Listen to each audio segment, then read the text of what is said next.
Fuck you with a broomstick! Welcome to the desk. Thank you very much, Taz. Hello, sir. Mr. Shivani. Hello. Man in the mask. How are you today? Doing quite well, You sir. little creme brulee, you. I'd like to crack you and let you just melt in me, I would, honestly. Alrighty. Oh. Yikes. We're rocking and rolling. Little creme brulee. I told you we're starting out hot. There we are. Well, here we go.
Daddy time.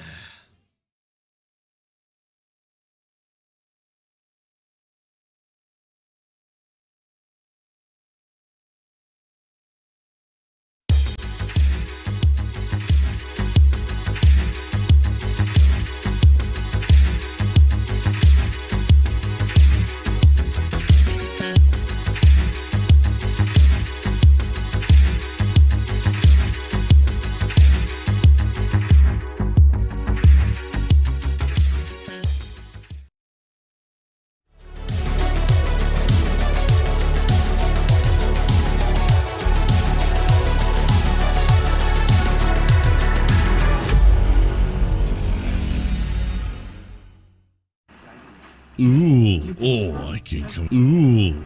I love the women, I love the ladies, I love the chicks. I love the tits, the ass, and the pussy. I don't do. Do your fucking job. I don't know, it's just, you know, we're putting something foreign into our bodies and we just don't know what's going to happen. Then again, I drink alcohol. If you got a dick, I'll follow you. FBI can eat my fucking grundle hole. I basically bust in on her. I hate your fucking guts. I'll kick your ass, motherfucker. And fuck Bill Goldberg. I play games where you get fucked to death. Queefy sons of bitches. Colonizer. A lot of small ones.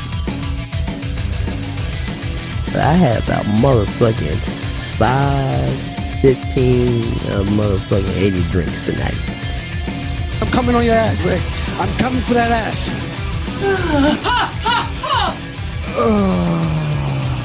Yeah. Everybody's kept pounding it in there. Oh my god, die.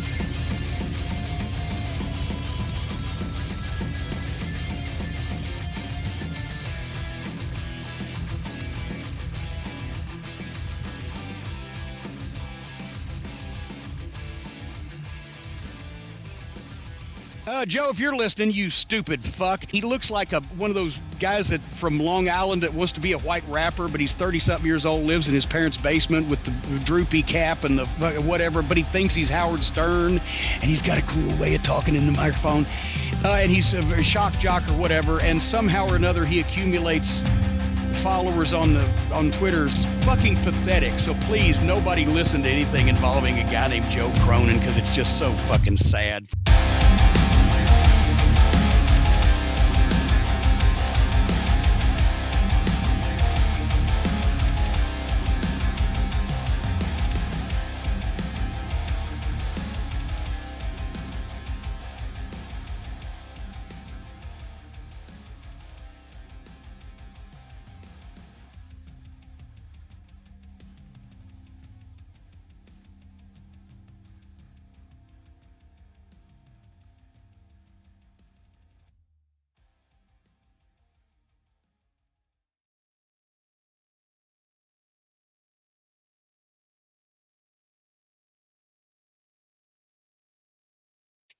Joe, if you're listening, you stupid fuck. He looks like one of those guys that from Long Island that wants to be a white rapper, but he's 30-something years old, lives in his parents' basement with the droopy cap and the whatever, but he thinks he's Howard Stern, and he's got a cool way of talking in the microphone, and he's a shock jock or whatever, and somehow or another he accumulates followers on Twitter. It's fucking pathetic. So please, nobody listen to anything involving a guy named Joe Cronin, because it's just so fucking sad.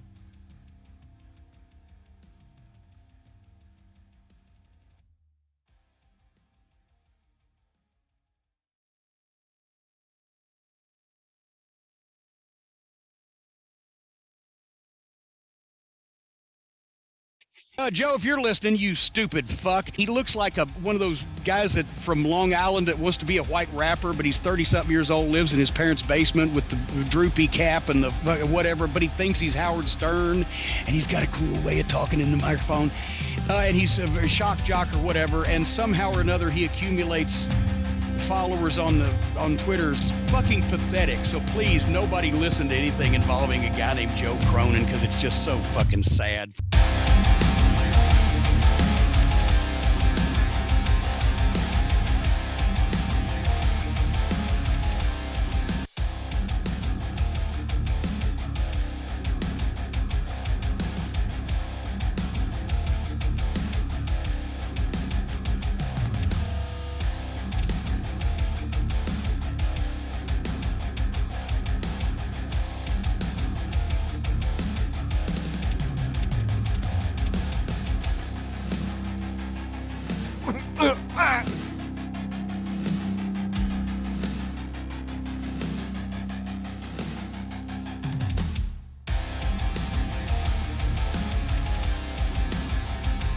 What's happening on this Saturday night?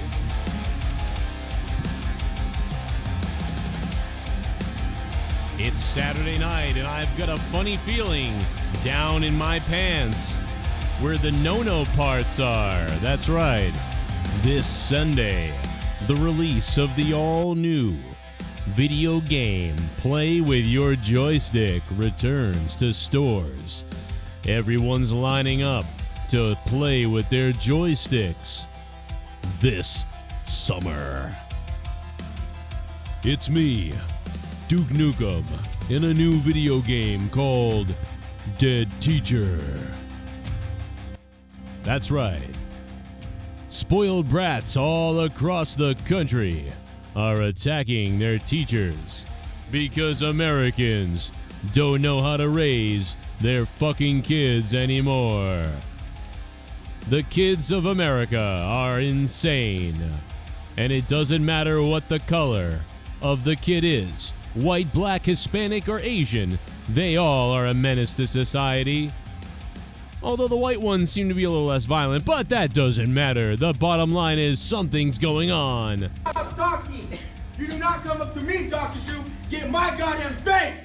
You go there. All right? Sit down. Okay. You go sit down. You go sit down, all right? Come up to me like that? Who the fuck do you think you are? Yeah, twitch your little fucking face. Turn around and raise your fist like that, Dr. Shu. Do it again. I'm not fucking playing, all right? Come up to me. You hear that, doctor? That to me. I'll do it to you, bitch. All right? Go sit down. Shut your fucking mouth. Fuck. Shut your fucking face, Uncle Fucker. You hear that, Dr. Chu? You better fucking sit the fuck down, Dr. Chu. All across the schools, this country is lost its goddamn mind. Dr. Chu being assaulted. Now, we don't know if Dr. Chu did something before this. You know, he might have... Maybe Dr. Chu, you know, chest bumped the kid out of nowhere, and then the kid was like, what the fuck? You know? I don't know. Maybe Dr. Chu did something. I don't know. Maybe I'm missing something, and Dr. Chu, you know, fucking chest bumped somebody. And listen, if Dr. Chu did that, that's on him, right? I get it. Dr. Chu's a fucked up person.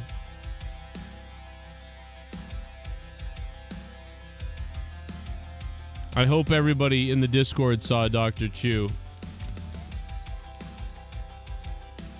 Poor Dr. Chu.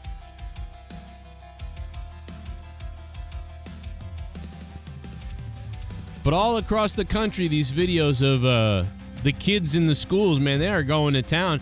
Now, I don't know, you know, I don't know if this has always gone on in the country, you know what I mean? And we just didn't have video cameras. You know, I'm not 100% sure. Maybe we just didn't have video cameras. And that's what's different. But I don't know. I think there's, I don't know, man. I don't think kids were they this bad back in the day? I feel like kids fought and got violent with each other back in the day, but like, I don't think they got this crazy with teachers back in the day. But there's been a ton of these like just insane videos of kids like starting shit with teachers or trying to fight teachers, trying to beat up teachers. Just crazy stuff. Crazy shit.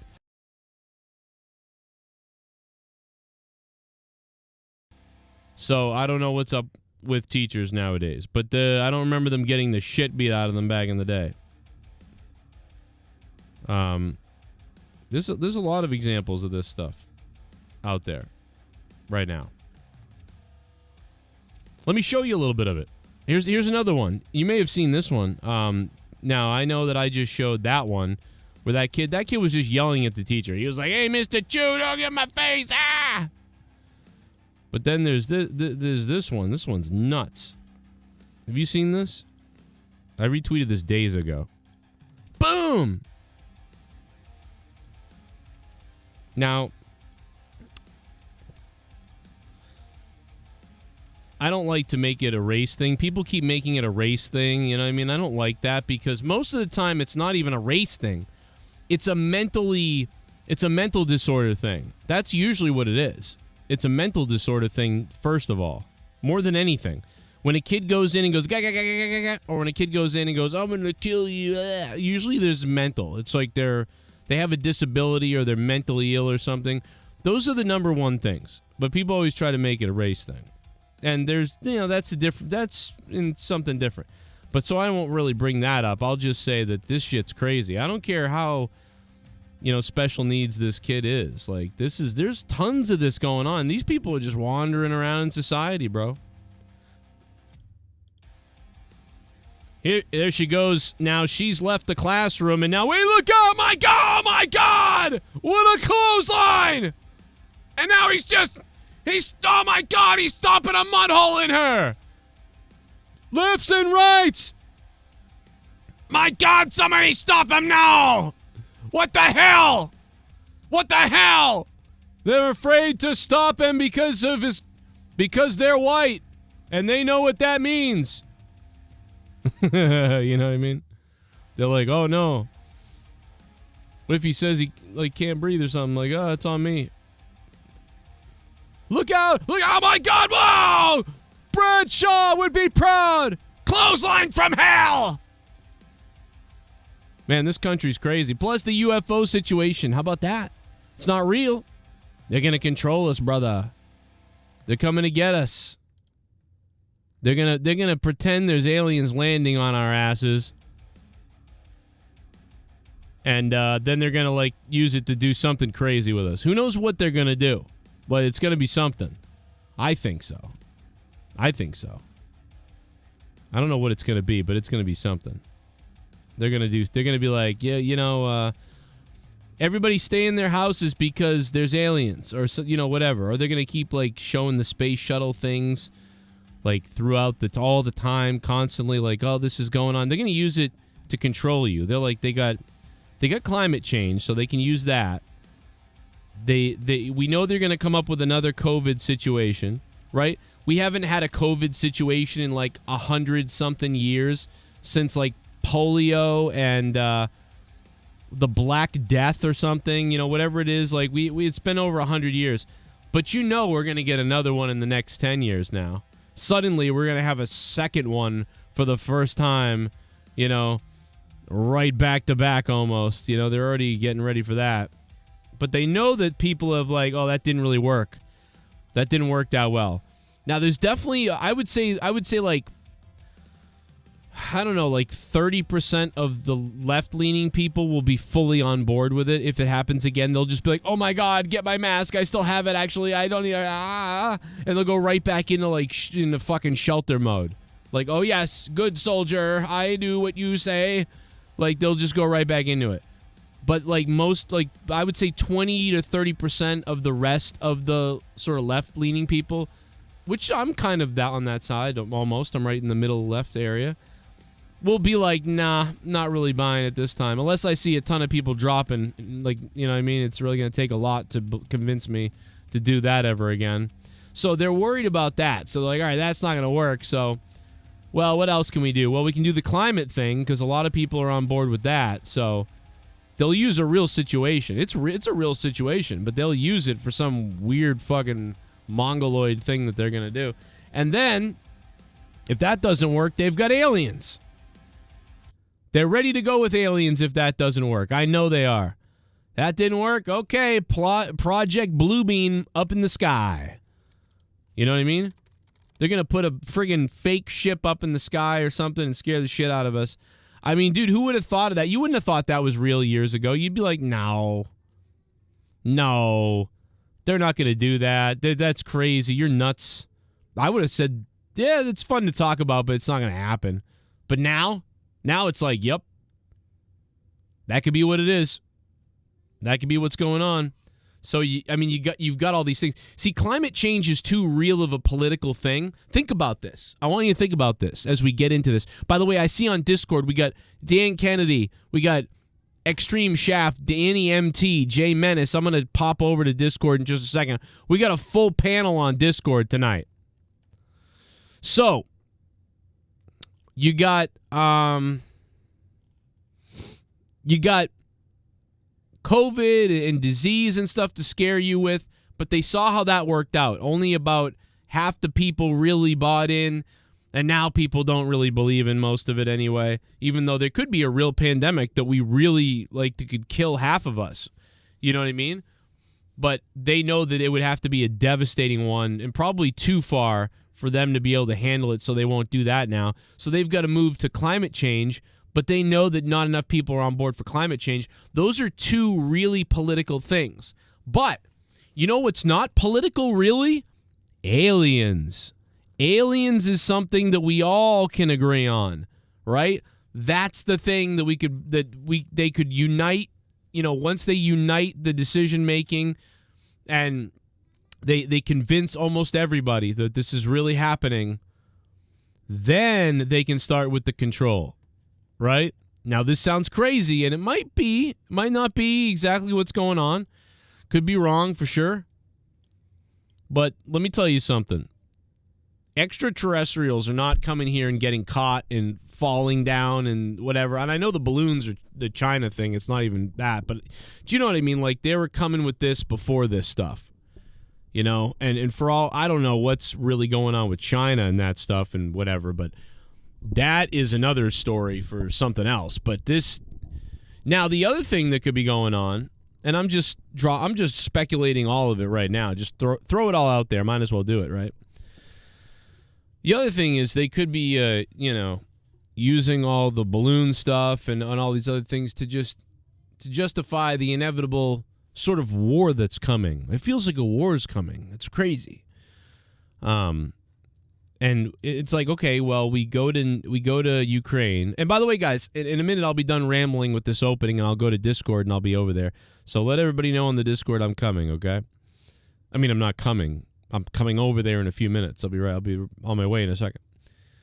Plus, guys, it's Monetize This, 401. We got a full panel, a sexy night potentially ahead of us. The donations are on. And I want you guys to be voting sexy tonight, because tonight we're going to crown a king of Monetize This tonight, and I don't know who that will be, but it's up to you. The donation link is pinned to the top of the chat, or you guys can super chat if you want. It's up to you to fund the show and keep it going and say whatever the fuck you want to say, because you got the rights to say it, because you guys have big cocks and vaginas. Well, do you really want a big vagina? You don't want that, right? Right? No, you don't. Unless you want to be effed, like, by your husband's head or something. But no. What was I saying? UFOs, aliens, control. Oh, yeah. So by going to by trying to say that we want NATO to involve Ukraine or Ukraine to come into NATO, that's going to trigger a war. Like, all the brilliant military and political strategists for years have done presentations on this in front of rich, massive, elite people in front of schools everywhere. People from Germany, people from UK, people from America, Canada, and all over the world have done presentations on, you got to be careful with how you treat Ukraine, because if you make it seem too much like, Ukraine is going to join NATO, Putin will react. And what did we do? We didn't do it under Trump, but we did it under Biden did it. Biden is friends with Ukraine. They decided to push the envelope, and then what did Putin do? Well, he attacked them. So there you have it. You know what I mean? There you have it. So you purposely put us in that situation. You know what's going to happen. You're going to provoke Putin. So now you got that war going on. We're sending them millions of dollars, right? Like, we're dying here. Like, we still don't have the right amount of baby formula. We're all paying too much in taxes. People's jobs aren't paying for groceries enough. Like, we're all fucked. Like, I'm fucked. We're all fucked. And yet they're just like, yo, let's send another $500 million to Ukraine. That's okay. I don't like what Russia did to Ukraine. They're wrong. Like, Putin is wrong, and Russia is wrong for attacking them, I believe. But at the same time, we did it. We purposely made it happen. How do you not know? We purposely did this. Like, it's like Pearl Harbor. This is exactly like Pearl Harbor. How the fuck do people not see this? In Pearl Harbor, we got attacked by the Japanese because we were like, we're not in the war. Oh, we're not in the war, except we're sending pilots and supplies and bullets and guns and stuff, but we're not in the war. So Japan was like, the fuck you want, the hara, and they came in and they bombed us. And everybody's like, oh. Then you'll remember the Pearl Harbor movie and the way the America felt at the time. That's why America was so good at the time, because we were so united that we believed the bullshit. We were like, we don't want to go to war. We don't want to go to war. And our government was like, damn it, they don't want to go to war. Shit. The government wanted to go to war. The government really wanted to go to war, but the people didn't. And they were like, well, we can't. So all the government could do was keep pushing the envelope to make the other guy throw the first punch, right? Essentially, the other guy didn't really throw the first punch, but he kind of did, right? It literally would be like if two guys were about to fight. You know, it's like a hockey game. In a hockey game, the referee is telling both the guys to stop, don't start this fight. And then while they're yelling in each other's face, one of the guys takes his hockey stick and without the referee noticing, jabs the guy in the balls from underneath, like without the ref noticing. And so then the other guy punches him, and then the ref's arm goes up for the penalty on the guy who punched him. But he didn't realize the guy jabbed him in the balls before that. He just saw who threw the first punch. You know what I mean? That's brilliant. It was brilliant by the United States. We were like, we really got to go to war. We got to get involved in this. So the people don't want to do it, though. The people are sick of the world. So it's crazy. This is the same type of thing to me. This is all about money laundering. They're laundering money to Ukraine for whatever real reason, because it's not really going to them into this stuff. It's going somewhere to something, and it's not that, man. It's crazy. It's so easy to see it. I don't understand how people don't see it. It's because it's an impossible thing to question, right? Like, how can you question this? The Ukraine, it was like on 9/11 when the planes flew into the buildings and you said something doesn't smell right. Oh, how dare you say that? It's the same thing. It's protective fucking shielding. Brilliant move by the Bidens and the country of crime-ridden, whatever they are in this country and all over the world. Oh, it's so easy to see. It's so easy to see. And I've always been a liberal. I'm not biased. I've been a liberal. It's just not hard to see, though. This is what they're doing. They're criminals.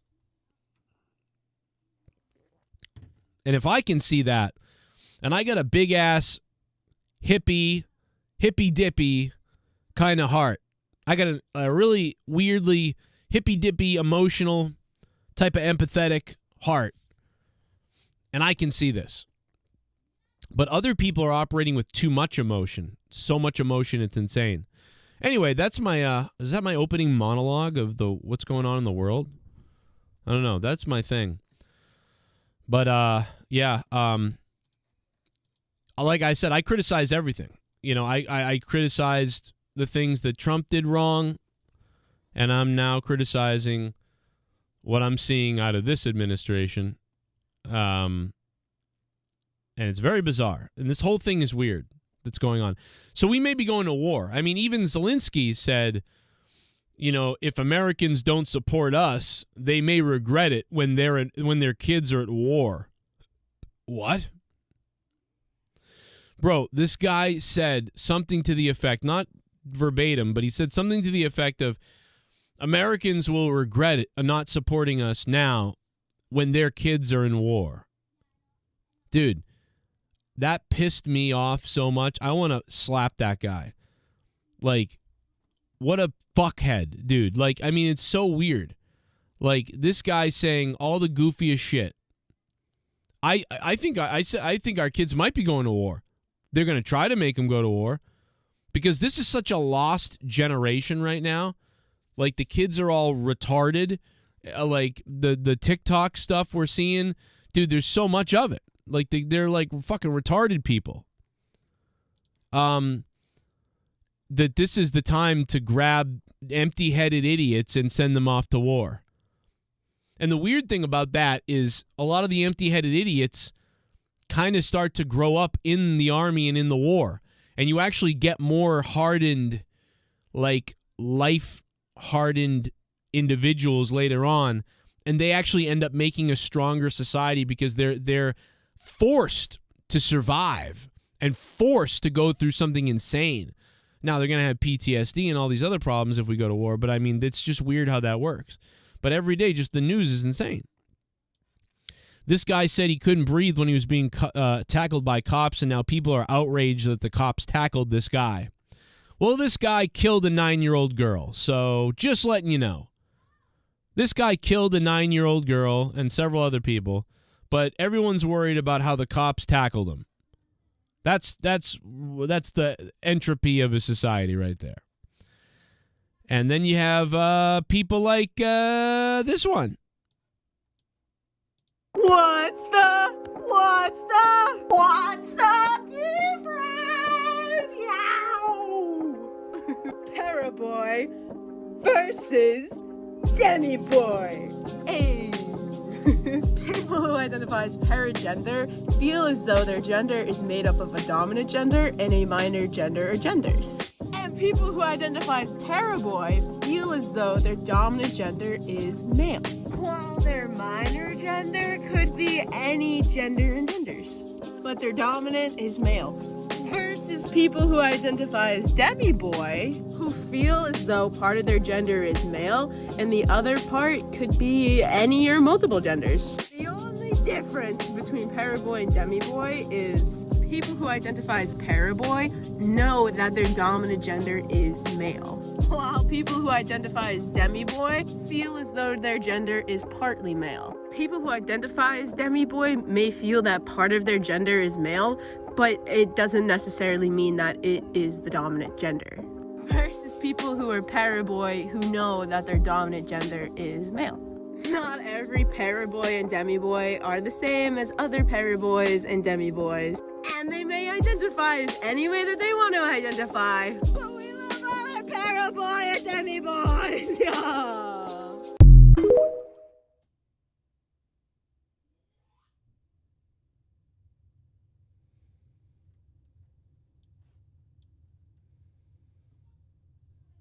Excuse me, I'll be right back.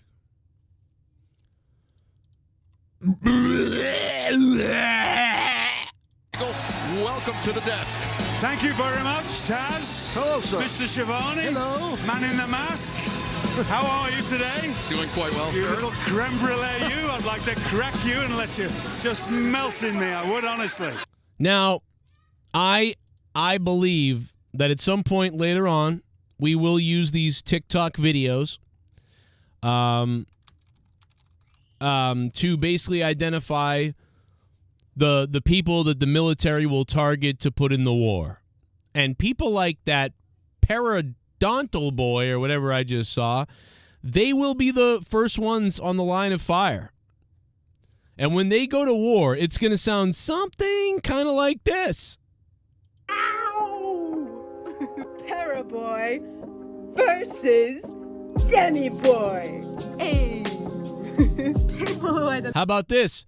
Paraboy versus the Russian military. As paragender feel as though their gender is made up of a dominant gender and a minor gender or genders. And people who identify paraboy feel as though their dominant gender is male. While their minor gender could be any gender in but their dominant is male. People who identify as definitely part of their gender is male, and the other part That's what's going to happen to us as a country. Jesus Christ. Jesus Christ. Jesus Christ. Ah, yeah. Oh, Jigglypuff Smoke Daddy. weed every day. Yo. Hey, what up? Hey. I have two things to ask. First, at some point tonight, Joe, can you please replay a couple minutes of the funny Dork Knight vs. Rojas elimination comp review moments? Sure. Was some of the funniest shit ever. Also, the women's chamber match wasn't that bad. I wasn't a big fan of it, but it was watchable. I didn't think it was, like, terrible. I didn't think it was, like, garbage. I didn't love it, though. I thought it was all right. Jiggly, thank you. You probably are Dork Knight, because who else would ask for that? No, I'm just kidding.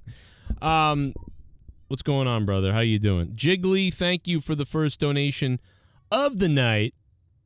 Unbelievable. How you doing? I'm just gonna have a little sip of this shit. And by the way, I literally don't have a problem with anybody who thinks that, you know, they want to be whatever they want to be, you know? I totally am down with you be who you are if it makes you happy, as long as you're not hurting anybody else. But you are cringy as fuck on TikTok. I will say that. And you're never going to get me to call you Paraboy or Diddle Dick or Dimmy Dong or Dick Fuckity Doo Bag or nothing like that. I ain't calling you none of that shit, bro. If your name's Ed, I'll call you Ed. If your name is fucking Sarah, I'll call you Sarah. You know, if you look like a woman and you say something to me and I say she's all right, and then you tell me, "Oh, I'm sorry, I am a they sub," I'm probably gonna look at you like this. Okay. And then I'm not gonna talk to you again. I'm literally probably gonna go, okay. I'm probably just not gonna talk to you because you made me uncomfortable, to be honest. Because you're fucking weird. But if you tell me that you're no, I'm not a he, I'm a her, I will call you that. I will call you what you want to be called, you know, for the most part. But if you tell me you're Dirkum Zirkum Diddle Dong, like, ain't gonna happen, bro. I'm sorry. Just tell me your name. And if your name is that, then fuck your name. Because it's too long. You know what I mean? But that just ain't gonna happen. I have never in my life. Dude, I want you to think about this too, guys. I want you guys to think about this. I'm starting to believe. Do you know how we act kind of different online? How online you act kind of like a little more nutty than you really would in real life? You know what I mean? We all, I think a lot of us do it. Not everybody, but a lot of people do it. I think that a lot of these people don't really exist, you know, as far as like some of the people that are out there saying, I'm a Zanana Zoo and whatever. I have never come across those people. I've seen it on Twitter and TikTok and places like that where people are trying to shock you and get views and shit like that. I have never actually come across somebody like that or willing to admit they're like that in public. And I've come across a lot of lesbians and a lot of gay people, and I've come across some bisexual people. I've come across a couple of people who are, I forget what you call it, but there's another word, sort of precarious and something else. And only once or twice, and they never said anything. They were fine. I've come across a transgender woman who used to be a man and now dresses up like a woman. wants to be a woman and wants to be referred to as a female. I worked next to that person. Never had a problem. They didn't scream in my face and act crazy about stuff. But other than that one person that I worked next to who wasn't crazy, they were more like hoping to be accepted and kind of like they were just kind of like, I don't want to mess up everything, I'm just over here, but yeah, I'm a woman. Okay. Don't bother me. I'll call you are. Go ahead. But I've never come across people that are like that. I've seen videos of people being insane and screaming and stuff, but it's very few and far between. This is the way Christians feel. This is the way the religious right feels. You ever notice that? Like, you know what I'm talking about. Like sometimes on TV or back in the day, and there's videos even nowadays where you see the angry Christian people who are like, God told you you're going to burn in hell, motherfucker. Ah! And you're like, okay, yeah, I get it. There's some Christians out there that are nuts. But I know a ton of religious people that are some of the most nicest, beautiful people I've ever met. They really try to follow what would Jesus do, and they're very sweet people, and they follow this. They're Catholics or Christians, and I've met Muslims and everybody. And you ever notice that most people are normal? It's just the fringe pack of psychos, and we just seem to see them all the time on Twitter. You know what I mean? It's just these fucking fringe packs. Oh, really, Jennifer? Jesus, maybe it's worse up in Canada. Jennifer Muppet Baby says, seriously, half of my niece and nephew's classmates are like this. Holy shit, are you serious? Shit. Oh, that actually scares me then. Like, oh, maybe I'm too sheltered. Maybe my kids are too young, and we're also in an area that's not like nutty. Shit, but I mean, I'm sure there are a lot of areas that are crazier, but I don't know, man. But also kids thinking that a little bit, thinking that open-minded way or whatever, that's okay. But it's just when you become preachy and in your face and, you do this or I'm going to do that or you deserve that. Or when you get violent or crazy, that sort of thing, that's when things get wild, There's something going on. Oh my God, they're here! Up in this place. The aliens are here! Weird kinda happening, strange kinda happening, things are kinda happening. What the fuck is happening? Aliens, extraterrestrials, they gave me a shot. Nanotechnology. I'm not me. You're not you. La, la, la. The ghost from I'm the coast. Crazy, split personality, Scott McKinnon.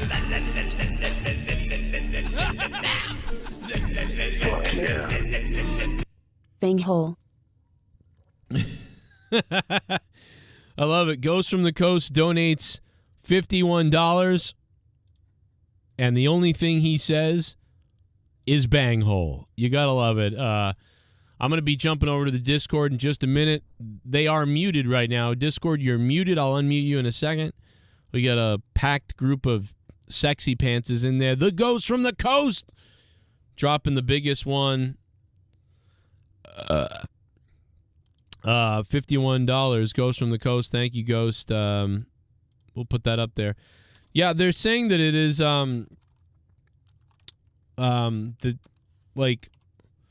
there was a graph that Bill Maher was showing on his show, and he was like, 20 years ago, only like 10% of people identified as gay or trans or bisexual, and like 10 years later, it was like 15%, and now it's like 30% or something.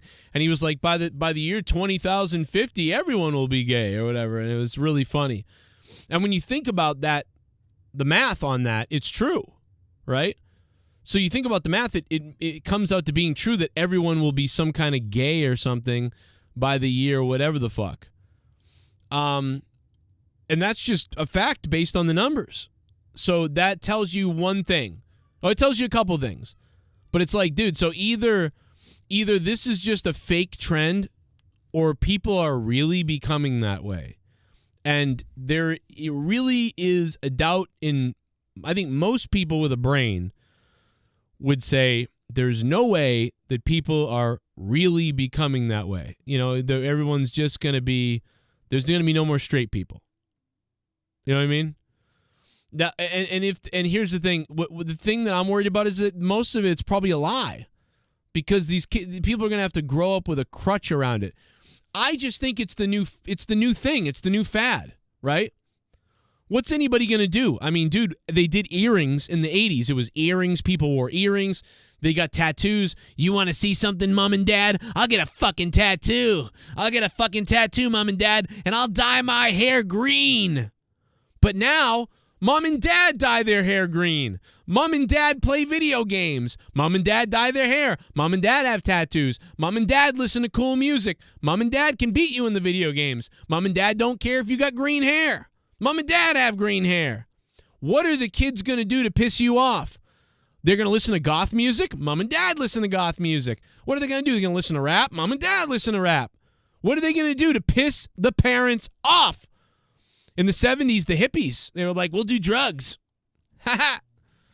You know what I mean? We'll do drugs and listen to rock and roll. It was dangerous, rock and roll, dangerous.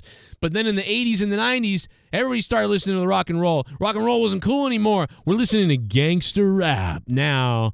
But now that's all out the window. So what are they going to do now? Well, guess what, Mom? I'm a fucking Fergal Nurgle Durgle Dwarf. What do you think about that? How about that, Mom? I'm a Snurgle Thuff. I'm a Fluffle Fuff. I'm a Fucker Snuff. That's what I am, Mom. I'll suck any body part and I got all of them. How about that, Mom? I'll cornhole a Wazzle Do in front of a Tammy Tom while I Zurzay them myself. And by the way, you're a racist! So I just solved your problem. We ran out of stuff to piss the parents off. So now they had to come up with something, and that's what they came up with. By the way, thank you to Ghost from the Coast, who dropped $51. That is the top donation of the stream. And Ghost from the Coast is looking to become the JCS digital champion of tonight's Monetize This. And in just a second, I'm going to be going over to Discord where I already am. I just got to unmute them all. And people, let me tell you something. There are people waiting in there with hard-ons, all right? And if you like the show tonight so far, I don't know how you could listen to me ramble on like this and like it, but hey, man, hit that like button. Let's get to 100 likes because we really need to get to 100 likes. I solved the problem. Just clip that. That last 2 minutes that I just did, just clip that. Put that on Twitter. Clip the last 2 minutes if you can. If that's a big enough video for Twitter, 2 minutes and 10 seconds, whatever I just did, clip that, blah, blah, blah, blah, blah. I want everybody to do it. If you got a TikTok, you got a whatever you got, clip what I just did, use it everywhere. I don't care. Because that sums it up right there. That's what it is. That's all it is. Let me go to Discord. Dan Kennedy, can you hear me tonight? Is things normal? Yeah, Joe, I don't know what happened. Discord has just been crashing on the mobile side of things for me. Yeah, it happens. Discord is a piece of shit. The other night, no, it was just a muting problem. It's a glitch that happens. Some people come in and you can't hear certain people. So it's been going on for years. You know, it's just, it happened to you the other night. Yeah. As soon as it's warm out, me versus you in tennis, that's still happening, man. Yeah, I know. I haven't forgotten. And your virginity's on the line. Wait, what? I don't even know what that means, but that response was great. Shit bomb. Donation. Just send the asteroid. Drew Barr says, just send the asteroid, brother. I get it. I feel it. I feel it coming. It might be coming. There's a lot of big science news recently. No, Joe, judging by how things are in Massachusetts right now, I'm saying we're all going to freeze to death. You think we're going to freeze to death? What do you mean? It's fucking cold. Well, yeah, it is true. It's an ice storm. I actually went outside a few minutes ago really quickly. I went outside, and it was beautiful. The snow, the little layer of snow that's over the ground, is twinkling like diamonds right now. It looks unbelievable. I don't know why. It's glistening right now outside. It's beautiful. Hey Shaft, how you doing? Hey Danny MT, how you doing, brother? Doing great. So I was interested. I'm great. Oh man, you came in like a house of fire. You must be any drugs tonight or no? Not tonight, but I would like to have my virginity on the line. Oh, you want to put your virginity on the line against Dan's? Yes. All right. Nope. Down for whatever. Nope. Wow. Nope. You heard it here. He's down for whatever he just said. That's crazy. Yeah, Zero nope. standard. Zero. Yeah, nope. Nope. Come on. Nope. But Nope. Dan, but you don't even know what that means, Dan. What if that meant you were going to get like a hooker or something? Yup. Like I mean, like you don't even know what that means. Nope. I you know what would be great is if Dan hadn't lost his special needs Olympics gold medal, because if he still had that. To be clear, the movers stole it. Really? You think the movers stole it from you? Yeah, I put it in a box. The movers stole a couple things. They stole my DS. They stole my medal. The movers are fucking thieves. Wow. God damn it, because it'd be great if you put that on the line against me and I beat it. I beat you and took it. Yeah. No, there's a special place in hell for someone that fucking takes a fucking special needs medal from the Olympics. Yeah. Right? What a weird, fucked up thing to do, bro. That's weird. Maybe he thought it was actual gold. Let me ask you. Yeah, exactly. Oh, it wasn't? No, it's only gold plated. It's only gold plated. They don't shell out the full gold for the fucking Special Olympics. Let me ask you one more question. What color were the people that were your movers?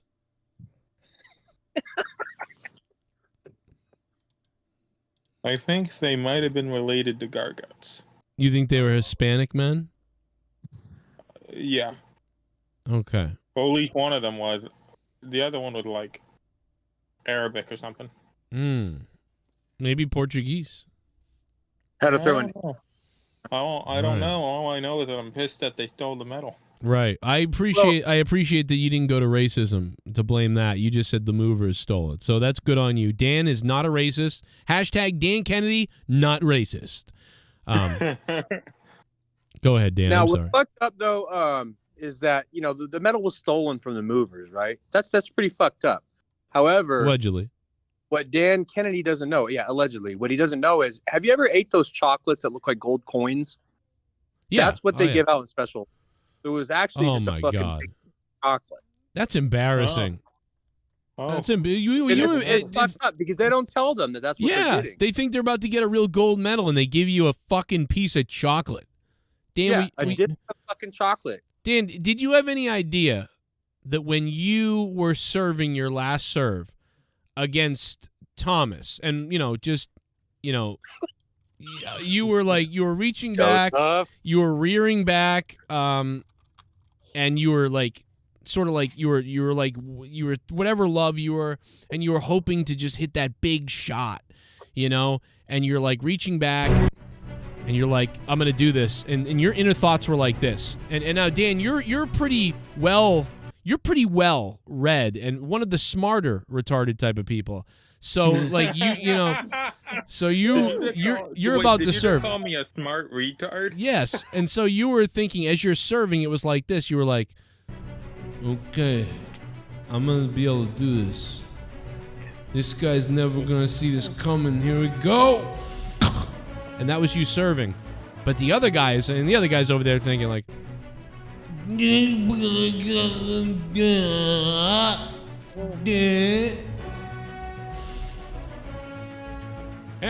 the winner, Dan Kennedy. Fucking right.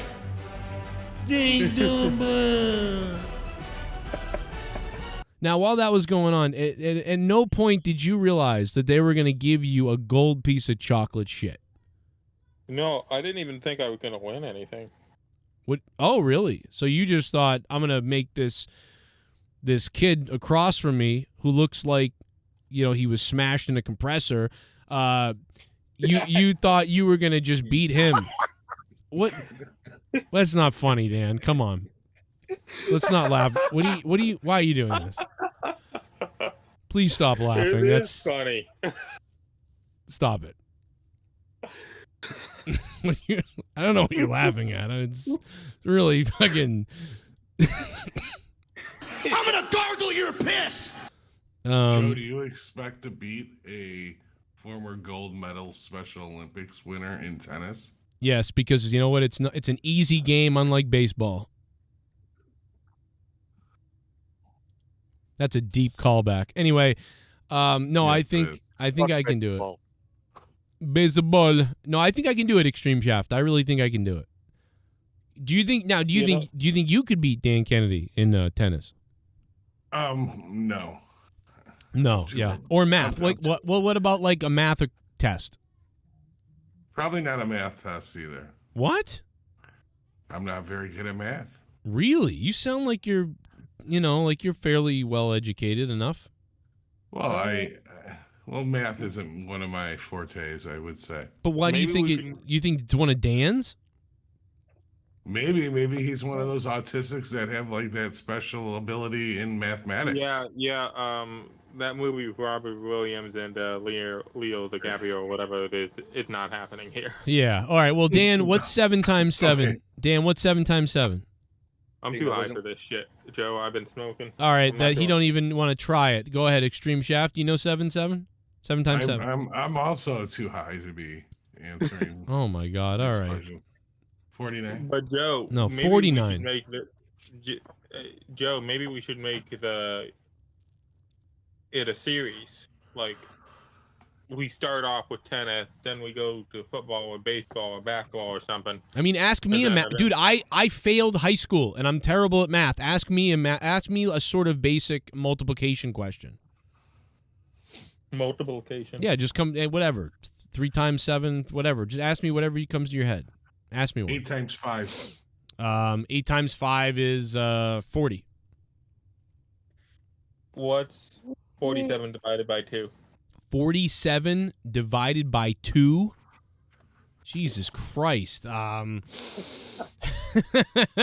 I don't know. It's like, it's not even a whole number, I don't think. It's not fair to throw in decimals. Give him a fair one. Come on. 23 and a half. 23.5. Got the decimal. There you go. Don't doubt yourself.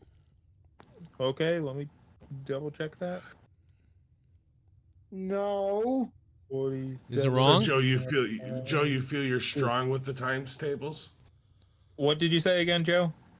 I think it was 22 and a half or 23 and a half, 23 and a half. Yep. He got it right. Oh. You made the multiplication list. You want to talk me to multiplication school?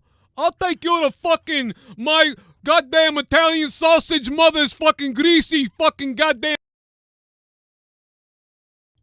I don't know what that was. I'm sorry. I apologize for that accent. How you doing, chat? Hit the like button. We're almost near 100 likes. And that makes it hard, baby. That makes it hard. I love you. I don't know. I think you're kind of, I don't know what. Did you guys see what Jumbo wrote in the Discord? I mean, aren't you kind of getting the old Joe right now? Isn't this the old Joe? I mean, it is kind of the old Being Joe. pretty savage right now. I got to be honest. Yeah. Like I'm like in a mood. I could do a whole show myself just on someone's mother. Like it's crazy. Like you know what I mean? I don't know what that accent. Oh, speaking of someone's mother, look who's here! Ah, my God! Happy birthday, cocksucker! Speaking of special, yeah. No, that would be it. You wearing Mikkel? Wait a minute. Wait a second. Wait, hold on. What? Are you wearing a butterfly necklace like Britney Spears would wear around your neck? Okay. It just looks like a butterfly necklace. Okay, yeah, I see. It's like a black thing. Okay. All right. I mean, there's nothing wrong with that. I just was like, what? Wait a minute. Okay. I get it. It's like a choker almost. I was just about to say, Joe, you have no room to be saying anything. I know, about anyone it's wearing true. a I'm bomb wearing. right now. I look like a Creed fan from 1997. I know. You look like you're permanently stuck in the 90s. Right. I said that to someone the other day. They were like, they were talking about, because this person, they're always dressed really fashiony all the time. This secretary lady, she's always dressed unbelievable. And I'm like, man, I'm impressed every day. Your outfits, they're amazing. And I'm like, I literally dress the same forever. Like I'm just like this. I could be like, I have such a distinct same way of dressing that you can literally, like, there are people over the years that have made drawings of me or outlines of a face and whatever, and a hat in the way of the patchy face and whatever else, and the necklace and just all these things. So I am so much like that I've become my own, like, character. Like, you can be like, that's Joe Cronin, because that's how lazy I am, and I'm from 1998 and I didn't change. Like, I don't know what that means. Hey, you're representing the best decade. Yes. What's up, Miguel? You want to see what they did to me? Yeah, a lot to say. Yeah, I want to see what they did to you. What the hell is that? They cut him open. What did they... I got what the... Oh! I got my GoPro. Your gallbladder? Did you say your gallbladder? Yeah. The thing that I have the problem with? Yeah. Dude, did you have the same pains that I have? Like, my shoulder is killing me and my side feels full?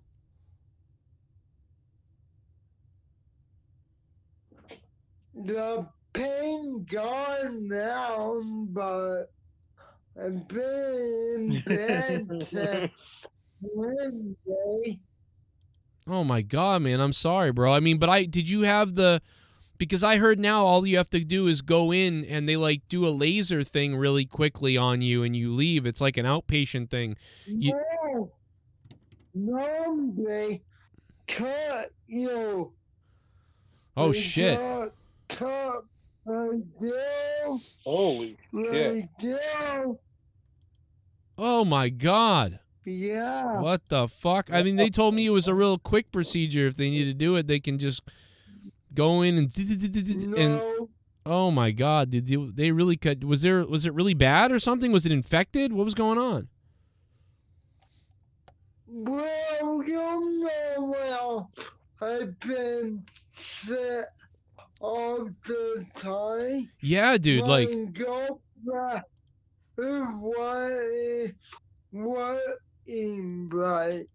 Wasn't working right. Yeah, dude, mine started this right after I had COVID. And you had COVID right around the same time. I almost wonder if it's the same thing, like all our shit's inflamed. Yeah. That's crazy. crazy. Be honest, Michael, you sold a kidney, didn't you? No, they probably took one without him knowing. You did. Yeah. He sold his mother's foot. Oh my god.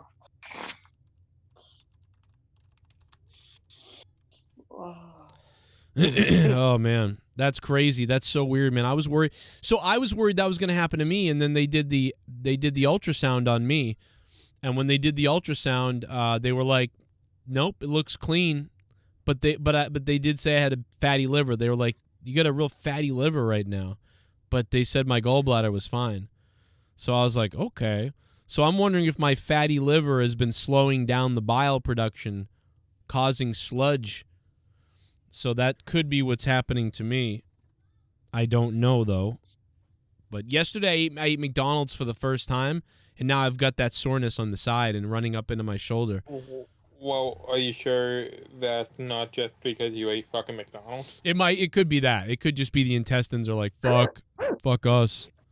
Like Joe, I'm 27 and I can't really eat McDonald's no more. Yeah, I don't eat it really anymore, and I made the mistake. You can't spell McDonald's, Dan. That's true. Yeah, you can't spell it. Someday you'll be able to spell it. It'll be all right. You'll figure it out. Superchat. Oh Yeah, shit! well, I can't really spell because it's dyslexia. Holy hell. This is exactly what actually is going on. Joe. Preach. Outside it is minus 26 degrees Celsius. My drink froze in my hand as I had a toke. Oh, shit. Jennifer Muppet Baby out in the cabin in Canada. Man, it's not that cold here right now. It feels like that. We complain like it's that cold here in America and in Massachusetts, but it's not that cold. I don't know how cold it is outside right now. I want to say for us it's like 10 degrees. What were you going by Celsius though? I don't know what you're going by, but probably going by Fahrenheit because I'm retarded. Dan, what did you think of the Paraboy versus the Demo Boy? Which one do you think you might be? I have no idea what the fuck that is. Oh, did you see this? Did you see this video? Island Boy. No. What's the Can you imagine this person in the school? This is totally the type of person that makes me want to kill myself, who's probably in drama. Paraboy. Is that guy who does the mukbangs? Is that a transgender? Imagine being stuck in a fucking jail cell with this person. It's a transformer. No, this is a nightmare come to life. People who identify as paragender feel as though their gender is made up of a dominant gender and a minor gender or genders. And people who identify as paraboy feel... You know what really pisses me off about this video is how every cut they're like... Dude, you know what? I'm starting to... I gotta make a TikTok where I'm just exactly like this type of stuff every day, you know? Like... I'm sorry, Joe, but that's the stuff suicide is made out of. Oh, no. Well, the numbers back that up, actually, but that's terrible you said that. Yo. There's no such thing as terrible. I said that, Joe. This is monetize this. That's right. Hey, Joe, you know that guy that pushed his teacher the other day, beat her ass, that big motherfucker? Yeah, yeah. He said that he was going to come back to the school and shoot her. Oh. So, if he does, then here's your red flag right there, Well, I think the red flag's already happened when he there's no way he's going to be there's no way he's allowed to go back in that school after that, right? After he beats the teacher and says he's going to shoot her. So I'm in jail. He should be in jail. Curiosity. Is the student white? No, he's a black kid, but he does have a mental disability, but you can't have him in the school now anymore, After he assaults the teacher and then says he's going to come back and shoot the teacher, no. Like, you got to be out at that point. You're going to have to be schooled in prison. Right, Joe. They let students stay in there while they're selling drugs in the school. So why would that be any different? Well, that's true. 6'6", 270, 17-year-old. Yeah. Let's let Mark, who's selling heroin in the bathroom, stay, but not let this kid stay because he kicked the teacher's ass. Hey, Mikhail, what do you think about this? Yeah.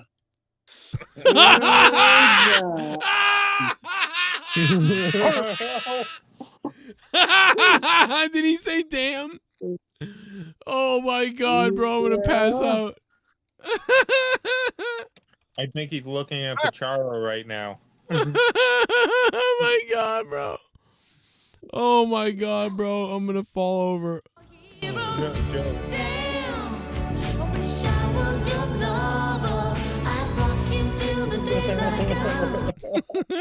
What the fuck, dude?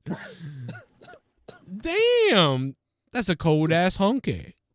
I gotta go back and see that again. That was if I had been eating that banana, I would have fucking choked on it. Holy shit, Mikkel. What are you trying to do to me, brother? Let's see that again. An instant replay, real quick. I gotta see this. It's monetized this 401, if you can believe that. 6'6", 270, 17. Look at this. Look at this. This is crazy.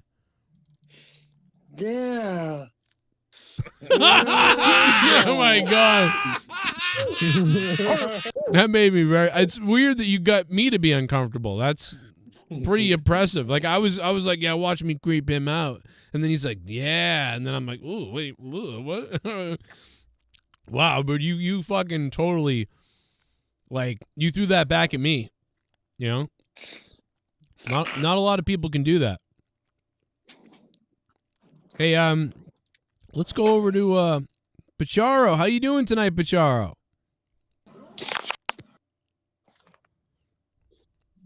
Let's see if he's there. Oh my God, he's in the KKK now. Great. That's it. Pajaro needs to leave the show. He's part of the KKK now. We can't have that. Oh, of course, got some Django. Oh my God, Pajaro is doing whiteface. He thinks that's funny, and he's got a plastic belt. That's great. And he really is accentuating the serial killer vibes. Yeah. See, why do you have masks and all these things? Like, see, there's something up with this guy. I'm telling you, bro. Jay has a ceiling fan. God damn it, man. He's gonna kill someone if he hasn't already. I'm telling you. Now he's trying to copyright us by looking at the TV. A scumbag. Yeah. All right. Well, Pacharo didn't say a word, even though he's got a mask on. Pacharo, how you doing, bro? Good. What are the chances? Are you 21 yet? I've been past 21. Okay. So what are the odds that you're going to go out drinking one of these nights? I already drank before. What? I already drank. You already drank? You already... Wait a minute. Let's go back again. You already drank? Yeah, like before I turned 21. I'm not even 20. Okay. Past 21. Yeah, but my question wasn't when did you start drinking. My question was, are you going to go out drinking sometime this week? That's what I asked you. Then you say I already drank. Like, he said when I turned 21. I'm like, I already been drinking. Oh, that's fine. Okay, okay. You've been drinking. But what are the odds that you're going to go out drinking this week? No odds. Why? I'm not an alcoholic. Well, that doesn't mean you're an alcoholic. All I do is weed. You don't need to be an alcoholic to drink. So you're a potaholic. You're a pothead. Yeah, I do weed. Yeah, you do weed. You smoke weed or you do weed? Like you lay it down and get on top of it and come in the fucking weed. You ever put a pile of weed on the ground and come in it? No. How does that work? Oh my God. I just told you how it works. You ever put a pile on the ground and then come on it? That's how it works. I never tried that. You should. And then Why? smoke it. Smoke it. It's called smoking. Show me a link. Bro, you never seen this? This is a trend, dude. It's called smoking babies. You never seen this? Know this? Like, yes. Show me a link. Show me a link. Might be a little bit of a all right, let me. What you need to do is you need to hang out with a girl, right? You start. I don't even have a girl, so how could I do it? Then you put the weed on the table. You come on it. You roll it into a joint. Let me explain something, bro. It's called smoking babies. It's a thing. Autistic Kush. It's a thing guys do, bro. It's a thing guys do. Joe, I've been calling all my workers mommies. Fire fetus. Yeah. Joe, I've been calling people mommies now. You call people mommies? No, it's not about that though, man. I'm literally saying, you put the weed on the ground, you jizz in it, and you're smoking your own sperm, brother. You're smoking babies. You're smoking sperm. I already do that when I'm alone. Really? You smoke your own sperm? No. You definitely said you did, and you said it fucking straight up honest. There was no fucking hinder. I'm talking about the other thing, not pot and jizz. Baby smokers. I smoke when a divas get stripped. Oh, dude, man. You never done it though? I'm telling you, bro. You gotta try it. Does that burn? Yeah, dude. So what happens is it's the smell. The point is the smell. That's the biggest thing. So you're getting high to your own jizz, bro. You're getting high to your own jizz. If you snort it, you get really fucked up. I'm not a woman to do that. Bro. It's amazing. You never do it with a woman too, man. She smokes your fucking kids. I've never been with a woman. Oh my God. Oh my God. Wow. You gotta try it though, man. I already had a woman annoying me early today. Yo, come on. Yo, you don't know what it's like to sit down and smoke your own kids tonight. Shoot a big load inside of the damn bowl and then smoke it up inside of your asshole, yeah. Take a hit while you take a quit. Take your hip where you fuck your mom's hip, yeah. With your dick, put it in your mouth and smoke it in and out, yeah. Toking all about, yeah. You smoke up your sperm and you gonna learn what it's like for your children to burn. We getting crazy up on this farm. We got the green, it looking mean. We're getting crazy tonight. Smoke your own baby, come. Smoke your own baby sperm. Smoke your own little boys and girls before they born. We're gonna toke up tonight on my own. Come, here we go. I'ma smoke with your mom. I can't believe how much the smoke smells like endo inside a kid's hole. Oh, smoke up if you got it. Gotta let the load go. Pile it all up, smack it all around, then jerk off and shoot your sperm on the ground. Then light it up, you're gonna get high. The little kid's sperm, they gonna die, they gonna fry, they gonna make you high. You're having high times with your kids and they don't feel like dime. You ain't gonna be a deadbeat dad, cause you smoked it up, you smoked it so bad. You got the red eye, you got the black eye, you're getting crazy, you getting high. It's a great, I'm telling you, man, give it a try and you'll love it. You'll get off on it, and too. Well, why did you have to sing a song over it? What was that? Why'd you have to sing a song over it when I already know what to do? You already know what to do? Okay, well then Why'd you I sing don't a know. song over it? You know, it just felt like the right thing to do. But I wasted my time. I'm sorry. What now? What? Because I mean, if you weren't here right now, what would you be doing? Jerking off. So you literally. So you'd be doing literally what I told you to do. Jerk off. No, not that. I'll be watching panty matches. Go jerk off in some weed then. No. I'll relax when I do weed. What's something that all these people listening right now to this show don't know about you that you want them to know about you that you haven't said yet? I'm a virgin. Oh my god.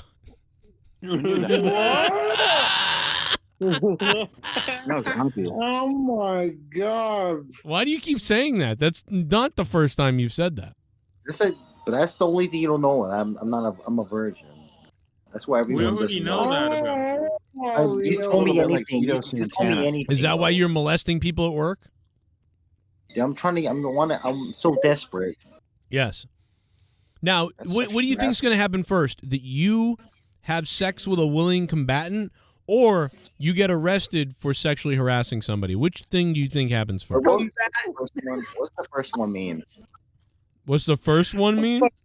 Someone consensually wants to have sex with you. Yeah. I'd rather pick the first one. You'd rather pick the first one. I agree with you. I'd rather pick the first one too. But what's the most likely of the two? Can you look to the right again? Who you look over there again? $20. Boy, you got a schnoz on you. Let me tell you something, Gonzo. No, so tell me, what is more likely, that you're going to hook up with a female who wants to hook up with you, or I already have that going on? You just said you're a virgin. Yeah, but I have someone, but I don't know how to talk to women. Get a hooker, you don't have to say shit. One step forward, two steps back every time. I already asked a woman if I could slap their ass. Oh my god, you axed a woman? Is she alive? Yes, a fat woman. Oh my god, Joe, you were right. He is a murderer. Jesus Christ, bro. How is slapping someone a murderer? You can't kill someone with a slap. That's what a murderer would say, bro. You can't kill someone with a smile, bro. What the fuck? What the fuck is wrong with you? Oh my Basharo. Jesus Christ, Basharo. You can't kill someone with a smile. Let me tell you something. You can't kill somebody with a smile. You can't kill. Let me tell you something, Batman. You can't kill someone with a smile. Smiley Pies. Remember Problem Child? You sound like that guy from Problem Child. Smiley Pies. Remember what's his face from Seinfeld is the bad guy? Who's the guy from Seinfeld? Michael, whatever. He said the N-word all the time and he got in trouble. What? Oh, he says Michael says Pacharo looks like Kramer. Kramer, exactly. That's the guy.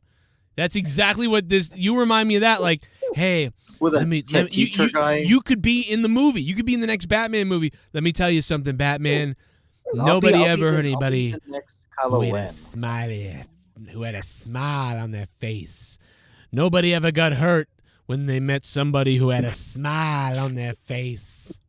Like that's you could be that guy. Smiley pies.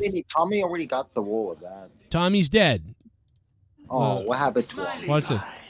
Oh my god. I ain't had a smiley pie. These 15 years. I ain't have a smiley pie in 15 years. Why does that look like me? See, he's got the big nose, the weird teeth. I'm telling you, it's I'm a casting director, god damn it. Fucking Smiley John pie. Ritter movies are gold. You never. It's been a long time since I've had a smiley pie. You do look a little more beautiful and young, though. I will say that. He looks like a character from that movie that fucking Mel Gibson, Apocalypse. Yeah, or like George McFly's haircut. I thought it was Kylo Ren. Yeah, yeah. He's I was thinking Keith Rabarber's little brother. Oh, no! This is Keith Rabarber's handler. So this is. Look at that haircut. Knows the coffee beans in Colombia. Can you give us a right side angle? Quick. I mean, oh my god! You could work for a fucking K9 unit with that schnoz. Come on, give us a profile. You a cop? Biggest, most jacked guy, and please let me come. All right, Ryback. Hey, Ryback. Thank you for the Are donation. The bananas man. right in Thailand yet? Give us a sniff. Joe. Yes. When's Ryback cannot bully you anymore? Oh, he doesn't bully me. Let me tell you something. Ryback doesn't bully me. If Ryback bullied me, I wouldn't have walked right up to him and said, "Hey, man." Why'd you allow him to bully you like that? Why couldn't you yell at him back? You know, because I was giving him his time. You know what I mean? I was looking him right in the face. I was giving him his time. You gave him too much time. I do think that I wish that I'd given him, but I could see the state of mind he was in. And what you didn't see was our interaction when the recording stopped, which was where I said, "Hey, thanks for your time," and like I said, at some point, let me know if you want to talk. And he said, "I don't think so." Why would he not accept your money for a picture? I never asked for a picture. He thought he was just signing something for you anyway? No, he wasn't signing anything for me. I never asked for a picture, and I never asked him to sign anything. JD asked for a picture. Oh. So JD didn't get his autograph then? JD did not get his autograph, and then in the video that went viral that got 2 million views on it, everyone said that Joe Cronin and JD wanted a picture and whatever. I did not want that. I went, and at no point did I ask for that in the video. I went up to him, and I immediately got right in his face, and I leaned over the table, and I said, "Ryback," I said, "Hey, Ryback, I said, hey, I'm really sorry for you being upset at everything. Joe Cronin." Because he looked like he didn't recognize me or he was in shock or something. So I'm like, "Yeah, Joe Cronin," in case you didn't remember who I was. I went right up to this guy. I don't know if he's going to try to fight me or whatever he's going to do. I went right up to him. I'm not afraid of fucking people. You know what I mean? Like, that's the opposite of what it was. I went right up to him. "Hey." We need to find a way to get you and Jim Cornette in a room again. He'll run away. Offer Ryback a truce with a bag of ruffles. Joe.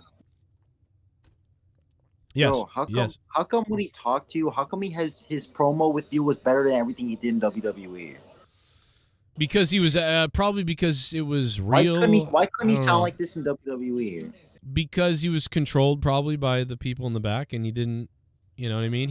This was him unfiltered, cutting a real. He was actually angry. That's why it sounded good, because he was actually angry. I would have worked great with Ryback in WWE. I could have gotten him to flip out. What if this character was a hose person? He'd be like, "Feed me whores." Jesus Christ! What, like your family? No, instead of "feed me more," if he was like a hoe person, he would be like, "Feed me whores." Well, back in the Attitude Era, that would have been a great gimmick.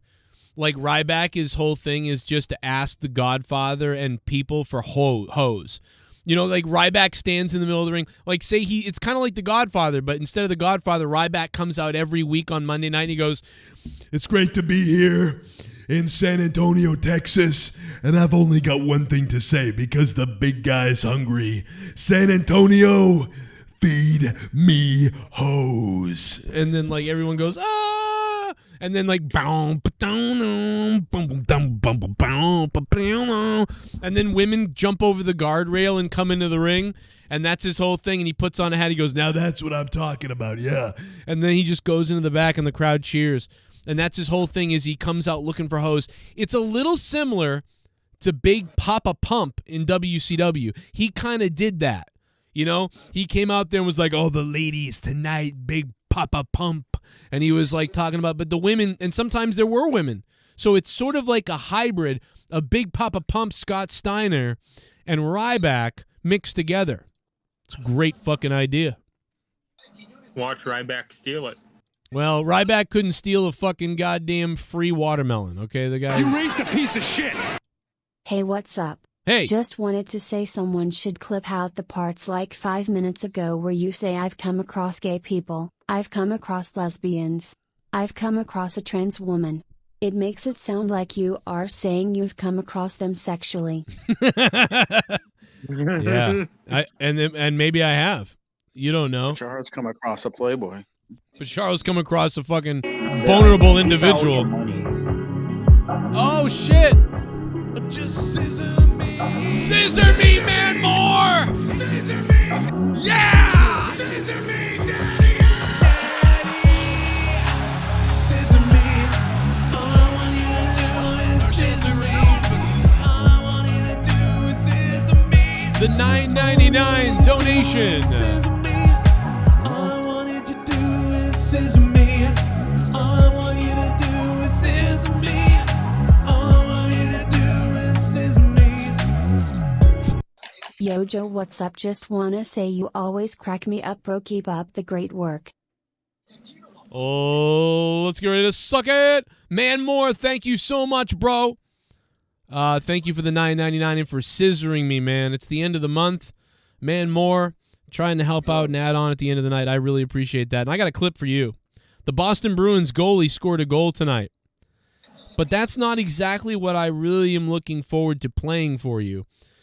It's more of our local announcer who has been calling the games for over 15 years now, Jack Edwards. I absolutely love him on commentary.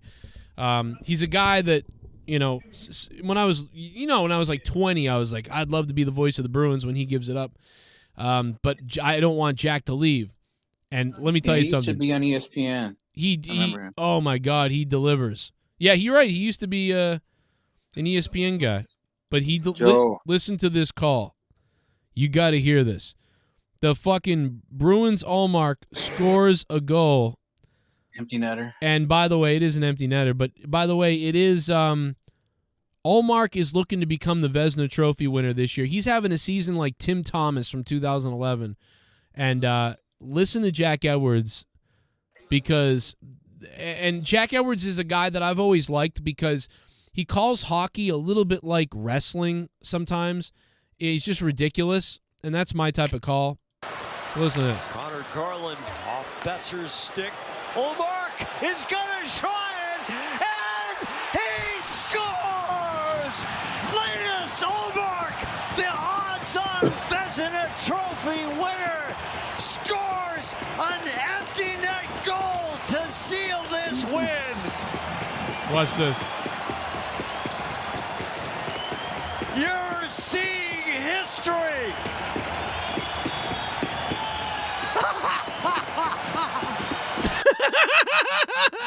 Dude, 13th time in history. Oh my God. And he just laughs like a maniac out of nowhere. Like that. The best part, bro.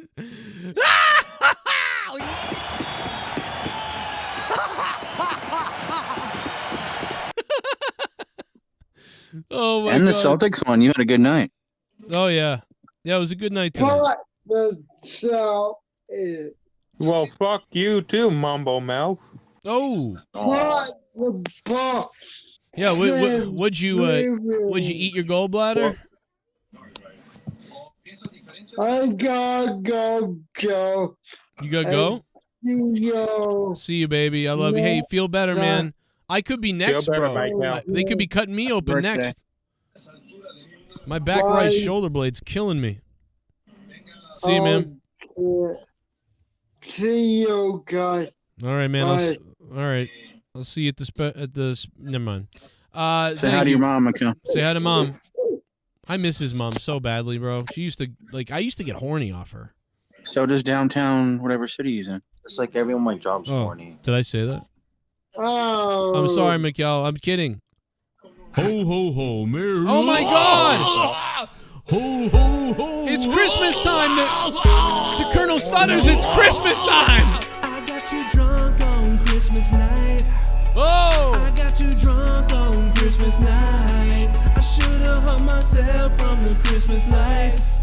I got too fucking drunk on Christmas night.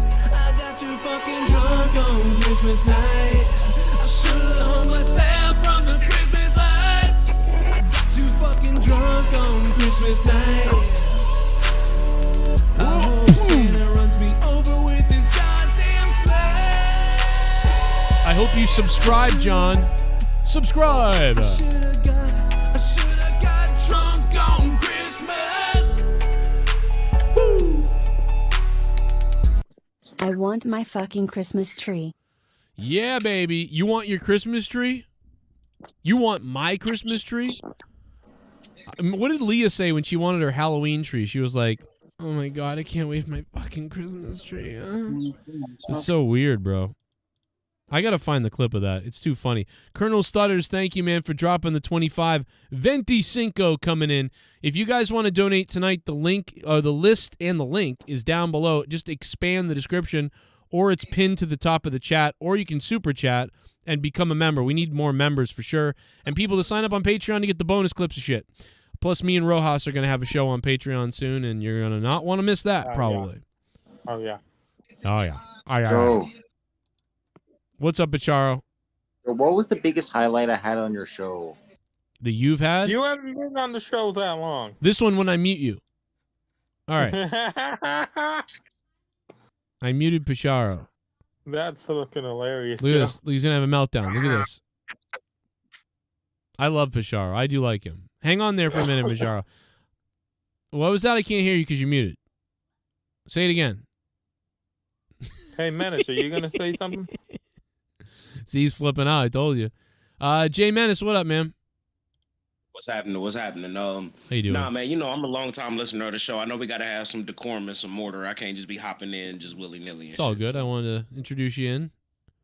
You know? Appreciate that. It's a pleasure to be back again. Monetize this. What's up, everybody? Speaking of which, everybody where's the in the champ? club getting tips. What? Where's the champ? The champ is dead. No, I'm just kidding. No, listen, I don't want to bring her on yet because It's the end of the month. That's why. That's true. I want her like to have this presentation, and so I'm working with her on the video. It's gonna be because it's gonna be special. It can't just be like, oh look, I got the belt now. You know, it's gonna be something. So we're working on it. So you'll see soon, and it's gonna be quite an award. This belt going on to my wife, Leah, the Monetize This champion, and she will have to defend the belt at some point soon, but. It will be. We'll have that coming up soon.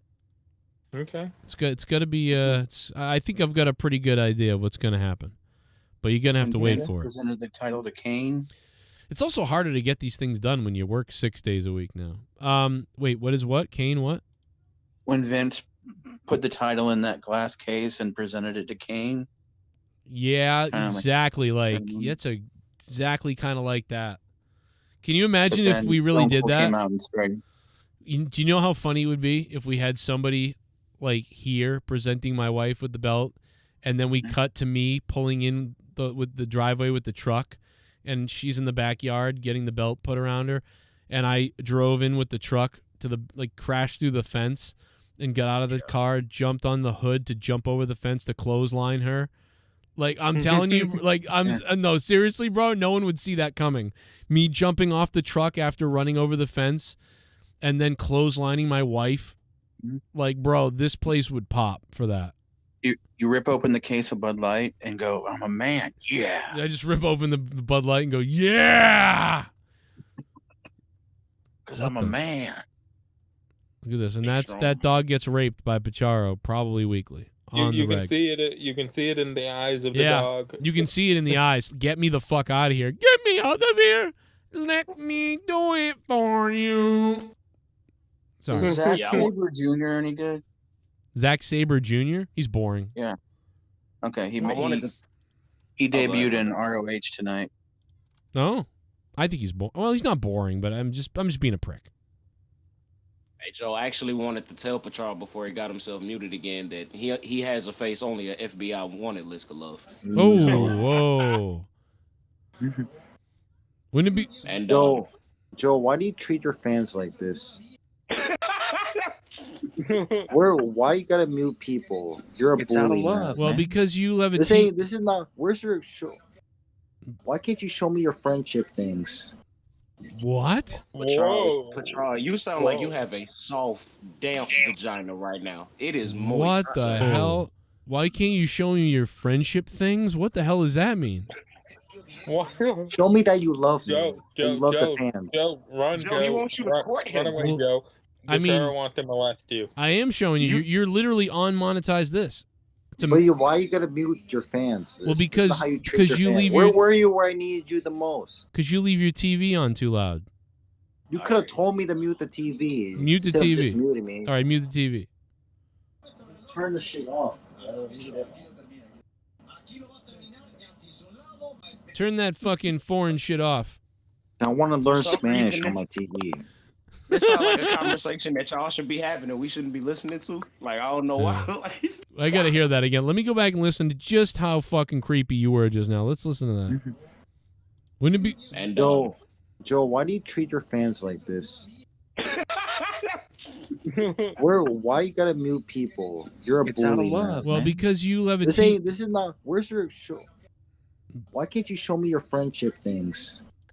What? Dude, what the That's fuck? code for penis. Yeah. Why can't you show me your friendship things? Why can't you show me your friendship things? Don't tell me that's gonna be a donation or something. Well, it's definitely gonna be a clip. I'll tell you that. yeah, it's Just like the police guy saying, "Oh yeah." Yeah. Why can't you show me your friendship things? That's so creepy, bro. Why can't you show me your friendship things? That sounds like Oh my something God. Kermit the Frog would say. Why can't you show me your friendship things? Huh? You Oh show my me your-" God, Joe. Yeah. You should put that with the policeman's. Oh yeah. Oh yeah. Oh yeah. Man, that is a creepy. What is a friendship thing? It's what gay aliens do. Oh. gay. Shit, remember those aliens that friendship things fund you with your He thing? he what it's sounds called? like the gray alien from American Dad. So that's what they bring you up, and they probe and it's you. what aliens act gay against Finn Balor. Ooh. Wait, what? That is. I don't know what that means either. That is Mark that is Briscoe called out Samoa Joe tonight. Wants his title. Who called out Samoa Joe? Huh? Mark Briscoe. Okay. that was like incredibly creepy and oddly specific, Pacharo. I need resolution. I don't know where to go from there. I got it from a gay alien. Why do you say things like this? Is he talking like the gay You alien might. from American You're Dad? actually stranger than Bullfrog. Alien. You might be stranger than Bullfrog, Pajaro. Nah, Bullfrog is 40 years old. I'm still my prime, not. That's true. You are still in your prime, if you want to call it that. Why can't you show me your friendship things? Oh my god. This is where we at, y'all. We at the friendship things phase of Monetize This. Yeah, we're at the friendship things, and guess what? This is where we at. The friendship is magic. Listen to this. Friendship things.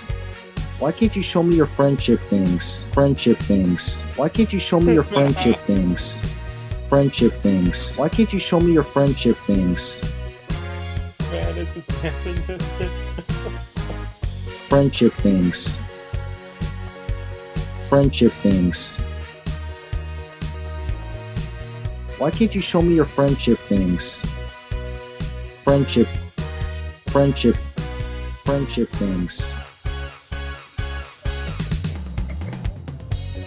Friendship things. I can't believe I want your friendship things.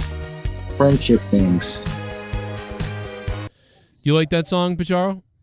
No, it doesn't rhyme. He likes in the Navy better.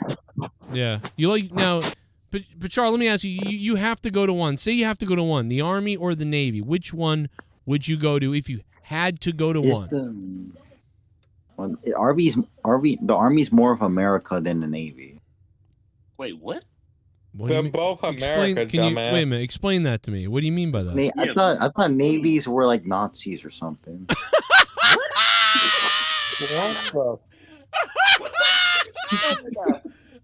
Pucharo might qualify for the Special Olympics.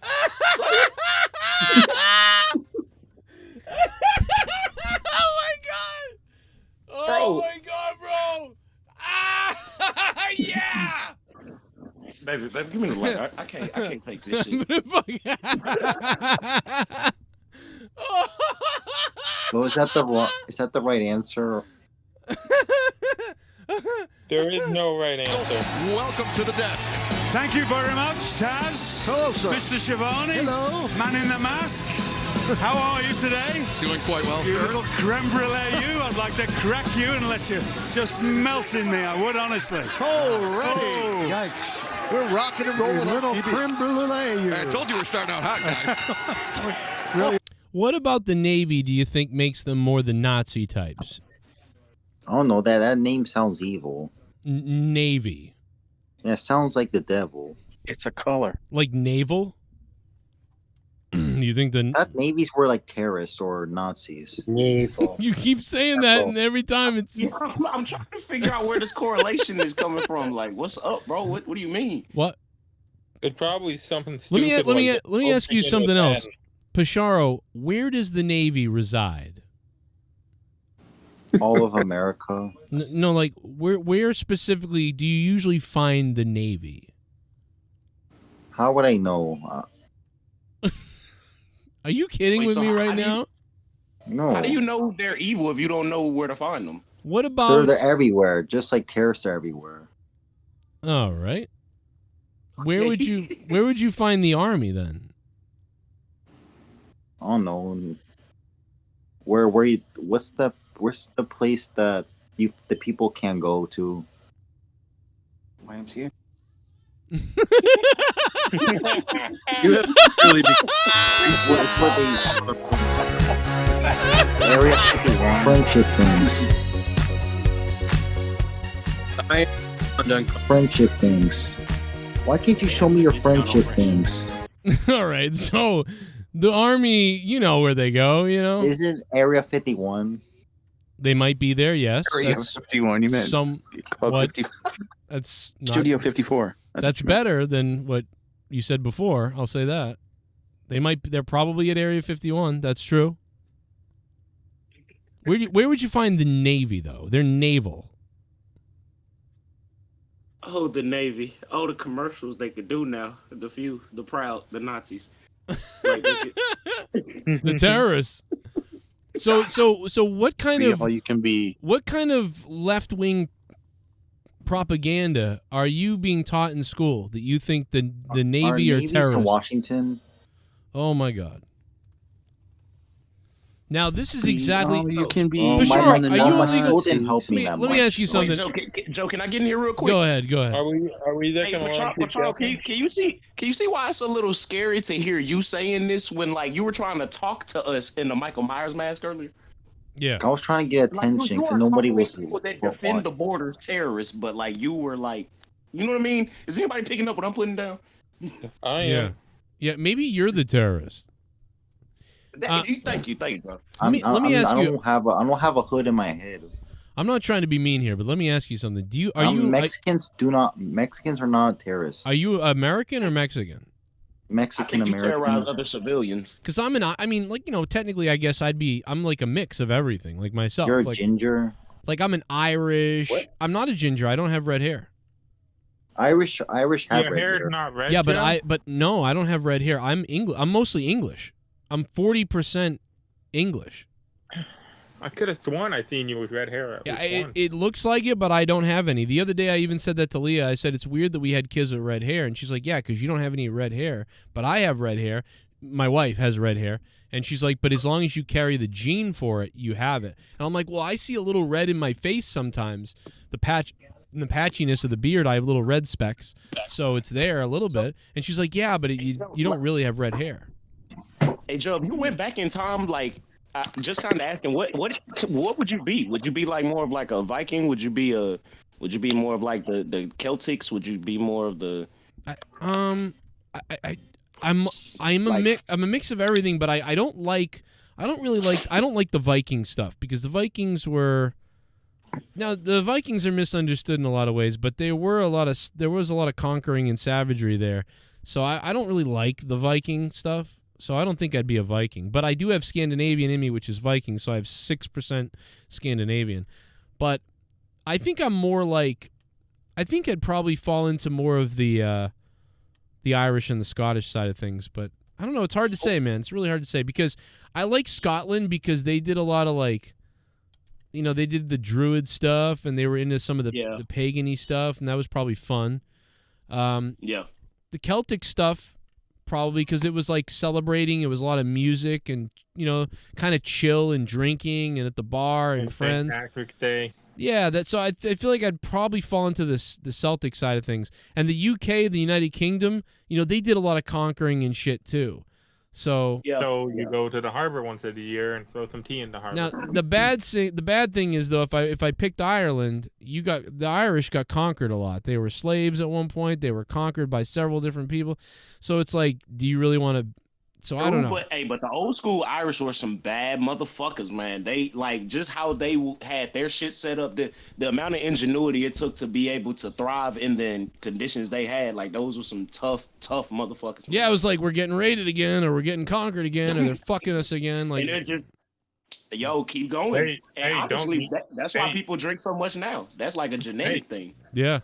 That's probably you're dead. We got the Irish mob. And you're right. And with the other thing that's carried down, what I've noticed about a lot of Irish people is there's a lot of coldness, and they can be very cold, and they hide their emotions a lot. Dude, my wife's family's like that, and my wife is like that. Yeah. Leah is very dude. I mean, I've seen people die, and I'm upset, and she holds it in. She holds everything in. There's nothing ever comes out of her, like other people. But honestly, I'd probably be in the UK, because if you had to grab me and put me somewhere, I'm 40% English, so I would default to the UK somewhere between Yorkshire and a lot of Yorkshire and a lot of, what's the other part? Fuck, I don't remember. God damn it! Like London, like no, it's the part Like where I'm not too familiar with the. You got Welsh and Yorkshire in you? Yes, That's probably what it is. Oh, it's not. Britain. I'm trying to think of where I'm, because I'm more northern, like Liverpool. Like, are you a Scouser? I'm trying to find it. Yeah. If I see it, I'll know. When I see it, I'll remember. Wales. I think it's Wales. Wales, bruh. Yeah, it's very. I think it's a lot of Wales. I'll look it up later, but it's a lot of Wales. Those are the Danish people, right? Am I right? Might be. I don't know. I don't know anything. What did you ask? Oh shit! All right, where's Troy? Yeah, where's Troy as a brain? He'll tell me I don't know. Yeah, we need a fact checker. No, I'll tell you one second. I'll pull it up. It's not. I don't even think it's that either. I just can't remember. I just gotta log in. Let me log into my ancestry and I'll know. Plus, this is going back to the people in the family and knowing everything of that. But in the end, it doesn't matter because I'm such a mix, bro. I'm such a mix of everything. No, by the way, they never care about that. You ever notice that about, especially white people? They don't care about all the different things that you are. Like, you're just white. That's it. Yeah, trust me. Yeah. And it happens to black people, too. It's just, you're black or you're African-American. They don't think about where in Africa you came from and all the little different things, because the same thing with African people.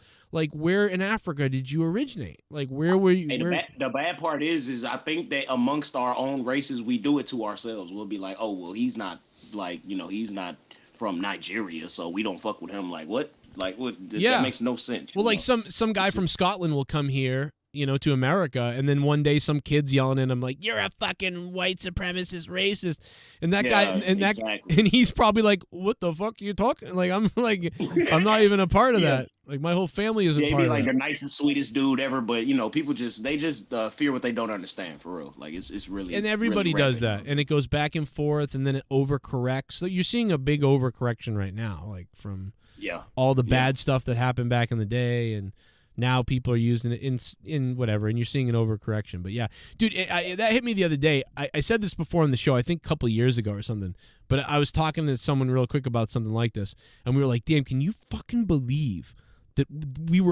people owned people in America, like not that long ago? It's like, what the hell, dude? That blows my mind. Like, that's fucking crazy. Isn't that a Depeche Mode song? What? People. Yes. People who fuck people are something to something. There you go. No, and honestly, to be really honest with you, that's why history was always so fascinating to me. Yeah. I love studying everybody's culture, and to me, it's always been important to know where you're going based off of what's happening. Just kind of understanding trends and understanding, when things start to move a certain way, what that means. Right. And I'm glad to be around you guys, because I know y'all are very observant with stuff like that as well. Like, even if you're not just super deep diving into it, you still try to pay attention to things and notice certain patterns, so because that type of stuff is very important, man. Our brains all do this, man, and we've done this over how many centuries now that, whether it's the Mongols or whether it's the Nazis or whether it's what stuff going on now, like, dude. Well, Joe, people talk about Genghis Khan like he ancient. He was around 1,000 years ago, bro. Right.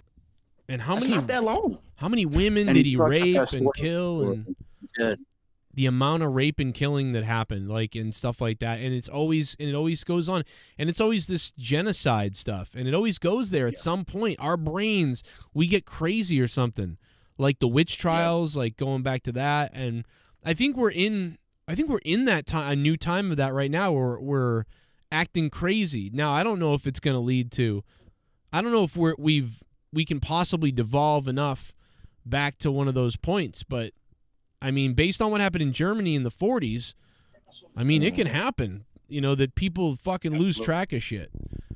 And Absolutely. that is so freaky, dude, because it's so everybody will quick to dehumanize people. I see it on Twitter all the time where people tweet, and not that the stats aren't there, not that there aren't stats that show certain people are doing certain things at a higher amount and whatever. Okay, cool. But not cool, but I see people tweeting like, so if like say a black kid does something and you see white people will be like, always them, or always, look, I wonder what the similarities are here, that type of thing.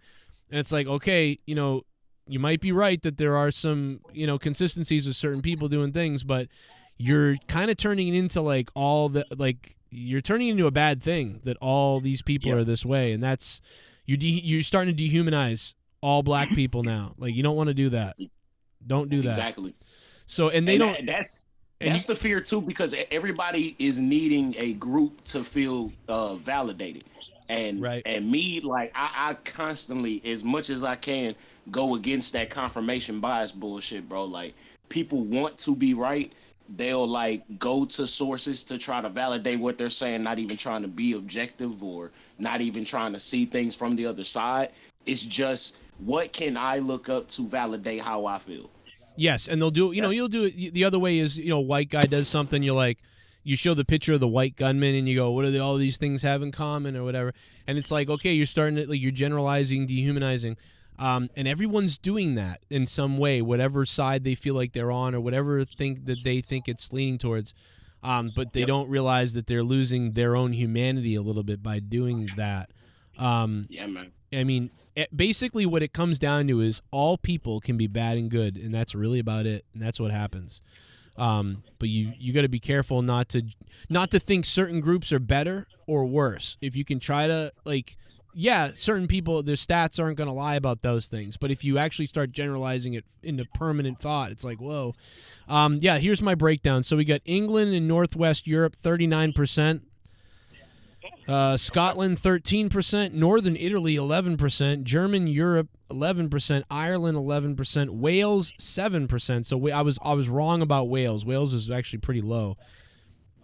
Aegean Islands, I don't even know what that is, but I'm on there. Southern Italy and France at the bottom of the list, and we know that Chad is on here somewhere too. Aegean. Aegean Islands, yeah. Aegean Islands. I don't know what Aegean Islands are, but we went over it on the show one time. But this is my heaviest DNA. About 40% is right here. You're kind of like me, actually, Joe, but my numbers are different. But to answer your question, the Aegean Islands, I have that in Mediterranean. Yeah. You got like some Balkan Greek in you. Yes, That's what it. there is, because one of my birth mother's side is definitely Italian, so I know that's. But yeah, England really heavy right there, and right in the more the southern area, then northern, but then down even to Luxembourg and Belgium. What part of Ireland are you, northern or southern? I mean, Ireland. Let me see what Ireland says. I think it's like Cork, which is actually where Leah's from. So maybe we're inbred. No, I'm just kidding. I don't know. No, I don't know. It's more of the southern middle. It's not northern as much, I think. It's not as northern. Looks like a ball sack, kind of. Big purple ball sack there. Anyway, I know we got donations. We got off on a fucking tangent about DNA and where we're from. Hit the like button if you can. You haven't done it yet. We did. We overshot 100 likes. That's fucking great. Oh, Motherfucker, here we go. Everyone knows I'm out the window. The Pitbull, Joe Cronin. No romance, cause there ain't no chance in my happy pants. Could you perchance come and take this dance and leave me here? I'm a bad motherfucker, ain't got no fear. What the time? What's the time, motherfucker? Time, motherfucker. You put it in a happy rhyme, motherfucker. It's the clock. Bang, bang, tick tock. Frog in a sock. Oil shock. 2 on consignment, 1 in stock. What's the time, motherfucker? Said Glock. Yo, Pitbull. I said Glock. Let's bring back the old Cronin. The person who created this community. I think you got me tonight. You lost passion, Jor. Would be awesome to see you rebound back. Bark, bark. I'm ready to go, Blonin. Hey, man, I've been hyped all night tonight. I think you did get the old Joe tonight. And I didn't even know if I had it in me tonight after. I brought out a little bit of the old Joe tonight, and it's actually nice. You like the crazy. It's here. I like crazy, shit-talking, fucking filthy fucking type of jokes. Cronin. Yeah, show us your friendship things. That's I mean, yes. I will show you my friendship. Friendship things. Joe. Well, you know what it reminds me of? You know what it reminds me of? It reminds me of this. It reminds me of this. Allow me to introduce you to the man who will lead the Undertaker. No. Where is it? Hold on. Where is it? Come on. Where is it? I need the real. I need the call. I need the JR call. Here it is. Here's the JR call. And this crowd coming alive, chanting for Stone Cold. And there he is. There's Stone Cold. And the deal is Stone Cold. Oh, he's talking. He's looking. Is it the old Stone Cold? Oh, he's talking. He's walking. Like, that's what you got. That's what you're getting tonight, Blown, and you're getting the old Joe Cronin tonight. You cocksucker with that mask on. Hey, I hope your wife rapes you before she drowns your family. How about that? Anyway, so yeah, you got a little bit of the old Joe tonight, and I think part of it is because I took a nap after I got home from work. I took a little nappy. I woke up, had some coffee, and I popped on here like it's the morning show, and I'm ready to go. So there we go. Yes. Go ahead. Finally, Pasharo, you got to speak again. Go ahead. When are we going to talk about those friendship things? Right now, you tell me about them. It's mostly about Finn Balor. What about Finn Balor? That he has a nice body. Oh my God. Jesus. And he's working hard. Oh my God, bro. Is this Luis Alejandro? Let me ask you something. Just when we were getting Joe in. Are you, have you jerked off to Finn Balor's naked body? I know aliens do. Okay. You're really close to getting muted again, Pacharo. I got to tell you. This is really bad. Your fans. No, you're on the show. You're not a fan right now. You're part of the show. You're the one that's talking right now. I might have to mute you. I got to be honest. No. This is bad. If you mute me, then the friendship things or something else. The friendship things or something else if I mute you. Why can't you show me your friendship things? Joe, this is turning into when Bullfrog was calling you a Foxborough bitch. Yeah. This is At least I don't reminiscent know of that. Joe's phone number. He doesn't know my phone number. Remember he used to call you all the time and he annoyed you all the Yeah, time. but he doesn't know my phone number. He would call me on Skype. But and- how is he able to call you during his streams? It's called Because he's been on He called Skype, you dildo. You don't even answer my Skypes. I haven't opened Skype in 2 weeks. What about the old Skype from 2 years ago? anyone. Skype is just horrible. The old Skype from 2 Joe years doesn't ago. even What are answer you? my Charles, so I'm pretty sure you're on the last of the list there. Let me ask you something. Do you have No. what about? Why don't you tell me about your retard things? It's usually my mom that gets pissed. Friendship things. Did I just said tell me about your retard things, and then you brought up your mom. It's usually What about your mom's piss? Is your mom retarded? No, I look retarded with my No, mom but is gets your mad at me. but is your mom retarded though? I'm asking. Really? No, Oh. she's from she works for IRS. Does she really? Yeah. No, my mom's Can not you- retarded. Get You're the guy Can already. you Get her on the show. Can you put in the Get good him off the show. put in the good She's word not for a me? spy. He's a I need spy. I Get need him you off to. the Yeah, show. no, Joe. I think you might have just made I gotta ask strangely a you. good best friend. I got to tell you, man. Put in the good word for me from your mom. I do owe $70,000 to the IRS. Can you? She's retired, so you don't have to worry about it. Well, but I mean, Oh, I okay. want her help. Dude, I I'm- need her help. Is what I'm asking for. That or if your mother can get me a job. I need a job where I can make over about $100,000 a year. If you can hook me up with a sales job or a job where I can make over $100K, just let me know. Why you should tell my dad he didn't pay child support. Your dad didn't pay child support for you. Yeah. So you didn't have. So was your father in your life? Yes, he left me when I was 5. Does he know Ash, your stepdad? Did he pull the whole I'm going? Wow. Do you feel like resentment towards your father at this point? Like, are you angry at him? No. No. And did he at least have a good time? Was he out partying with other fat women? Nah, he cheated a lot. Oh. So he was, that's what I'm saying. So he had a good time. So even though your mother was unhappy and that was a terrible thing, but at least your father had a good time, right? Yeah. Yeah. Now, did he have kids with anybody else? Like somebody? Yes, he has 3 wives. I knew it. And so and now would you say that And the other? now I have 2 sisters. So is your father Dark Knight? You ever? No, he's Mexican. Did you ever hook up with your half sisters? What do you mean by that? Like have sex with your half sisters? No. No. Okay. Were they good looking though? Well, they're too young for you to answer that. Ugh. What? So wait a minute. So whoa. So wow. So they're way younger. That's crazy. One's older than me, one's too young. So okay. Well, the older one than you, is she pretty good looking? yeah. Wow. Okay. And she's got your nose? No, it's small nose. Okay. So but does she look like you a little bit because she's a half sister? No, because my dad married to a Mexican, so it looks nothing. What? Aren't you Hispanic too? My mom's American and my dad's Mexican, so I don't look like that. You kind of So look like it's that. kind of like mixed, I think. But can we go back to, you did say your stepsister was kind of hot, so. Mexican American. Now, I never said hot, I said good looking. Yeah. Maybe I said hot.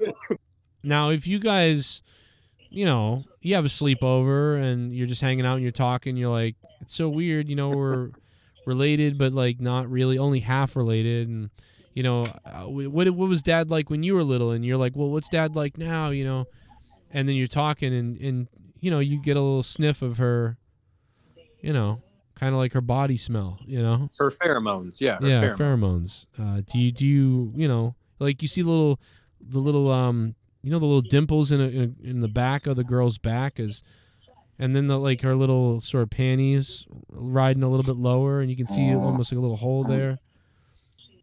And do you begin to would you think about rubbing her back for her a little bit? They need a massage. Yeah, if she needed a massage, you'd massage her, just to take care of her. Yeah, like a deep tissue massage. for health purposes. Give her a couple of kisses on the lower back. You know, that's not too bad. You know, that's sort of like, yeah, a couple of like kisses. Why would you kiss your own sister? But she's your half sister. She's only your half sister. And you get all I can kiss is my dad. Oop. Yo, my God. So you kiss your dad, but not your stepsister. No, it's or your half sister. Just not on the lips. That's the only thing. Not your dad on the lips. But would you kiss your half sister on the back?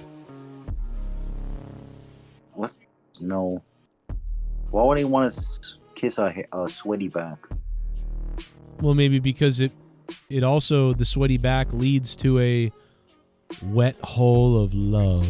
Wait, I was about to say, why is her back sweaty? Like, what's happening? Yeah, what's going on? Everybody's back sweaty.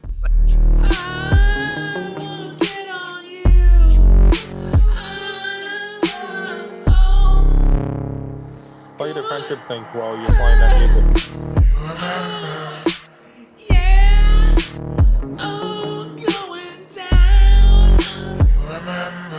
Sorry, ignore me. I'm just. Oh wait, I think I things, now just it's got the friendship joke. things.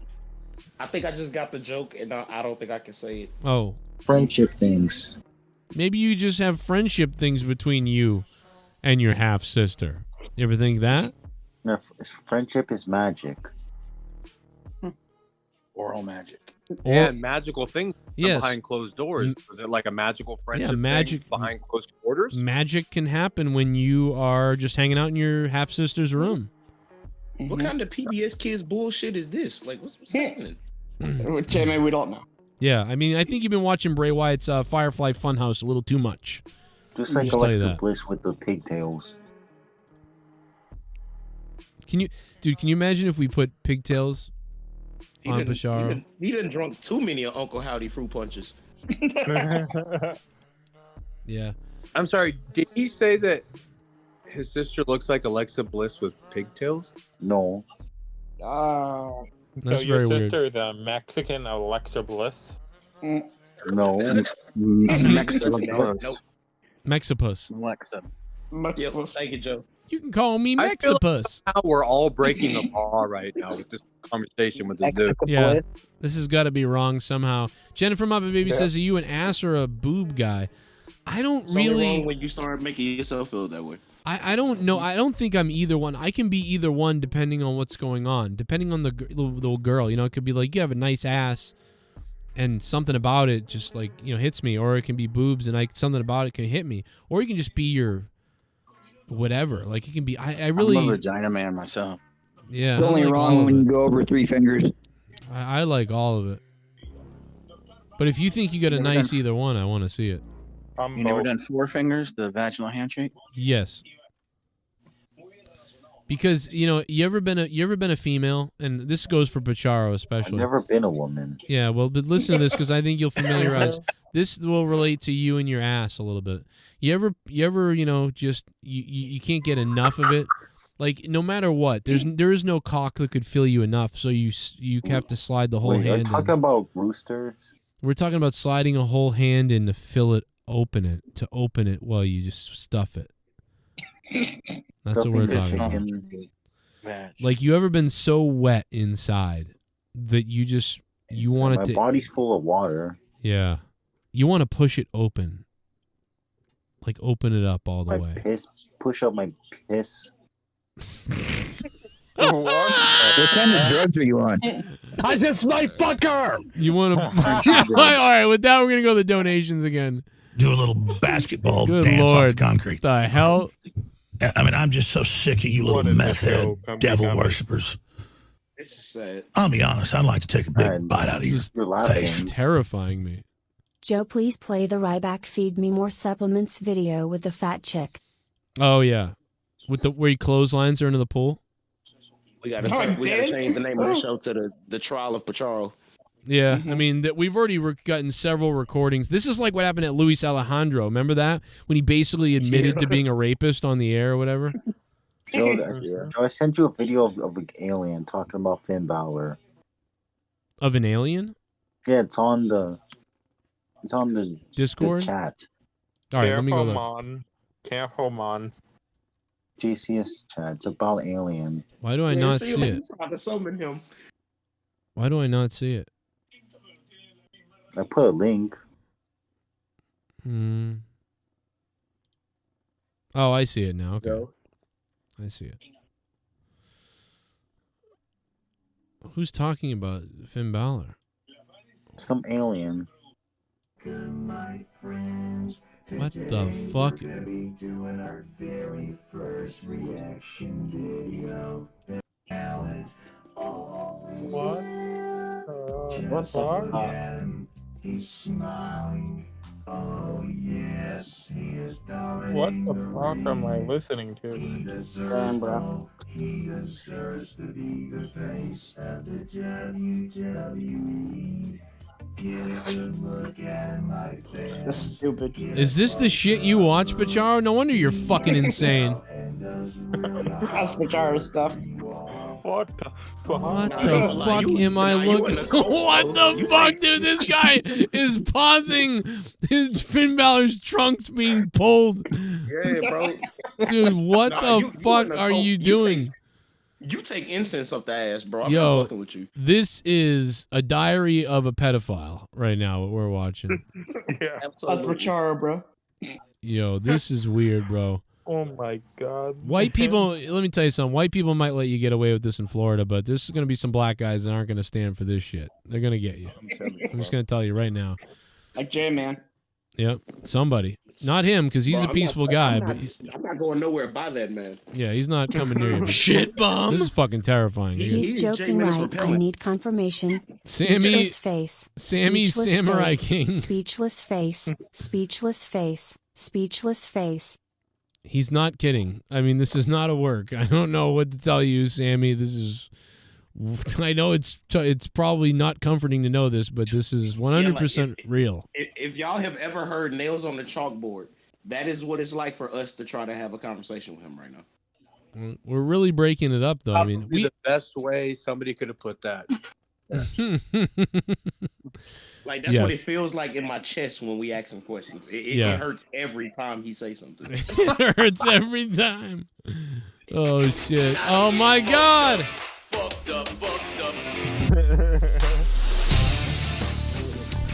Oh, it's Shell. Yo,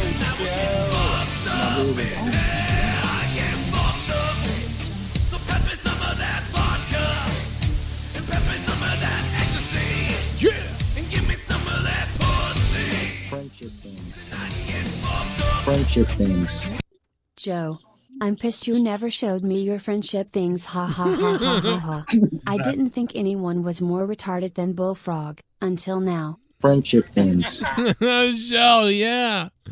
What's up, Shell? I didn't either, but you know what? Pacharo is, he's taking the cake a little bit here. money. I want to show Shell my friendship thing. The sweat on this guy's body. Yeah, Shell. Yes. I know you want to show Mr. her Pico, your how friendship extended are you right now for Shell? How big are you right now for Shell? Like a Pringles can. What? Like a Pringles can. Okay. That's a big, thick one there. Yeah, it's a hogger. It's a big hogger, yeah. Hogger. Bashar, are you listening Nothing to would the be show in the finer than my background? lips on Shell's vagina. Why am I hearing myself in your on your thing, Pasharo? I'm watching Because this he camera. has you on, because this is the type of bullshit he does. Why? Bullshit. Why are you playing the audio of the show while you're on the show? Why? You can jack I'm off gonna to it. watch anyway. I'm gonna watch anyways when this is Then over. get off the Yeah. shows you're gonna Yeah, watch. that's the show has to fine. be over. If you're gonna watch anyway, that's fine. But why the fuck are you watching now while we're on the show? Because it's feedback we're hearing. What are you doing? I thought there was a donation playing. I don't care if there was a fucking rapist having sex with a sheep on the show. Why are you whining over something not for nothing? What? Because it affects the fucking show, dumbass. It sounds horrible when your shit is clicking in every once in a while with random static in the background. I know this is what goes on in your house like all day, like static and noise everywhere and shit. But it doesn't work on a show, you know? By the way, Pasharo, are aliens real? Well, we're aliens, so We're- we count as aliens. We come as aliens. We count as aliens. Oh, we're aliens. Okay. Okay. I thought we were humans, but I was about to say, yeah, I disagree with that wholeheartedly. Aliens call us. I'm not Of course, Aliens call us aliens. no, I mean, if we go to another planet, we're aliens, right? Like, if we go to another planet, we are aliens, yes. But we're here as humans, like Homo sapiens, right? Charles, if anything, you are alien to us. Right. But whatever you are doing aliens, is new. It is extraterrestrial. It is not from here. Mm-hmm. I don't know what it is, but nanotechnology. Yeah, facts. At least if I was an alien, I would be smarter though. Yes, you probably would be. Shell, thank you for the donation. And yes, Ghost from the Coast is still the top dono. Appreciate that, Ghost. What up? And what's up to everybody, man? And you know, I'm so glad that I did a 1 hour kind of opening to this show to get all those things out that I wanted to say before I brought Pacharo on to blow my mind. You might be crazier than you might be crazier than the Demi Perry person than this person. What do you think about this person, Pacharo? As though their dominant gender Looks like Tommy. is male. Their minor gender could be any gender and genders, but their dominant is male. Versus people who identify as demi-boy, who feel as though part of their gender is male, and the other By the way, whenever people are like, how did white people in Germany possibly decide on genocide of the Jews and allow Hitler to take power and to do all these crazy things? How do white people, how did they do that and own slaves and stuff like that? How did they all do that? Exhibit A. Hey, Joe, we can talk about that out there. I can answer that for you. Well, this is part of it to me. This is things for Germany. People who identify as demi-boy, who feel as though part of their gender is male, and the other part could be any or multiple genders. The only difference. Bro, Pacharo, is this your sister? Your half sister? I don't have a fat sister. Ooh, I don't think you should call her fat. That's not nice. I don't have anyone fat. I don't think you can do that anymore. So does she have curved hips? Like, is she not like everyone's skinny? Everyone's skinny.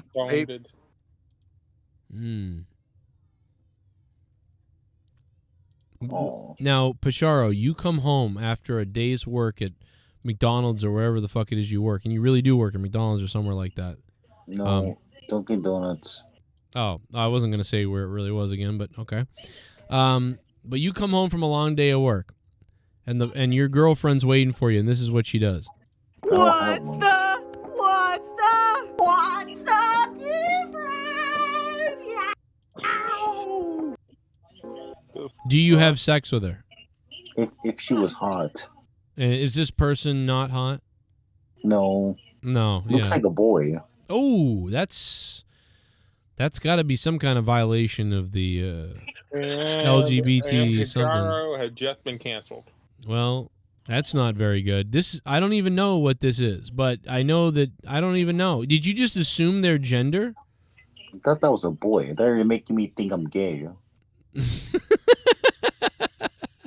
Are you assuming this person's gender, Pacharo? Like all of a sudden now, that's what did it. Mm-hmm. So you wouldn't dunk in her, but you would dunk in a donut on your half sister before that? No. Why are you gonna bring up my sister now? Well, because I'm still wondering about the whole sweaty back experience. Ooh. It's because she's Mexican, Danny. It's almost like her back was a little wet. Hey, thank you. I didn't want to say it. Is this becoming a niche thing now? Now you bring up sisters. Yeah. No, because I mean, just letting you know. At least admitted to his fuck ups. You just seem to act like you dabbed. But I didn't admit anything. I didn't admit that I did anything with my sister. Though. No, he just said he said she was good looking. That's anything. All. I know that you have skeletons in your closet, bro. We don't have to talk about it. Can you imagine the sleepovers if he ever had one when he was, I don't even want to think about it. Hey, listen, I haven't had sleepovers since I was like 8. Yeah, and there's a reason for that. Bird is here. What's up, Bird? How you doing, brother? What the fuck did you walk into, Bird? Yeah, this has been something tonight. I want to know who's the unprofessional, stupid shit who's got the fucking show on in the background. That's Pacharo. Pacharo. That would be Pacharo, sir. Yes. Learn some fucking podcast etiquette, you stupid fuck. Ooh. Where did this guy come from to have an attitude? Learn some podcast etiquette. That's all I gotta say. Doesn't have an attitude, dude. He came from your sister's pussy. Joe, how about we talk? Oh, no. Anyway, ignoring the Go dumbass. ahead. Hey guys, how's everybody doing? What up, Bird? How you doing tonight, man? Hey, it snowed in LA tonight. I've had the fucking worst week of my life. Whoa. I had a fucking water line blow up in my fucking house. Oh, and no. Had to repair that. Had a fucking water pump in my wash machine fucking die. I had to fix that. And my fucking truck's about to blow up. No, he's I'm drunk. about to fucking cry. I'm actually sober, actually. Yeah, dude, this has been not a good fucking week. of my life, bro. Not a good That week. sounds expensive. Bro, my that picture. my commission got cut by 22%. Damn, you sound like you've had a worse week. Worst fucking week. Joe, why does Pinocchio have that image? So Pinocchio. so wait a minute. fuck? So you're telling me that when the water pipe was it because you had to get a plumber out there that it was a pain in the ass? No. What had happened was the water line, like it was like from the wall going to your toilet. And what I originally thought was happening is I thought like a pipe originally busted, but once I realized what it was, I turned off the release water valve, and I'm studying what the fuck is going on. I was like, I just need a new fucking hose and shit. Oh yeah. Which cost me like 20-30 fucking bucks. Easy fix. Oh okay. Yeah. But still, water, man. All that happened in 24 hours, and I was just like, what the fuck else could go wrong, bro? Dude, Vic, turn the fucking audio off, bro. Like, I can hear the show in the background. Oh, that's it. That's it, Pachar. You got yourself muted. Oh, he's Christ, muted. dude. He got muted. Look at him. He's upset. Learn some podcast etiquette, you fucking retard. Well, the thing, see, Basharo's got to learn, man, that he can't, because what he does is, like, we're talking, and then he just starts, we're in the middle of talking, and he just starts going, Joe. And then we're like, all right, we're going to finish talking. And then his shit's playing in the background, like I told him. I told him you can't do that. You can't have stuff playing in the background. But you know what? Everyone's got ADD now, so they can't just be on the show. They got to listen to Wheel of Fortune in the background. And you know, My First Butt Pirate is on MTV. Interesting. Yeah. And that's and it's like he can't. So he's listening to that sort of. That's why, like, when you're asking a question, he's like, I don't know, wood chips. Like, it's because he's not really there. You know. Now, other than that, how's Texas? Texas? I don't live in Texas, bro. I mean, Texas is cool, bro. What? Like, why are you asking? Well, because I'm wondering, because I've heard from everybody that it's getting crazy over there. Texas has been crazy. People just don't go outside. Is that real? Like, really? I mean, for most of the people, I don't want to speak for nobody because I don't know who you're talking about, but like, I guess Garguts, maybe? I ain't trying to put Well, nobody on the Garguts is spot. always out, though. He's walking everywhere. He don't care. He's like a free spirit. You know, he's... Yeah, I don't really see, like, the area he's in being too bad. Like, where I'm at, of course, like, Houston is bad, you know. Ooh. But, I mean, Oh, it shit. It I mean, depends it's on flooded by the runoff of LA and shit. I will never go through Houston. Yeah. I will never go through Houston without an escort.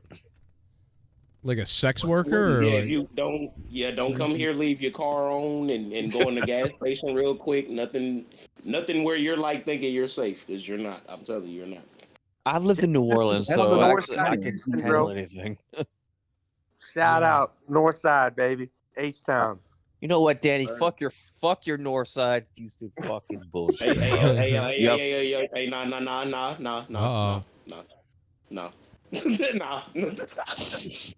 Nah, we ain't gonna do that one. Wow. I lived by South New Orleans, bro. South Side, motherfucker. South Side. I'm just kidding. Fuck. I don't rep nothing. Shout out to Louisiana, man. Boston, Mass. Woo. Shout out to All right, yeah. Everybody put your hoods in the chat, man. Everybody put your places in the chat. I want to see it. I want to see where everybody's at right now. Where is everybody listening right now? That's true. I'd love to hear where everybody is tonight. Listen, we got Shell dropped to $33. Shell, thank you so much. Show me your tits. Show me your tits, Shell. We want to see your titty tits. And now he's taken over He's kicking the ghost from the coast out of here. He's the man with the big cock. It's Todd Fair. It's okay, I am a horse. Fuck, man, thank you, Todd. It's okay, I am a horse. Todd. Matters on the floor. It's okay.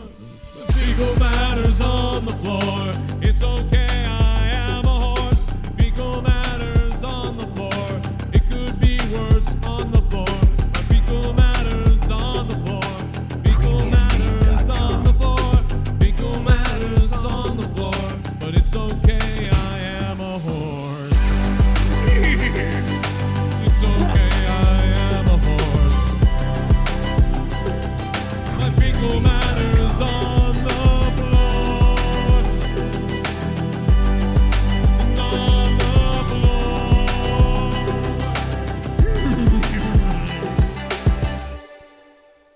Make it good. Joe, what do you think of Picard so far? I think it is obviously way better than seasons 1 and 2.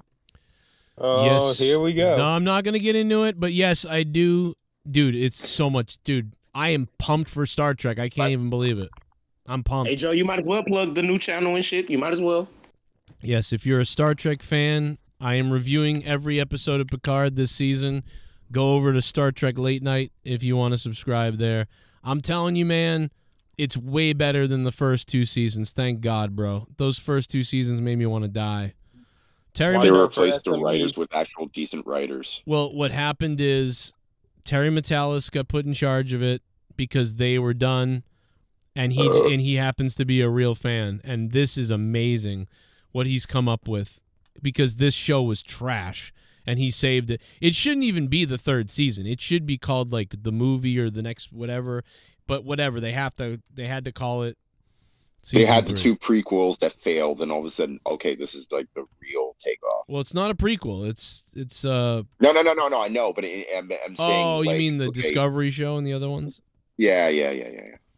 It's just good. It's good, man. I really like it. Todd Fair, thank you for that $52. That is the largest donation of the night, and you are now the king currently of Monetize This 400. The digital king. The digital Joe, is the king. Fecal Matter song, is that like a protest song? No. For horses? No, it's my I get aroused when I see poop come out of a horse. No, I'm just kidding. I don't know what it is. I thought you get Well, around. you lived by a place where there was a lot of horses. It's not a strong message. Horses, right? Yeah, it's really just that, you know what it is? I saw that GIF and thought it was funny, and then I just started singing that. And I was like, okay. Donation.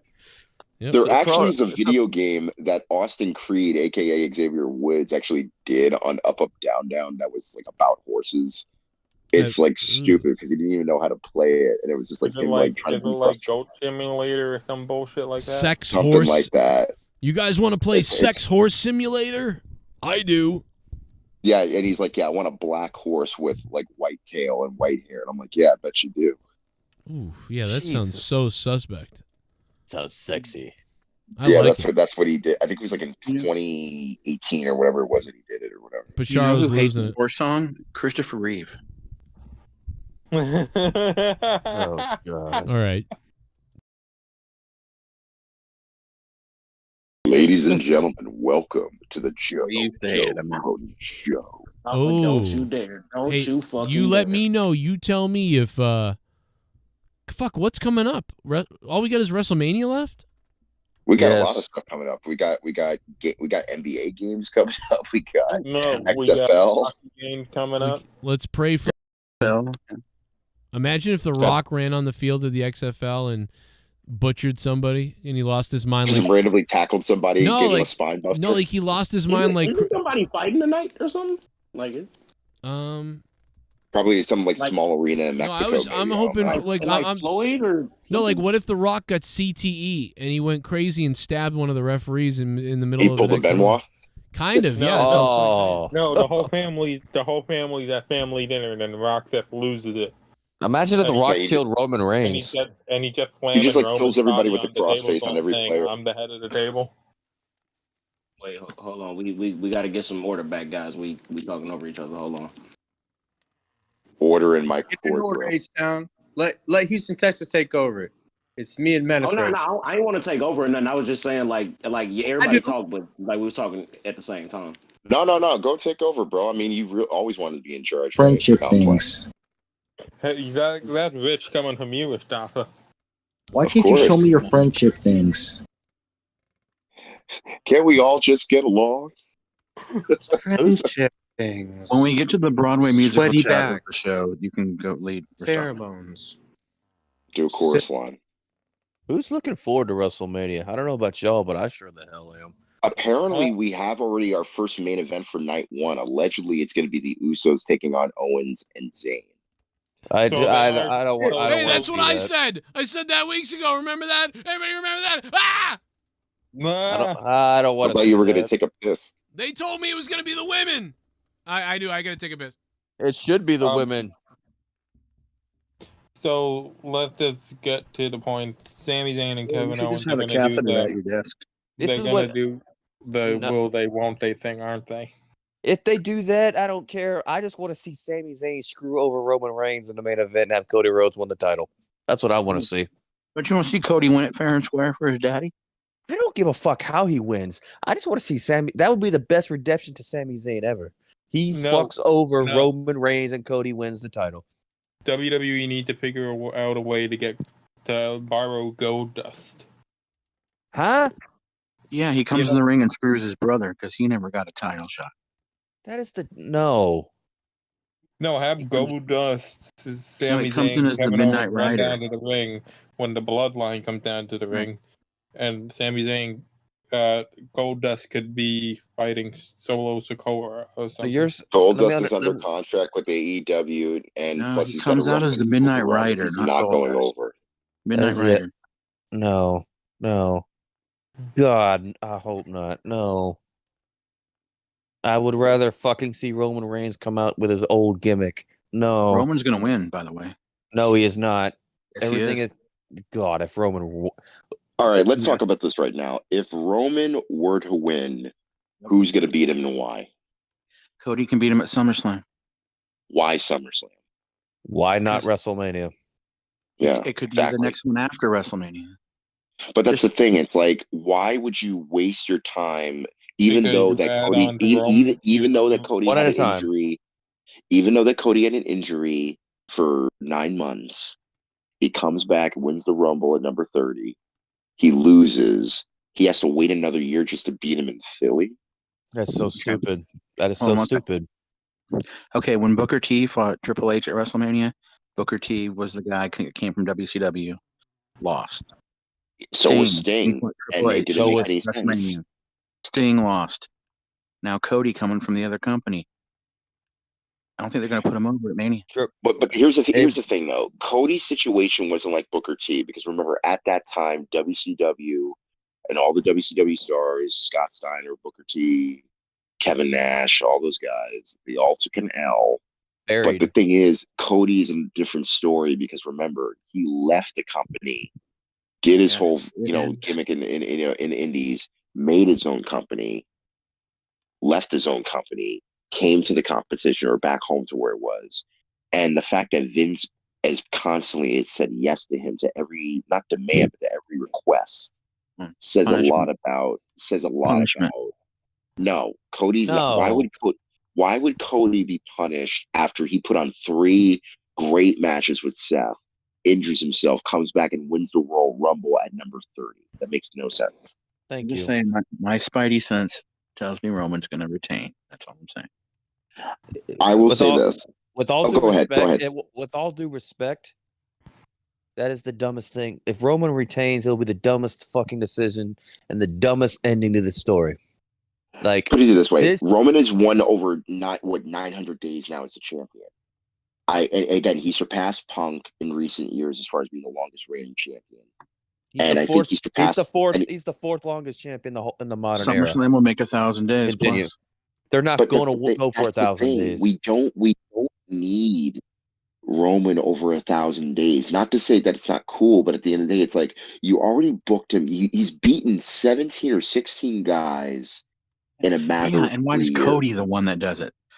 Something that Brock and McIntyre, he's had all over them 23, didn't do. 24 title defenses. right? Stardust is going to beat him? No, he is not Stardust at this point. He is Cody freaking Rhodes, and this guy. He's the American Nightmare, bro. Like, everybody wants to see Cody Rhodes win the fucking title. Which, by the way, I wouldn't be surprised. I would not be surprised if Cody, just as a comedy bit, for whatever reason, did like the whole like Stardust, like, you know, a tilted world, and when the Roman's face going screw off. You know, Maybe Cody will come into the ring in polka dots. Oh god. Oh my god, that would be hilarious. If y'all don't mind, can I hop in real quick? I just wanted to ask, what's the plan for Cody after Mania? Say that he does beat Roman. Like, who does he face? Well, because the plan can't be a rematch, right? Like, no, Roman is going to take time off. Roman is going to take time off because. But I will say though that guy has there will be Corbin feud. There will be a rematch with Roman somewhere after the fact, but that's the $1 million question. You've built right now the World Heavyweight title, the WWE Universal Undisputed title, is the hottest it's ever been in so long because of the amount of days it's been defended and kept by Roman. Now let's say you put it on Cody. How are you going to book him? Because the thing is, if you don't have strong enough heels to make him compelling, guess what's going to happen? Eventually, the audience is going to turn on Cody and boo him. Yes.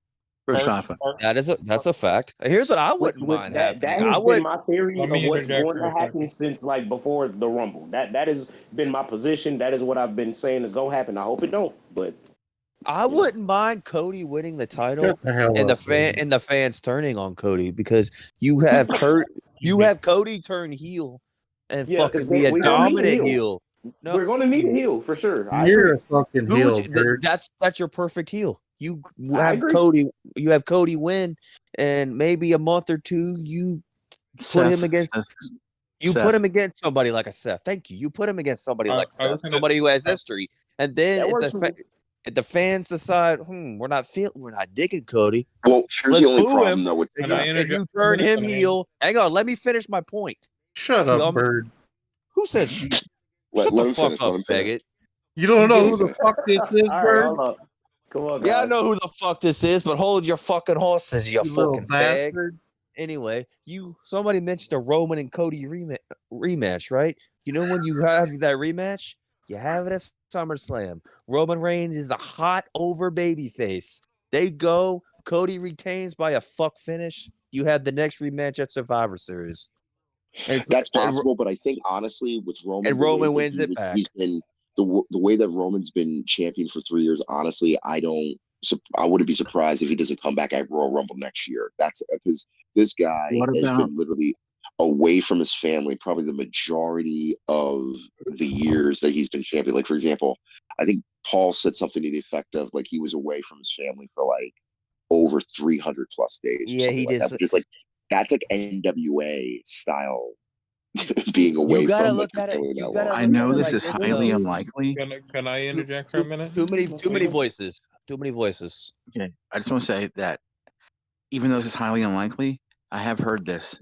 What if Paul turns on Roman and sides with Cody? Where's the logic behind it? Exactly.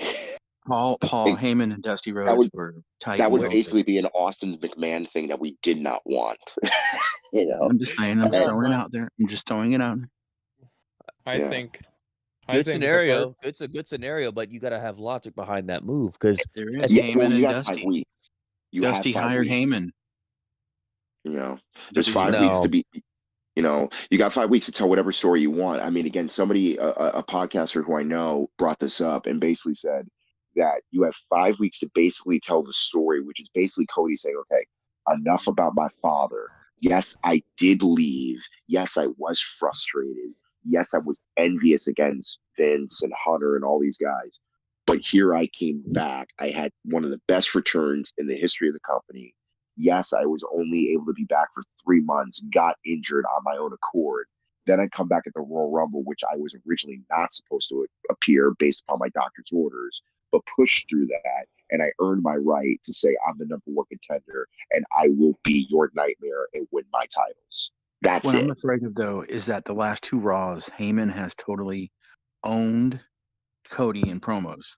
Totally made him look like a fucking ass. That's Paul Heyman. Paul Heyman. Cody could look even weaker and more of an ass and get the crowd to turn on him. I mean, All right, let me weeks ask is you a long guys a time. question. Let me ask you a question. As far as Cody and his promos, in comparison to, I mean, Heyman's Roman killed is a him. different style of promo because, again, he actually got way better and more comfortable in his promos later on. But as far as Cody as being the champion and carrying the championships and being on the stick, do you feel it's only a matter of time based on his styling of promos and the way that he uses a promo and talks very eloquently in a promo? How long is it going to take before the fans get bored with it and boo him? Could be in the next 5 weeks. I disagree. Can It's I just Russell- say something real quick? Go ahead. Going back to who would face Cody after Mania, I was thinking AJ Styles. AJ is still injured. That would be a sick fucking match. That would be It could be anybody because remember when Randy Orton won the title from Bray Wyatt, his next opponent was fucking Jinder Mahal of all people, and he lost. I mean, honestly, don't remind me. We need legitimate heels. I mean, it would be interesting, and again, I'm just throwing this out there as just an idea, but even if you threw in Sikoa as a wild card, would be interesting.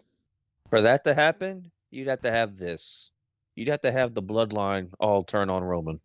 But that's what I'm saying. It's going to be most of the bloodline, but then you have Sikoa being almost like the loyal wild card and saying, Actually, okay. Let me redirect that statement. You have Roman lose. The Usos continue doing their thing as the longest reigning tag team champions of all time. And you save your money match, which would be, if not Roman, Seth or AJ. You would have Solo go after Cody for, I don't fucking know, 2 months. And that you're turning Solo into a freaking, not a megastar, but a upper mid card main event talent. Yeah, I would say definitely like a Umaga type of upper mid card. Way better than Umaga. He's better than Umaga. I don't care what nobody says. Well, yeah, he's more of like an MMA styling of fighter, more so than Umaga. But Umaga was one tough. Umaga was great. I don't know what you're talking about. Wait, hold Umaga's on, one guys. tough dude.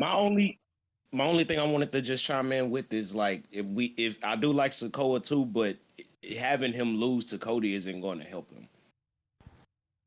Well, no, obviously. Well, I don't see that happening really anytime soon. I mean, again, there's people saying in the chat, well, what about Cody versus Omos? And I'm like, well, first and foremost, the fact that Vince's fingerprints are on Omos versus Brock Lesnar, and you don't deny that the fact that Vince doesn't have influence on that. The idea that Omos can be a contender in a way, granted that it's possible, but the thing is, though, even when Big Show debuted in WWE, he had more mobility and more skill than Omos has even now.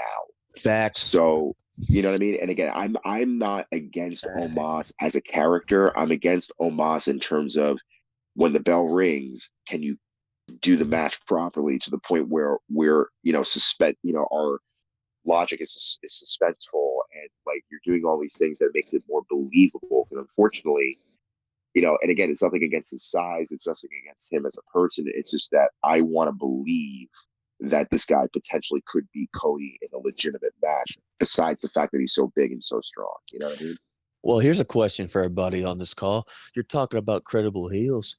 There's going to have to be at least 2 heel turns in the next 6 months for Cody to have a legit fucking good match with. If Cody's not turning heel, who's turning heel? It's not going to be Cody.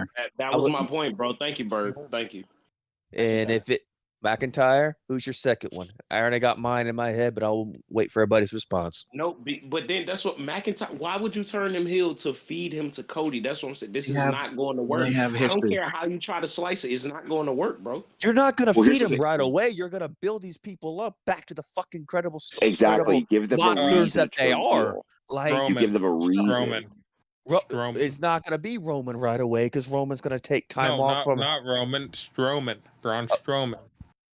You turn Braun Strowman heel as he's monsterly over right now with Ricochet as a tag team. What's he gonna do? Turn on that that would actually be an interesting match because Braun. I mean, again, first of all, he lost a lot of. Braun's gonna bury Ricochet if you have that, and Ricochet will have nothing to do after that. Well, But that's the that's thing, what and I'm that's saying. Like my thing is, how is Braun or anybody feeding or destroying people on TV for 6-7 weeks just to lose to Cody a good story? I need y'all to help me understand that. okay. So basically, let's say Braun feuded with Cody for like 2 pay-per-views straight or whatever it is, right? Braun, in a lot of ways, has come a long way, especially coming back to the company. He lost a lot of weight. He looks shredded. He had a great match. He had a great match with Gunther in for the Intercontinental title. Everybody's sleeping on him. Well, the other thing also is, like, again, even if like I would feel bad for Ricochet in that situation, booking wise, but again, even though that Vince is sort of kind of still there, Triple H still has the final say, and you could still do something with him. But the thing is, if that's the case, then make him the Intercontinental Champion. You know, but then with Braun, with Cody, yeah, just to lose. But then what are you going to do with Braun after the fact? Well, here's what you do. Well, then here's my opinion. You have who do you have credible in the mid card right now to take the IC title from Gunther? Like, anybody credible? Because what I would do while you're Solo, Sheamus, McIntyre. So there's a lot of that. you can bring back That Orton. way you can protect him, but get the belt off him. You got to lose it. You can bring back Randy Orton if he's healthy. You put Gunther versus Cody. Again? Well, they had Rumble. That's kind of something. Yeah. There you go. They got history. Somewhat. Guys, I feel like how close is Randy to coming back? Somebody's got to lose. You can't have Walter losing to Cody. This is not going to work. It's not going to help, bro. No. Here's the thing, though. As fucked up as it is, somebody's going to get fed, and we can go around in a circle of bullshit, and somebody's going to get fed to Cody right away. Only problem is Baron Corbin. No. Yeah, now that makes a little bit more sense, I guess. Like, Miz But here's makes a the little problem more with sense. Baron. He's the Jinder Mahal of Raw. Exactly. That's what I was just going to say. Unfortunately, with all due respect to Baron Corbin, it's like he's literally the laughing stock, practically of the main roster. He is the Mojo Rawley.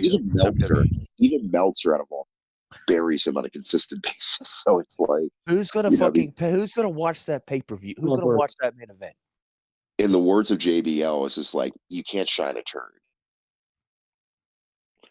You know, First off, how close is Randy to coming back, or is there any kind of time? So, based on the time he's been away, and again, he's still, I can only imagine, enjoying his time off. But I would think that if he does come back, there's got to, I mean, again, they still got to reconcile what, him and Riddle. People have forgotten about Riddle, basically. You know what I'm saying? And I think Riddle, what, is he suspended again? No, For he's still suspended. He had the 90-day. Exactly. So even when he does come back, I don't expect Riddle to be in the main event picture. He has to earn that back. My point is, just imagine this: end of WrestleMania, Cody and Roman, referee gets knocked out, guy slides in the ring, hoodie covering his face, RKO on Cody, then he peels it off his hood. It's Randy. Because they have that's the thing. It's like there's all these intricate stories that you can do, but at the end of the day, Cody needs opponents that are going to legitimize him and keep him fresh as a champion. And for having us to be feud with Randy wouldn't be appealing. No, it would be, but the thing is, again, there's got to be a build. There has to be a why, and there has to be consistency with the fans agreeing that this is what we want to see. Well, here's the problem. Nobody is built to that legitimacy at this moment. And I'm scared for post-WrestleMania season because you got all this hype about the WWE and this whole story right now. And once it's over, where the fuck do we go? Exactly. And it's like the same thing with Sammy and Kevin. I basically gave a fucking good fucking SummerSlam build with Roman getting his rematch, coming as a baby face, and Cody Rhodes turning heel. Like, I don't want Roman as a babyface for a long time. Very long time. Well, guys, we get a double turn at Mania on some crazy shit. Only way you're gonna get a double turn, and this is just me speaking hypothetical, is if Paul turns on Roman, and Cody does a mirror of what Stone Cold did, gets the title. They shake hands, and Roman takes his 4 or 5, however months off. Comes back. He's gonna be over as can be. Y'all know that's what's gonna happen. He's gonna be the most popular man in the company, most over babyface in the company, just like Sammy is now.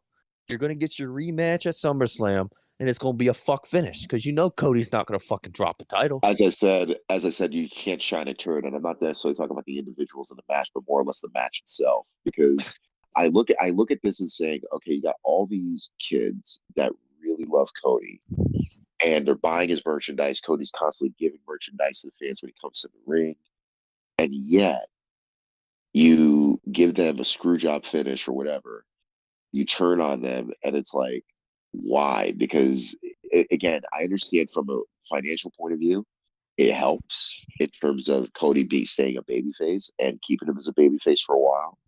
But the thing is, though, Cody is basically in a Bret Hart situation where, although he's loved and this and that, you still got guys that are trying to be like that Shawn Michaels to this Bret, and yet being more popular, probably even more considered legit in terms of like the way they interact with the audience. Because again, Shawn had that it factor with Bret being a great worker. Shawn was more than just a great worker; he was a great entertainer, and Cody is just a great worker. But as far as an entertainer, that's Roman.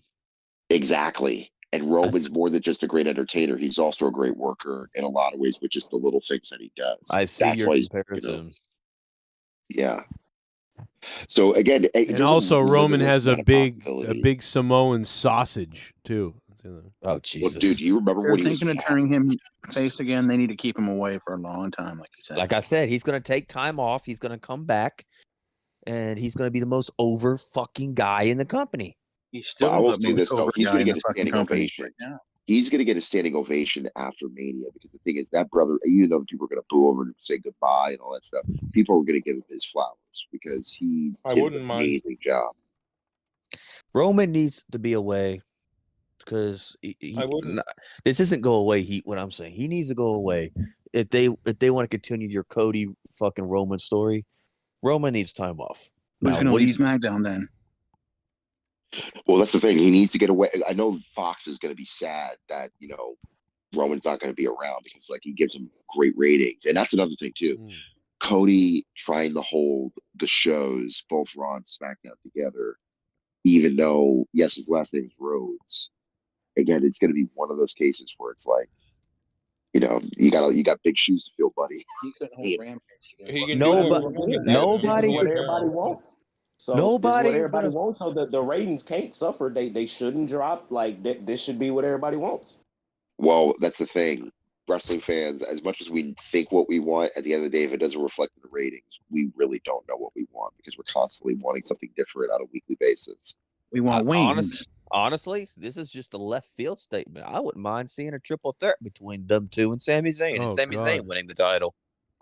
Unfortunately, that's not in the card. I don't want to. I definitely don't want that. I know. No triple threats. I hate them. Unless if it was Benoit, Shawn, and Triple H, then it's a different story. That was Benoit against Nancy and Daniel, triple threat. Oh my God, bro! You're going to hell. You're fired. Go flex, referee. I could see Kevin Owens going after Cody if Cody wins. I could see Kevin Owens having a cardiac event. I'm sorry. Oh. Actually, it's probably more. Is he poutine? I'm kidding. It's more likely I'll have one, to be honest. I could see Kevin Owens killing Sami Zayn's wife. In that case, oh my God! Do you like poutine? But at any rate, Joe, like, I mean, the idea of the booking going forward after Mania, we're all discussing it, and it's scary because again, we're scared. If there's not enough heels for Cody to really, I'm scared. Get scared. You're like being alone in a closet with Pacharo. Well, Joe, how do you see this going forward? Scary.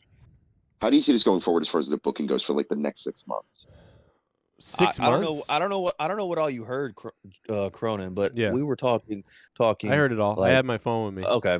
But no, I'm saying the same thing I've been saying for weeks. To be honest, it's that Cody's going to go on a run, probably go into SummerSlam with the championship still after he wins it at WrestleMania. I think Sami Zayn will break off, into some kind of side thing with the Bloodline, continuing after WrestleMania.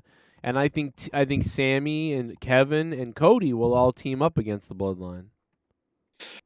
I can honestly say probably maybe Survivor Series. I doubt that Sami and Kevin are going to have the tag titles, but definitely those three in some type of War Games match against whomever the main antagonists are going to be at that time. But again, it's very, very weird how, again, we've had this run with Roman. And I think the reason why everything is coming to alignment is just because how well Roman has succeeded since becoming the champion and remaining champion for over 3 years. Right. And that's why all these intricate storylines are so interesting.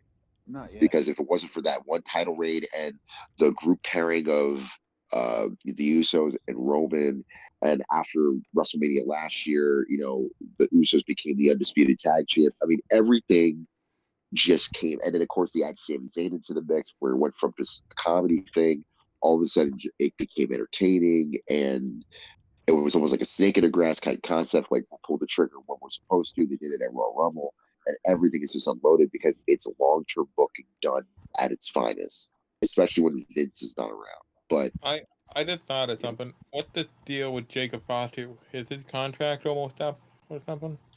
I think I don't want to assume. But I think he's still doing stuff in MLW, right? He's still the champion, right? I don't know. I heard something that I heard something that WWE had some interest in him or something. Oh, the WWE always has an interest in the Samoan family. But I mean, there's even Alpha Jr., who wrestles in Jersey a lot. I mean, again, I know he's got trial matches here and there, but again, that family is set for life when it comes to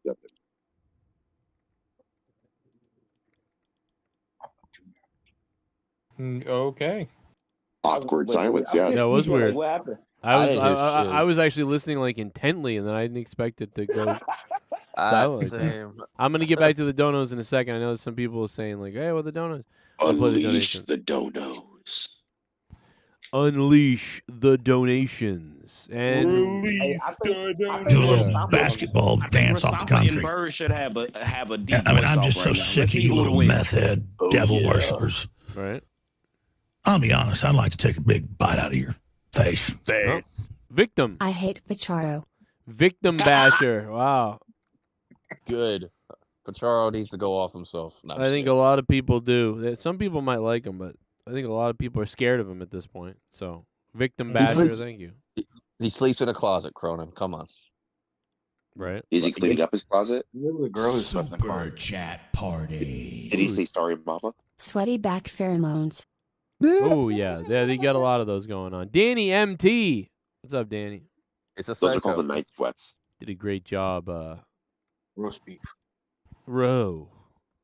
Dude, imagine roast beef in 90-degree weather, just getting sweaty. Oh, Just getting sweaty on the hood of a car. Yeah, They that's have gross. spicy roast beef now. Yeah, that's nasty, bro. Ugh. Shit bomb. Put some eggs on it. Put some eggs on that Send you hood. Meltzer Sasha Banks interview play on air.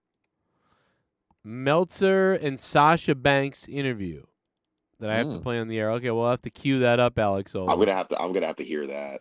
Are they fucking? Why? Like, what's going on there? Yeah, I mean, they better be banging. Is this like the Page video? Page here. I'm inside you, I am. You want to play? You want to look at my fatty? Before we even listen to it, we already. You know raised a both piece of don't shit. want to be there. Nothing would be finer than my lips on Shell's vagina. Oh. Pacharo put mask back on. Okay. TMI. Imagine you fucking making out with Shell's feet. Remember the pictures of Shell's feet? Oh, God. I hate feet. Oh, man. What, you don't want the corn toes, bro? Shut up. Oh. Like corn. I would rather watch a guy finger his ass than look you fucking. Ugh. The hell? Charles started, you know. Good. That's a Booker T moment. That's a shuck it, duck it, quack, quack moment. Suck it, duck it, nutsack.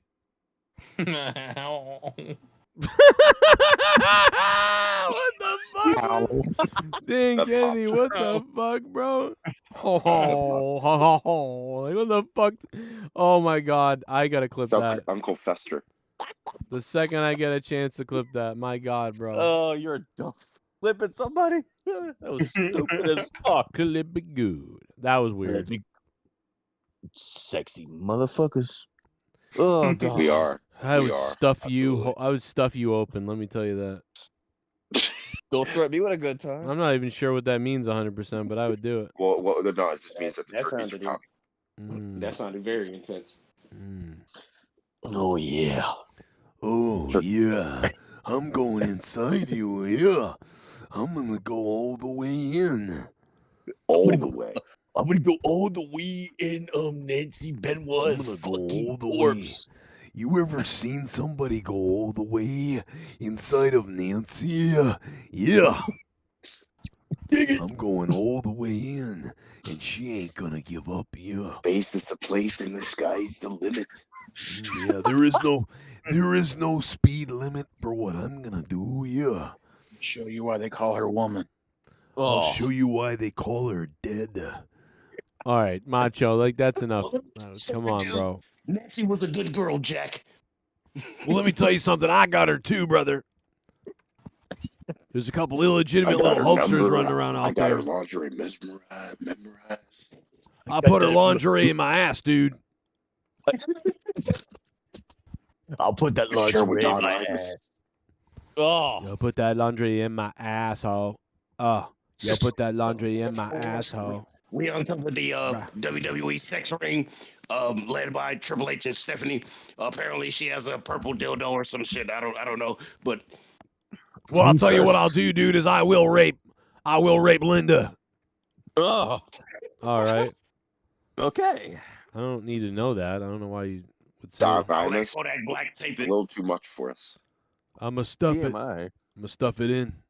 I'ma stuff it in real good. I'ma stuff it in. Ryback. We've I'll reached follow. we've reached the point in the night where we just yell weird shit like we're 15. We're all more in like our inner 12. Pacharo out. Yeah, well, this is why Pacharo comes and listens to the show. Except He's we're like, funny and he's not. That's the only well, difference. maybe. That's true. That's subjective.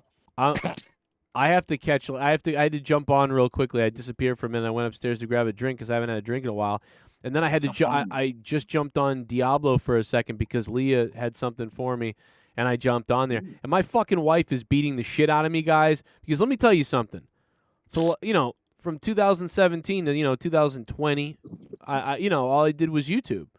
I had all kinds of time to play Diablo all the time, and I would whoop her ass and everything. But now that I work about 40, 50 hours outside of YouTube and the YouTube... She put in some time. Yeah, she puts in time. I'm way the fuck behind, dude. She fucking kills me every season now. Like, it's like, what the fuck? And this is why she's the champion. And this is why I don't play World of Warcraft, by the way. Because if I played fucking World of Warcraft, we lose everything. World of Warcraft is a fucking beast game. I know it is, but it's like if I played it, like with Diablo, you can just pick it up and play whenever, and yeah, you'll be behind and whatever, but whatever. But in World of Warcraft, it's like, dude, I feel like I need time. Like now you can do the same thing with Diablo, and you can get stuck playing forever. I mean, it's addictive, but I don't know. WoW's just you get more coordination. But if I find a Yang's recurve, we could have a moment here on the show. Leah, wake up, I would put Skyrim in that category. Yes, Skyrim's the same, exactly. In fact, Skyrim is like kind of like more like Diablo in many ways, but also like WoW. It's like a mix of WoW and Diablo, but in a first person, or third person. I played DC Universe. Yeah, DC Universe that was a good game, right? Wasn't that kind of like RPG-ish? They're still going. It's basically World of Warcraft with superheroes. Yeah, it was pretty good. In fact, you know what? Who somebody worked on that? Did David Brevik work on that? Somebody think so. Look that up, somebody. It's somebody. If it's not Brevik, it's somebody else. But I think that David Brevik worked on that, and he's the one who made Diablo 2. I actually missed you playing PUBG. I know. Someone said that the other night, and I was like, yeah, I do. I want to jump on there soon. Again. Because they updated so much. I just don't like that. My thing is I get sad because half the people you run into in the game are fake. They're computers. Like, you're mostly playing against computers. And what throws me off is when you come against a computer, it's so easy to kill them and you know it, and they don't even make any sense. But then when you come up against a human, they kick your ass because you're not expecting it.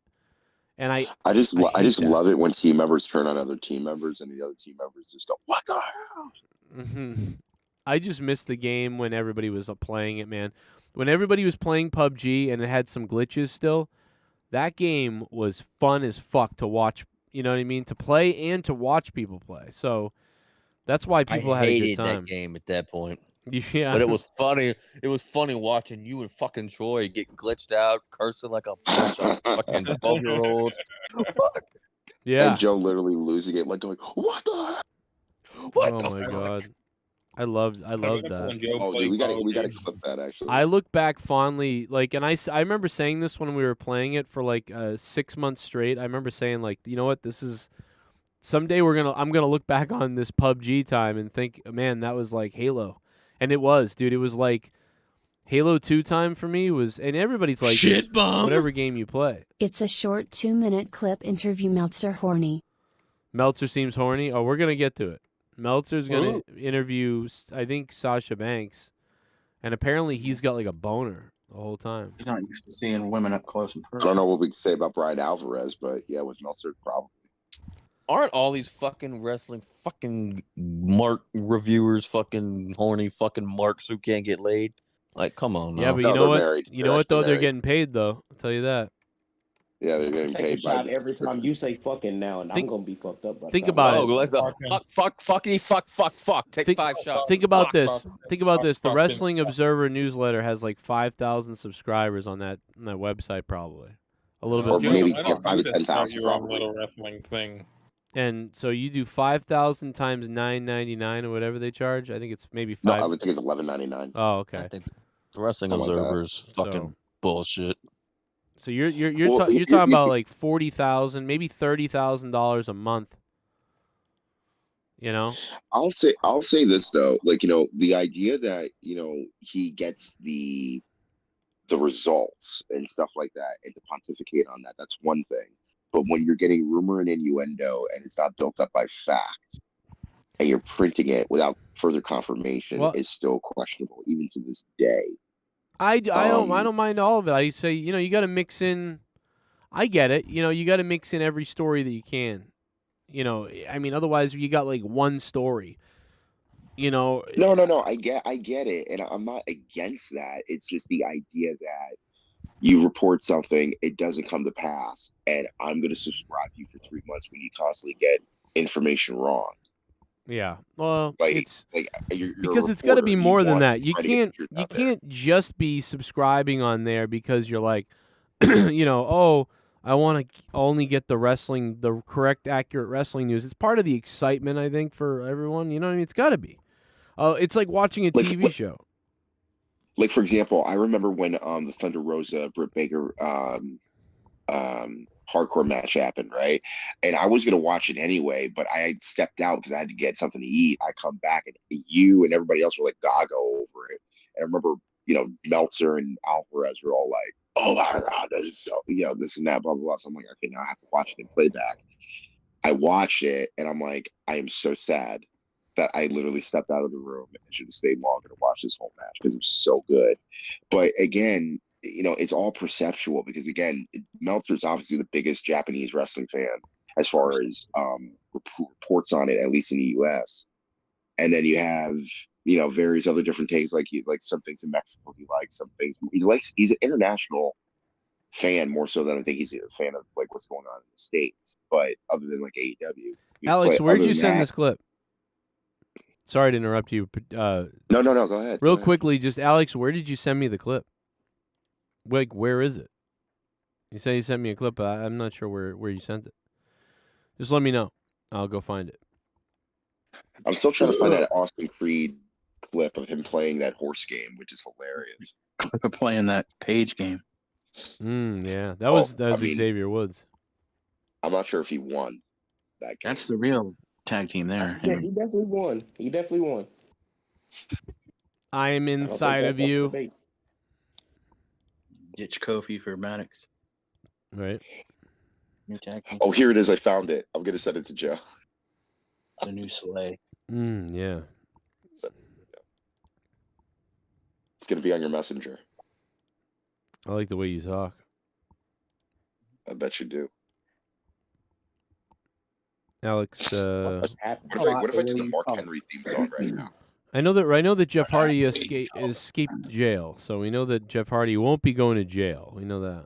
He won't be I thought driving he a car was. for I 10 thought he years. was sentenced for 38 days or something. Not the way you talk. I just saw that he'll avoid jail time. That's the headline I saw. He spent 38 days in jail. Oh, yeah, Well, he's which, already by the been way, in jail, right? Time served. I'm not sure if that's necessarily privilege or just dumb luck, but damn, he only got 38 days. That's actually Yeah, pretty but he good. also doesn't have his license for what, like 10 years? Good. Yeah, and if he Mailboxes are safe now. well, that's what I'm saying. Like, if he even goes on his John Deere tractor and just goes on the highway and he gets pulled over, like, yeah, he's Golf cart. Yeah, golf cart, right? But you need a license to drive a tractor.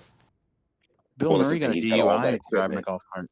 He's got all that equipment at his house because he makes terrains and he has motorcycle crossings and stuff like that on his Right. house lawn. But that's the thing, he just can't do anything. Which, by the way, I would hope to God he doesn't operate any machinery with a wheel or anything, no matter whether or not he's drunk or not drunk. Because at the end of the day, it's like, Yeah, dude, all the vehicles you gotta be a father for are your gonna have the children. breathalyzer thing on them. You gotta be a husband. You gotta do so much. You know what I mean? Like, bro, even if you didn't wrestle again, it's like, bro, get your priorities in order.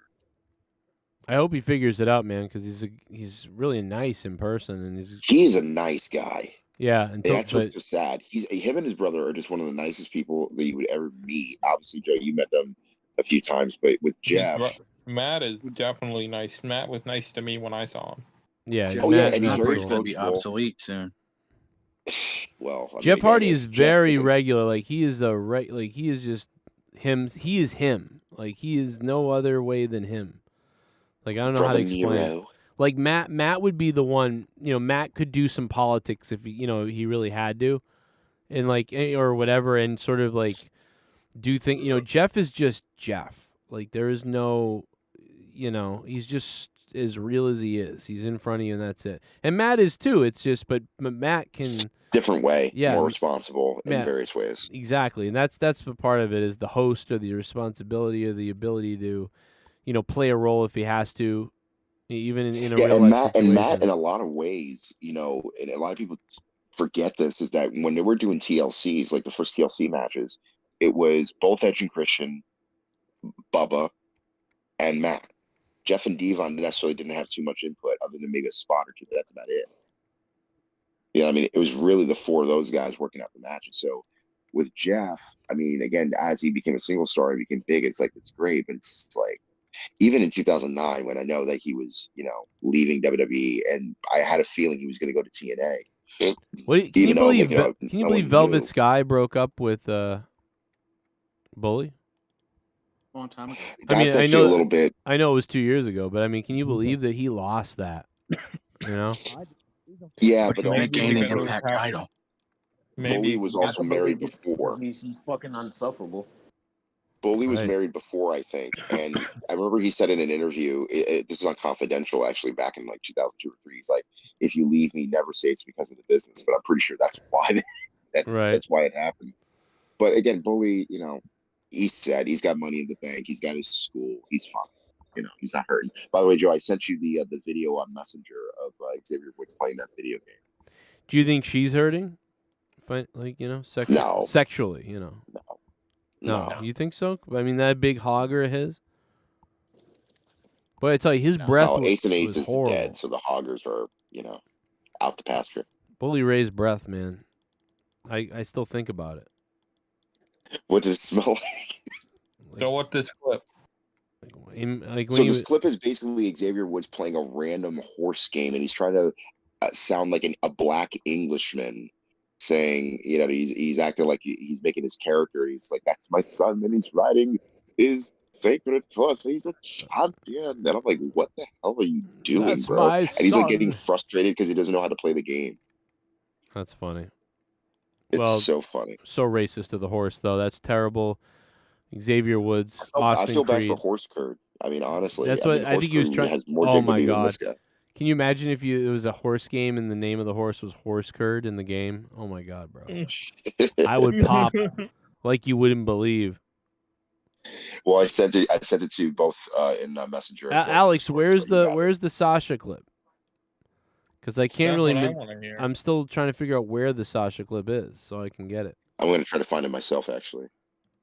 I just want to know. Yeah, because I can't click out of my screen yet, really, but I will as soon as I know where it is. I didn't find it in Discord though, unless maybe he did put it in Discord, and I'm stupid. Someone sees it in Discord, let me know. I'll be there in a minute. I'm finishing this thing because I only got one fucking night to play this, and I gotta beat this. I gotta get to this level. Okay. I think I found a small clip. It's like maybe 2 minutes and 9 seconds. That's what he said. It was like 2 minutes long. Yeah, I'm gonna send it to you right now on Messenger. Okay.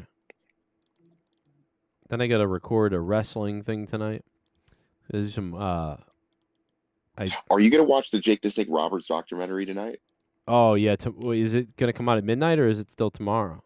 No, it's gonna be at 8:00 p.m. Eastern time. Oh, okay. Yeah, no, I'm looking forward to that. I don't know if I'll be. Yeah, able, I don't know if I'll be able to watch it right when it comes out, but I am. I will see it because. Yeah, we brought back my third wife. Oh my god. And that's when We're I found dating out again. for 7 years I paid child support and it wasn't my fucking kid. All right, Jake. Sunday's the Jake Roberts WWE Legend show special. That's what he That'll be just good. said. That's what I just said. Oh, I was taking a leak. Oh, okay. You sure you're not on yeah, drugs? that was really funny. He's like, so that special's coming out tomorrow, and we're talking about it. And then Pacharo, and then Pico comes back and goes, Sunday, that's So I coming. just sent you the video in Messenger so you can check it out. Alrighty. That's fucking hilarious. I wonder how much is dedicated to crack smoke. No. It's sponsored by Oh my fucking god.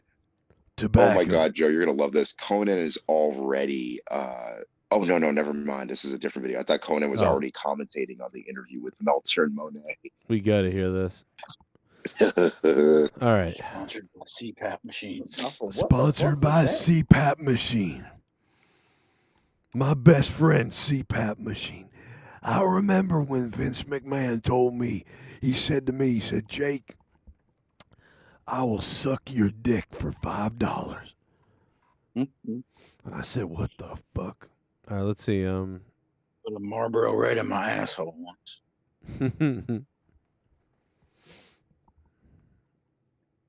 Let's see. I hope that's it, at least. I can't get fucking Facebook to work the right Face way. what? Face blurk. Can't get fucking Face Facebook. blurk. Todd Fair is your new. face is a blur. By the way, right now, if Monetize This You're ends, blurred. Todd Fair's the champ. So just wanted to shout Todd Fair out for the $52 drop. That is the largest donation of the stream. Thank you, Todd Fair. Large and in charge. I think I made that a song once. I'm You did. large and I'm in charge. It was okay. That was the ride back rap, sir. Oh, I did. Oh, okay. Carl's in charge. All right. I got to log into my personal Facebook. Personal, baby. Personal. Yeah. How many times are we gonna see sad, depressing stuff from Jake Roberts, man? Well, I was born in the deep South where we still believe that we have a chance to rise up again. I wish I was dead. Oh, I have the His clip. Here we buddy go. came back on Rampage. Shell got me Everybody the clip. dies. Everybody dies. Nobody cares, dude. Nobody cares. All right, guys, how's it going, everybody? Wrestling Observer Radio with an exclusive interview of Mercedes Moné. Monet. Y'all better be pronouncing my name right. Okay, right, Dave. I'll let you begin. That rhymed. We're glad to have you here with us, Mercedes. It's Monet. Monet. Monet. Okay? Right. Anyway, thanks for having me here. And yeah, I think Dat's going to be lit. So, how do you feel about your debut? So to put it in context, and so people remember what happened. Like Kairi Sane beat Tam Nakano in like 5 minutes or something, and then we hear like your new music, which sounds like something like dun dun dun Monet. Yeah. And then you came to the ring, had a nice kimono or something, right? And you took it off, and I mean, like, you looked real good there. nice chocolate little butt and all that. Yeah, I was rock hard at that point, and That's not appropriate. Don't make that kind of comment, okay? Okay, Dave? yeah. So then you do that move, and I was like, what are we listening to? This is like a work. This is fucking. This is awful. This definitely sounds like a work. This is just a work. She's in character. Yeah, why She's are they? in character. Why are they working it like Dave is a rapist? Yeah. What the fuck is going on? This is why she he botched should, it. This is why he should have Yes, you stayed did. far away from him. And it's not the end of the world, you know. You just got to work on it a little more. No. Yeah. No. Yeah. Whatever.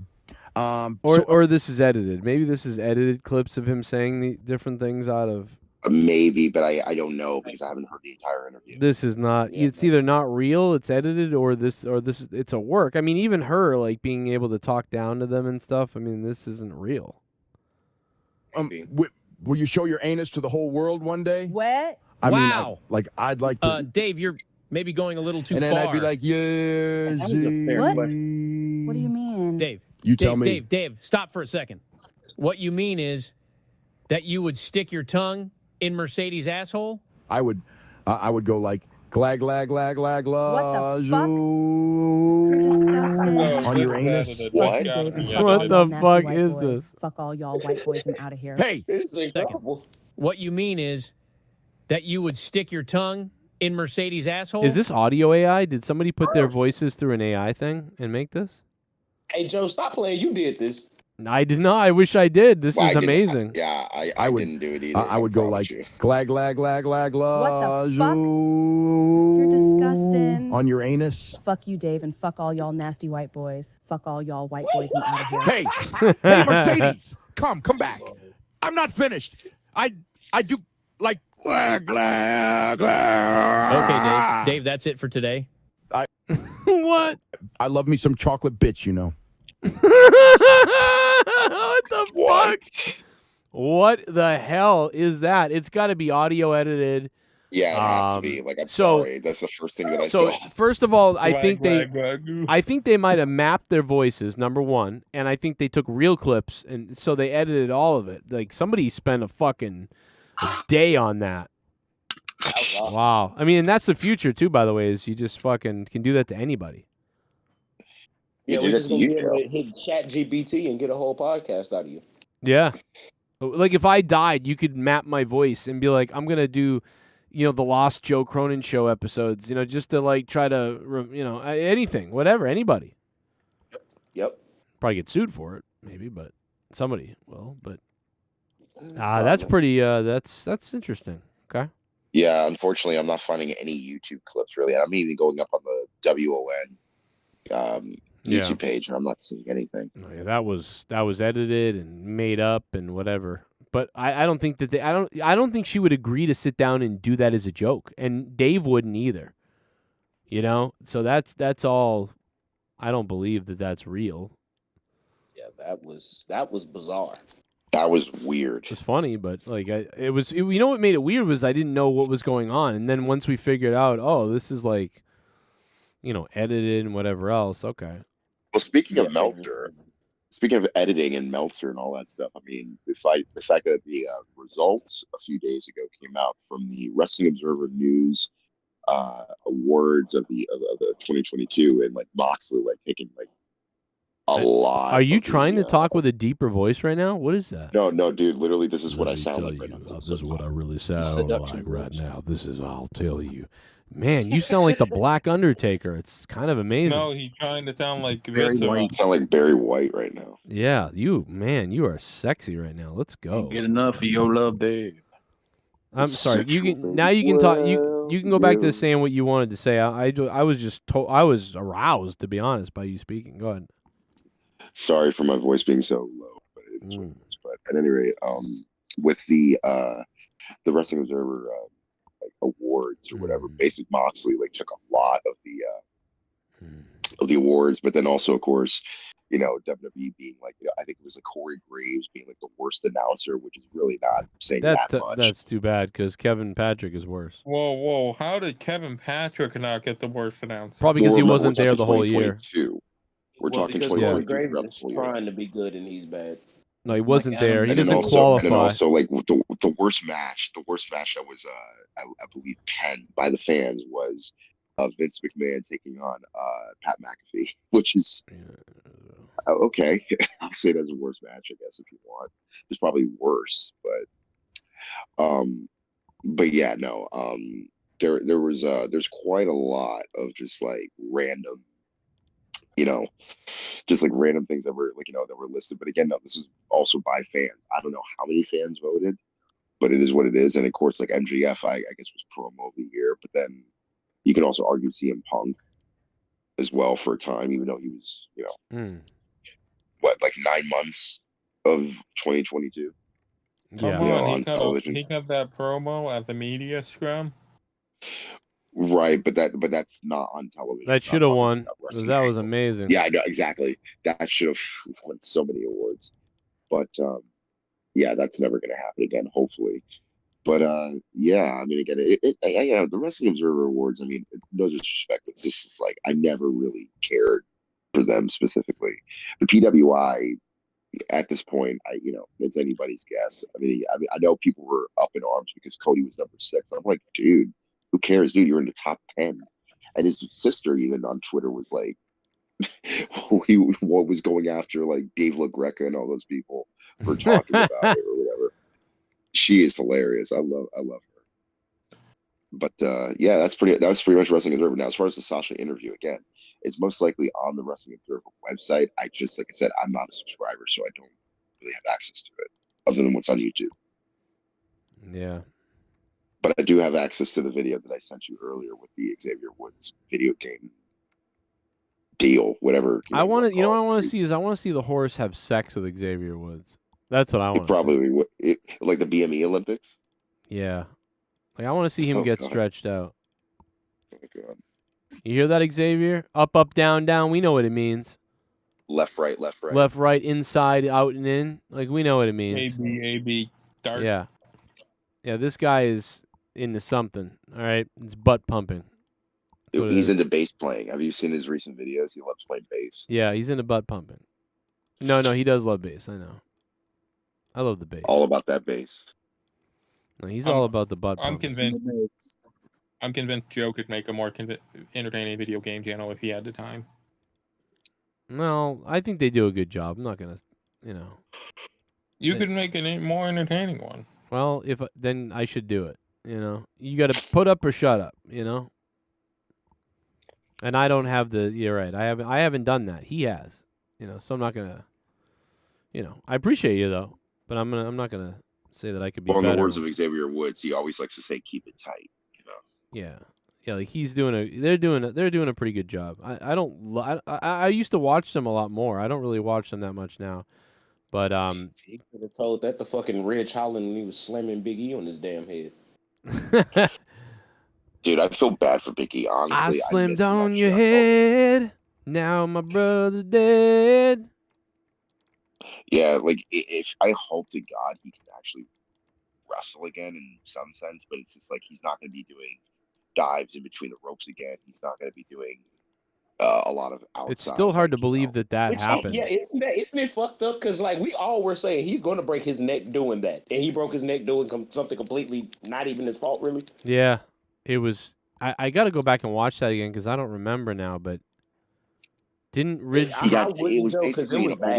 didn't throw him hard enough, right? He kind of just gave up on the throw, and so he landed on his neck. Isn't that what happened? Yeah, it was like Big E went, but Ridge Holland didn't deliver it all the way or something. It was really bad, bro. Yeah. So basically, it was supposed to be an overhead suplex, but the thing is, though, you got to understand the suplex is not based on how much you strengthen to put over. It's really in your hips because your hips are controlling pretty much the momentum of where your person's going, and just the way and the angle, the way Biggie landed on his neck. I'm like, dude, you weigh almost 300 pounds, probably 295, and all that pressure is going on your neck, bro. I'm surprised that he didn't die.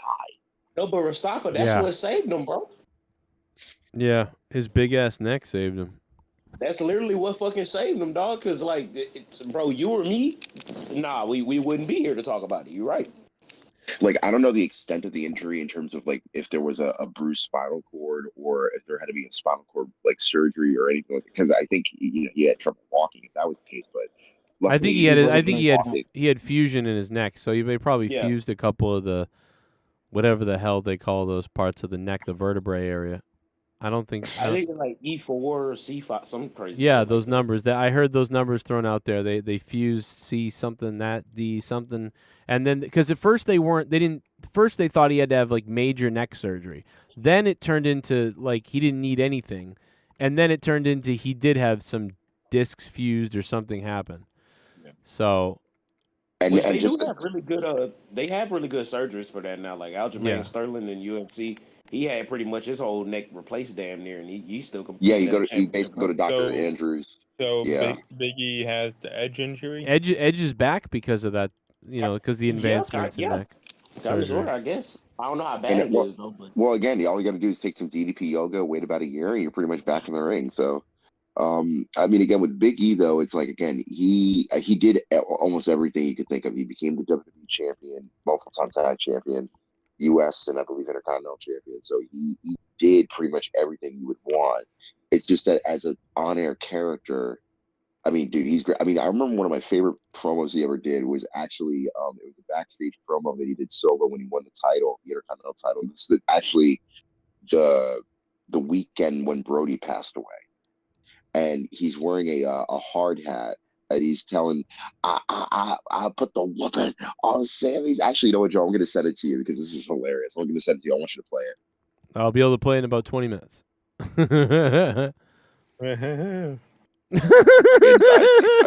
he goes again with that laugh. Bro, oh my God. I can't deal with it. I can't No, deal with because it. Biggie was so entertaining in this promo. It's so funny. He just broke my neck. I said, what the heck? Is that why they took Ridge Holland's music away that was really good?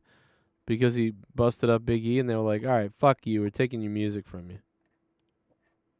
I'm thinking that's what it is because it was Right, good. Didn't he start teaming with Sheamus or whatever? Yeah, that's true. He got reduced to Sheamus's lackey. Put all the conquered people together, all the conquering people together, the white conquerors, The colonizers. all the colonizers Oh, together. God. Yeah.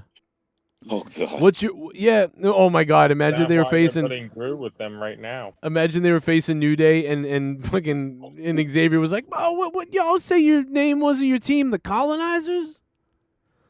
Oh my God, dude, I'd lose it on TV. I would have laughed so They come bad. out wearing conquistador outfits and shit. And we all know who the bitch is in the group, the Irish guy, right? Oh my God, bro, that would have been funny. Cause yep, Nah, man, Irish people know black people pain. that is true. The older one, like, so I would hear those. That's why I have a theory that's why the Irish in Boston, back in South Boston days, in the early Boston days, like I've told that story that Leah's father tells about his father, because Leah's grandfather came off the boat, and he told that story about the Irish kids throwing the rocks at the black kids, and then and then they all ran away, and they were running, and one of the guys fell over. And the black kids, like, all the white Irish kids kept running, and they heard fucking Dougie or whatever the guy's name was, and the way it cry out in the background, don't leave me, boys. The N-word's got me, bro. That is so sad. That fucking story is hilarious. Like, that is one of the funniest fucking stories I've ever heard. Can you imagine this guy? He just threw rocks at people. Then you're running away, and one guy falls behind, and the black kids are all, like, stomping on him and shit. And then he yells out the fucking, don't leave me. The N-word's got me. Bro. Okay, Joe, I just sent you the Oh, video on my Messenger God. and also this one. But you know what it was? It was a competition for, who was the lowest class citizen, because the Irish were treated like shit. And so when they all were. when they bust the black people up more north into our area and into the Boston area, it was like a fight for like who you know what I mean? Like they wouldn't let remember they treated the Irish like no Irish served, no Irish need apply, all that stuff. They didn't want, like, if you were Irish coming here, there were people putting up signs like, we won't hire Irish people. Like your dirty, poor Irish people were not hiring you. Like we're not serving you. Nobody can. So I always thought it was this fight for, like, but also respect that they kind of had. Like, yeah, we're all kind of treated like fuck. So let's fuck with each other. And they were both poor, and a lot of them were all poor. So they were together, always doing that in Boston. So that's why they talk so much shit, like, to each other for years. Not now, but yeah, don't cross the shillelaghs. Exactly. Very similar in some ways. Not 100%, but I'm Finley and I like to fight. America didn't abduct. That actually sounds like the name of a black Irish family. Yeah. The shillelaghs. Well, or how about in Deep Space Nine in Star Trek, the Grand Negus? Oh damn! What? Star Trek. Say that again? That's where all the charming negresses are. Yeah, no, it's not. It's Negress.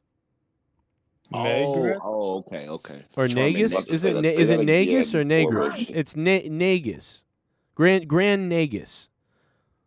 That's the Ferengis that's the Ferengis like leader's name in Deep Space Nine. And every time they say it, I'm like, so they almost mixed the N-word with Grand Wizard. Like what is going on with this show? That's what I thought. I can just see it right now. It's a UFC fight, Negus versus Nagar. Exactly. Both of them. One's a kicker for a football team. And by the way, happy Black History Month. That's a great point. Shout out to everybody out there. Yeah, that's why we have two black people on the show right now. You're welcome. Go study some of the incredible things that black people did back in the day, and some of the incredible things that they got ripped off from them that they created back in the day. Didn't black people create peanut butter? I think I've heard that. There's a lot of fake things out there too. Okay, so there are a lot of fake lies and this and that, but there's also a bunch of very interesting stuff that. I mean, we technically created math and sciences various ways. Depending on which I don't think they're created, but. Well, dude, go back to like the Egyptian times in 5,000, 6,000. Right. Oh, I would say discovered. Or, I don't know, because I just feel like those are things that exist. They really exist. But no, I know you mean like the calculation of observing it. You're right. Yes. But we're all people that formed in some. Can you imagine we all formed in the same area, then we all split off into different continents as the Earth changed and moved, and then completely evolved differently to look how we all look a little bit differently when we're really all the same. And we found a reason just to hate each other over ignorance. What a great time! And then we have again sports like wrestling and boxing to justify. People left Africa about 20,000 years ago, and to be honest, like the only people that really were fucking with people were the goddamn Hyksos, which turned into the goddamn Philistines.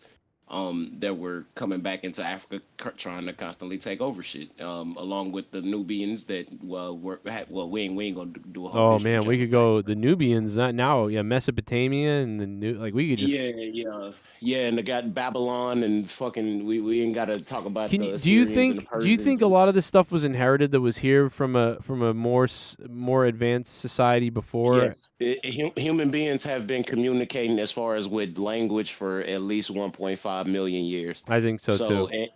And even going back to what Aristotle was saying, Egypt was the first civilization that we know of that had a written language. But it's still like for anybody to say that they deciphered it or know what that shit means, they're being disingenuous. Like, well, again, there's still multiple sayings for multiple symbols, even to this day. Exactly. I'm not clear. Same thing in the Hebrew language. Like, there's still things that are still trying to be figured out of what is what and translated, like Aramaic, same thing. I mean, I was just going to talk about different civilizations. I mean, dude, we don't need to go into Genghis Khan and how about the fact that they had so much stuff too that they were still studying that was in that library that burnt down, because a lot of the stuff that they found that's ancient and that was really important from back in the day, they knew about it, and there was a lot of it that they were just going to take forever to study that was in that library that fucking burnt down. And I can't remember the name. Is it the Alexandria? Library of Alexandria. And honestly, Not that I'm glad it burned down, but now that I've done my history, like, yeah, fuck Alexander the Great and, Yeah, and the that Greeks and he the wasn't. Romans, because like the They way weren't they the came great. into Africa on some like bitch shit, that wasn't cool, bro. Like they Yeah. kind of like waited while Libya, Nubia, like Ethiopia, everybody was kind of infighting, trying to see who would rule Egypt, and they just kind of slid up in there and Yeah. Yeah, like it's funny change the too because history, change what words meant and shit. Like we're sitting here speaking a language we've all been colonized, bro. Like, Oh whether yeah, we want to yeah. admit it or not.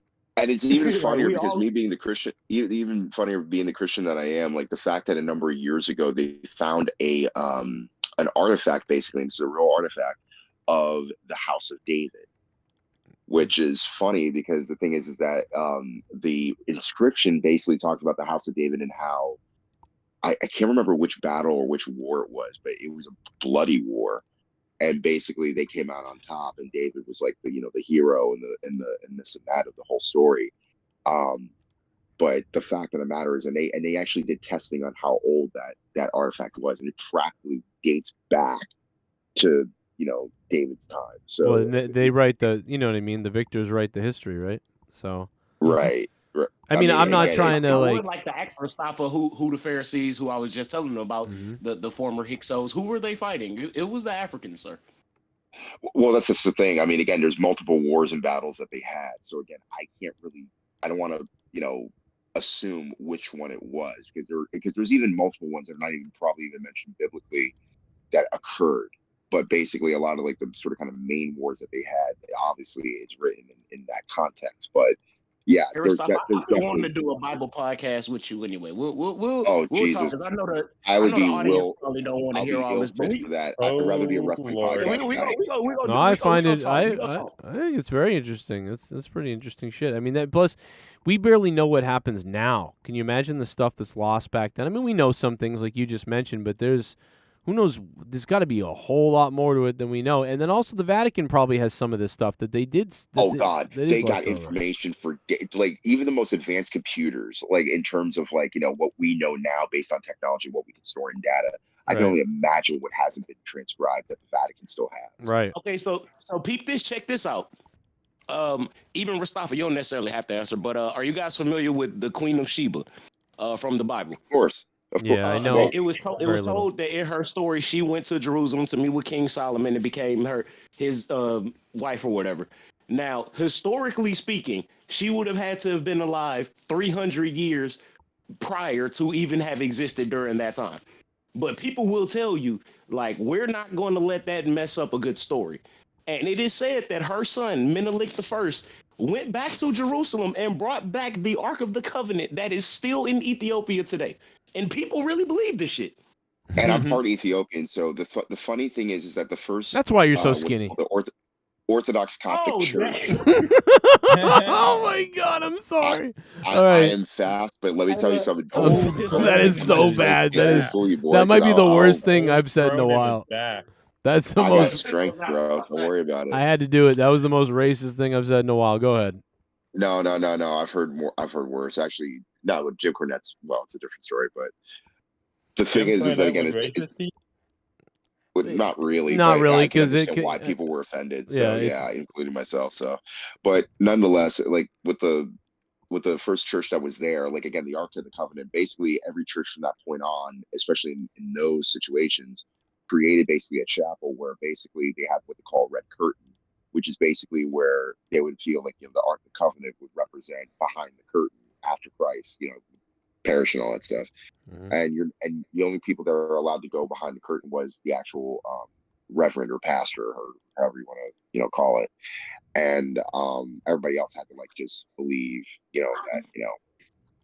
that was the order of things. So like again, it's a lot to get into, but all I'm saying is it's like there's a lot of information that is just still stored that we as the public don't know, which I find even more fascinating and more intriguing. Yeah. Like, I just found out this week that people in the Victorian times were going back to Africa and digging up sarcophaguses and eating the mummies. Well, that's just the thing. It's like you go try to dig up somebody else's grave, and then all of a sudden people get like all these different diseases. Like, what was the famous one in like the 1920s where they found King Tut, I think. Yeah, Yeah, and they all got like different sicknesses and stuff like that because of the quote unquote curses that a lot of the Egyptians tried to put on, like, you know, for preventing basically grave robbers to get into a grave and collect gold and all that stuff. So yeah. And again, it's say what you will, but I don't think we should be opening dead people's coffins and shit. I mean, again, I understand why from a scientific point of view, but at the end of the day, yeah, let them rest in peace, bro. Like, don't put them in a museum. I mean, I think if I'm not mistaken, somebody found Hitler's body or the bone structure of the body, and they put it in like some museum or some kind for a time. I don't know if that's entirely true, but you know, Imagine if it's a Jewish museum. Well, again, Hitler got denied by his art teacher, so I wouldn't be surprised. All of a sudden, like his great grandchildren, like go up to the museum, like, yeah, our great grandfather taught this the serial murderer, you know. But yeah, no, this is it's weird too because we're still. I mean, again, Joe has the figure on his screen here about aliens and stuff like that. Honest to God, I've never been against the idea that life does not exist. You know, I believe life does exist also outside this planet because, again, we understand that water organisms are on Mars because there's ice caps. So technically, life does live outside the planet, and also potential other sources indicate definitely extraterrestrial spacecrafts and various different evidence that have been, under wraps. Well, my thing was, I think the government's going to use that against us, unfortunately. I think that the biggest thing that we have is the evidence that has been left behind in the past. And normally, like all of us, I wouldn't say that we're journalists or anything by any means, but normally what you would try to do is go back to the original sources, the people who've had these experiences. And just the sheer number of people since the bombs went off in like Nagasaki, like 1945-ish, like that the amount of sightings that have happened in the United States that have been reported and classified and I was talking about this a couple weeks ago on your show, Joe. Think about all the people that they locked up and killed and suppressed, saying that this shit was not happening. Yeah. And why did they do that? And I think that's the reason why if they're messing with us right now to say that there are aliens or whatever, those people aren't even the people that know about the real aliens that are there. I feel that's what I'm saying. I believe there's different types of aliens in the sense that, like, Are there going to be any aliens we can breed with? They just kind of scope the planet and says, okay, we're like miniature poachers. We're just sort of kind of like circling around. What do you think if they're living under the ice in Alaska? Like they knew about the pole shift that was coming or whatever was going to mess up the Earth, so they went underground for however many years. And they've just sort of started to pop up over the last couple hundreds of years to look around and be like, holy shit, this whole other crew of other human beings is on the surface. Like, we went down here thinking we had to, get out of everything, and people survived up here. And there's a whole different group of people. My question is, though, their adaptation, like, in terms of their evolution, in terms of, like, do they remain in the same form as they've breeded or this and that, or how do they breed? I would think somewhat similar, but if they were living under the ground, you get less oxygen, so maybe bigger lungs. I don't know. And this is just I'm not saying they're there. How do they adapt to our atmosphere? How do they adapt to our atmosphere? Well, but what I'm saying is that our atmosphere really is their atmosphere. You know what I mean? But like, I don't know. They probably breathe more carbon monoxide being under the ground. Maybe they had holes in the ice or things that led up to get more air in. I don't know, but dude, it feels like that could be something that happened. And then also how do they communicate too? The Africa used to have green fucking rainforests. A lot of Antarctica. The poles flipped. That used to. Yeah, there's also a recent photo of Neil Young actually in front of like these old, what used to be like these old forest trees that go back to like probably 500-600 years ago, and then like they're all gone now. They all got leveled. And yeah, like, I can't remember the exact location, but yeah, that was like on his Instagram not too long ago.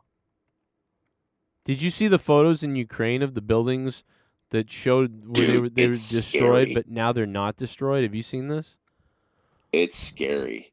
Like they wait, what is that like implying, Joe? There's a bunch of say that this is. Yeah, there's a whole bunch of photos and shit. What the hell is that? That's Garguts. Oh boy, of course it is. I'm like, whose fucking mic is fucked? And then then you say Garguts. I should have just guessed. Garguts must be here because how does the guy who's the audio guy have the worst audio? I don't know. I'll never understand it. But yeah, no, there was somebody on Instagram and on YouTube showing comparisons of buildings. Now they could be faking it too. I don't know. They could have faked something, but they're showing like buildings that was, oh look, a year ago they said this building was destroyed. Now here it is looking great. Or here's this thing looks all fucked up and no, it's perfect. Look at this. So that could be one of. It's definitely not that they fixed it. So seriously? Yeah, it's really crazy. I'll find it. I liked it on Twitter. It could be a manipulation. It could be someone trying to like get clicks and they went and changed things, but I don't know. Also, Joe, while if you don't mind, while I have your platform, I just wanted to say that I've spoken with people that are from Ukraine and people that are from Russia. Yeah. And they have said that our media is not portraying this in an honest manner. Like they're trying to make it seem like Ukraine is like fighting back and they're doing a good job. Like, no, people are out there getting senselessly murdered. Like this shit is like it's terrifying, bro. This is not good.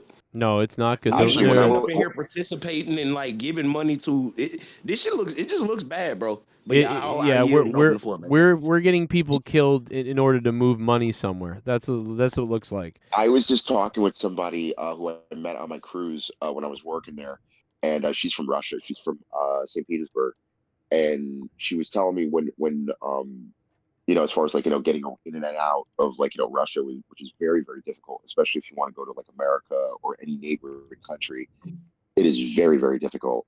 But in terms of like the Ukraine, it's like basically the Russian media is obviously twisting and turning, just like no different from the American media as far as certain truths that are mainly just for ratings and various other different propaganda. But to the point where you're constantly seeing counter protesting with a lot of Russian citizens against their own government. And a lot of them getting locked up or never seen again is not a new concept to them. So, right. I mean, the idea that we're still having, murders happening literally on Ukrainian soil. The fact of the matter is like one way or the other, either Putin's going to get jailed or he's going to get assassinated. I don't think so. Go ahead, Garguts. No. Like fucking has puberty. That's what I said. He like dropped his voice down a little bit. He's like, hey, no, I'm a man. That's why. I'm a man. He said I'm a man. That's all he says. I'm a man. So you weren't a man before? I was a man in training, yes. He's never had a girlfriend either. He had a How do you know girlfriend. that? His name was Louis. I just like fucking with him. That's Pat Patterson. That was Pat Patterson. Yes, thank you for saying that. Exactly. I know my history. Garguts, baby, No, what's up, brother? Hey, have you talked to Jesse at all? I haven't talked to him in forever. He's in the middle of the desert. Jesse didn't even make it to monetize this 400. I would cry. He tried to, so he messaged me. Oh, that's right. He got banned out of the Discord. He couldn't get in. Yeah. He tried to get in, but he had messaged me, and I saw That happened to several people, apparently. It happened to dude. hours before. That happened to Rose, it happened to Jesse, and it happened to someone else. And I'm like, great, all the main people that were like supposed to, it happened to all of them. Oh, thanks, Joe. Well, I mean, that's what happens when you fucking try to get rid of your Discord, bro. That is what but I don't know why did it eliminate some people, like, and not everybody, like, or whatever. Like, it didn't make any sense. Well, those are probably the people that always jump off and on, so they probably already eliminated themselves. Maybe they deserved it. I don't know. How many times has Jesse come back? That's true. Yeah, I'm just saying. It's about time I sailed him away. Glad that y'all guys are still on, because I had a dude, it was fucking horrible at work. Oh yeah, dude, I had a bad day, but I got a nap in earlier, so I felt really energetic. Like, I started this show tonight with a 45-minute rant, basically, and then these guys were great, and now we're kind of chilled. We've gone all over the place. This show has had exactly what Monetize This should have. It had some ridiculous comedy, me ranting. It had some funny fucking retard stuff with Pacharo. And then we got into wrestling for a while, and now we've gotten into some kind of philosophical, history, religious type of stuff. With aliens are real. Yeah. So yeah, it's or as the guy from the History Channel said, the Galen. The Galen. So do you think there's life out there that we can actually fuck? Oh my God, is Pacharo back? What the fuck? That is so sad. Fuck you, Joe. What? Oh my god, I did not expect that. Like, I didn't know what you were gonna say, but it wasn't that. I'm playing Mass Effect now in my free time. Mass Erect? Shit bomb. No, Mass Effect. Check Twitter sent WrestleMania announcement. Check Twitter sent WrestleMania announcement. Big E, congratulations. Thank you, Alex Holy. It has been a long journey. It's Thank you. Christmas Day, and you are Intercontinental Champion. How are you feeling? I feel great. You didn't ask me why I was wearing this hard hat. And why are you wearing that hard hat? Because I went to work out there, Elise. I went to work on the boy Sammy. They definitely set that up where he was like, ask me about my hard hat, and then she didn't, so then he had to cue her. Insane, and I did what I had to do to become your Intercontinental Champion for the second time. Don't forget about 2013. I was doing my thing back there too. But I went to work on that boy's behind. I opened up his cheeks and I said, I'm doing construction here. I'm doing construction here. This is a construction site. And I took the yellow tape and I taped it around the boy's behind. And I said, I'm doing work here. This is where we got to renovate the boy's behind. We got to renovate his cheeks because I'm doing work here. Put out the caution. Did Pat Patterson write this promo for him? Tape. Oh my God. Put out the orange cones. Can we just let's back this this up a few minutes. Charles Manifesto. Yeah, this is Velveteen Dream is gonna be like this is why I was talking to boys. I thought Big E told me to do it. And I'm doing construction here. I'm doing construction here. I'm doing construction here. I opened up his cheeks and I said, I'm doing construction here. I'm doing construction here. This is a construction site. And I took the yellow tape and I taped it around the boy's behind. And I said, I'm doing work here. This is where we got to renovate the boy's behind. We got to renovate his cheeks because I'm doing work here. Put out the caution tape. Put out the orange cones. Everyone back away for 50 yards because I'm doing construction here on Sami Zayn's behind. Time to go to work on the boy's butt. What the fuck? Did he just do a promo about how he raped I built a Sami condo Zayn? on his behind. I built a row of houses. I put a pool, a community pool. I made sure there was an area for picnics. I put a whole development, a housing development on that boy's behind. I got some sky rises next. I'm going to make some sky rises, a whole downtown area. I'm going to construct a whole downtown, a whole civic center. You need a place for people to get together for business meetings and whatnot. Maybe a little airport to make it convenient so they can fly in and out. But I've got a lot of work to do on his behind. So I want you to know a lot of renovation, a lot of building, communities, community centers, and high rises on his behind. Thank you. And Merry Christmas. And Merry Christmas to you and all the future inhabitants of the Sami Zayn butt condos and housing developments. Thank you. What the fuck was that, and why have I never seen it? Because it was a behind-the-scenes interview. It was a behind-the-scenes on his behind. Sami Zayn can't go to Saudi Arabia. That's why. Get your boy. Well, that was actually the day before Brody passed away. Well, now we know why he passed away. Honestly. No, that was actually pretty fucking hilarious. He's wearing a construction hat the whole time, by the way. I'm going to put a whole housing development on that boy's cheeks. Like, I think he's threatening to rape someone in the ass, but I'm not 100%. That's what I would think. He was like Scott Steiner. And here's the other thing. He was he was channeling Bill Cosby a little bit, too. He was channeling Xavier's Wood. Yeah. And so Bill Cosby. How would Bill Cosby cut that promo? Just almost like that. I'm gonna put the sleeping pills in the put. Exactly. Except for I'm gonna put the sleeping pills on your pussy hole. Oh my god, that sounded like Macho Man Bill Cosby. That's what that sounded like. That's what fucking Macho Man did to fucking Stephanie. Yeah, don't tell anybody, Stephanie, or I'll fucking kill you. I'll unleash the Grundle. Why do you think Miss Elizabeth isn't here? I had the Lexus narcissist killer. You'll be next. Put your clitoris in the torture rack. Oh my god. I What time is it? into a Slim Jim. I'll snap my Slim Jim in your vagina. Don't make me smack my Slim Jim. Can you imagine Ladies and eating? gentlemen, this episode of Monetize This has been brought to you by one-liners. This episode of Monetize This is brought to you by probably these guys are pedophiles. All right. Nah, you're crazy. That includes you, Joe. Oh no. Oh no, I'm not. I'm a dad. That's even worse. So is Joe Yeah, Biden. that, like it just made it worse. Oh, somehow. you're right. He hangs out with pedophiles. He fell climbing up the plane again. No, listen. Anybody can be rehabilitated. That's why it's okay. Oh God. I'm one of those So people. Joe, is it safe to say you don't do that anymore? I don't do that anymore. Look at Can't this. do that anymore. Look at the That's what he meant. cheerleading team. Definitely shouldn't do that anymore. Look at that cheerleading team. They're like 12, bro. Oh, is that bad? Yeah. I've gotta clean my Google history. Yeah. So you too pulled a Tommy NC, Joe. My Google history has goo all over it. Oh my god. All right. Only you can prevent forest fires. Only you can prevent me from coming.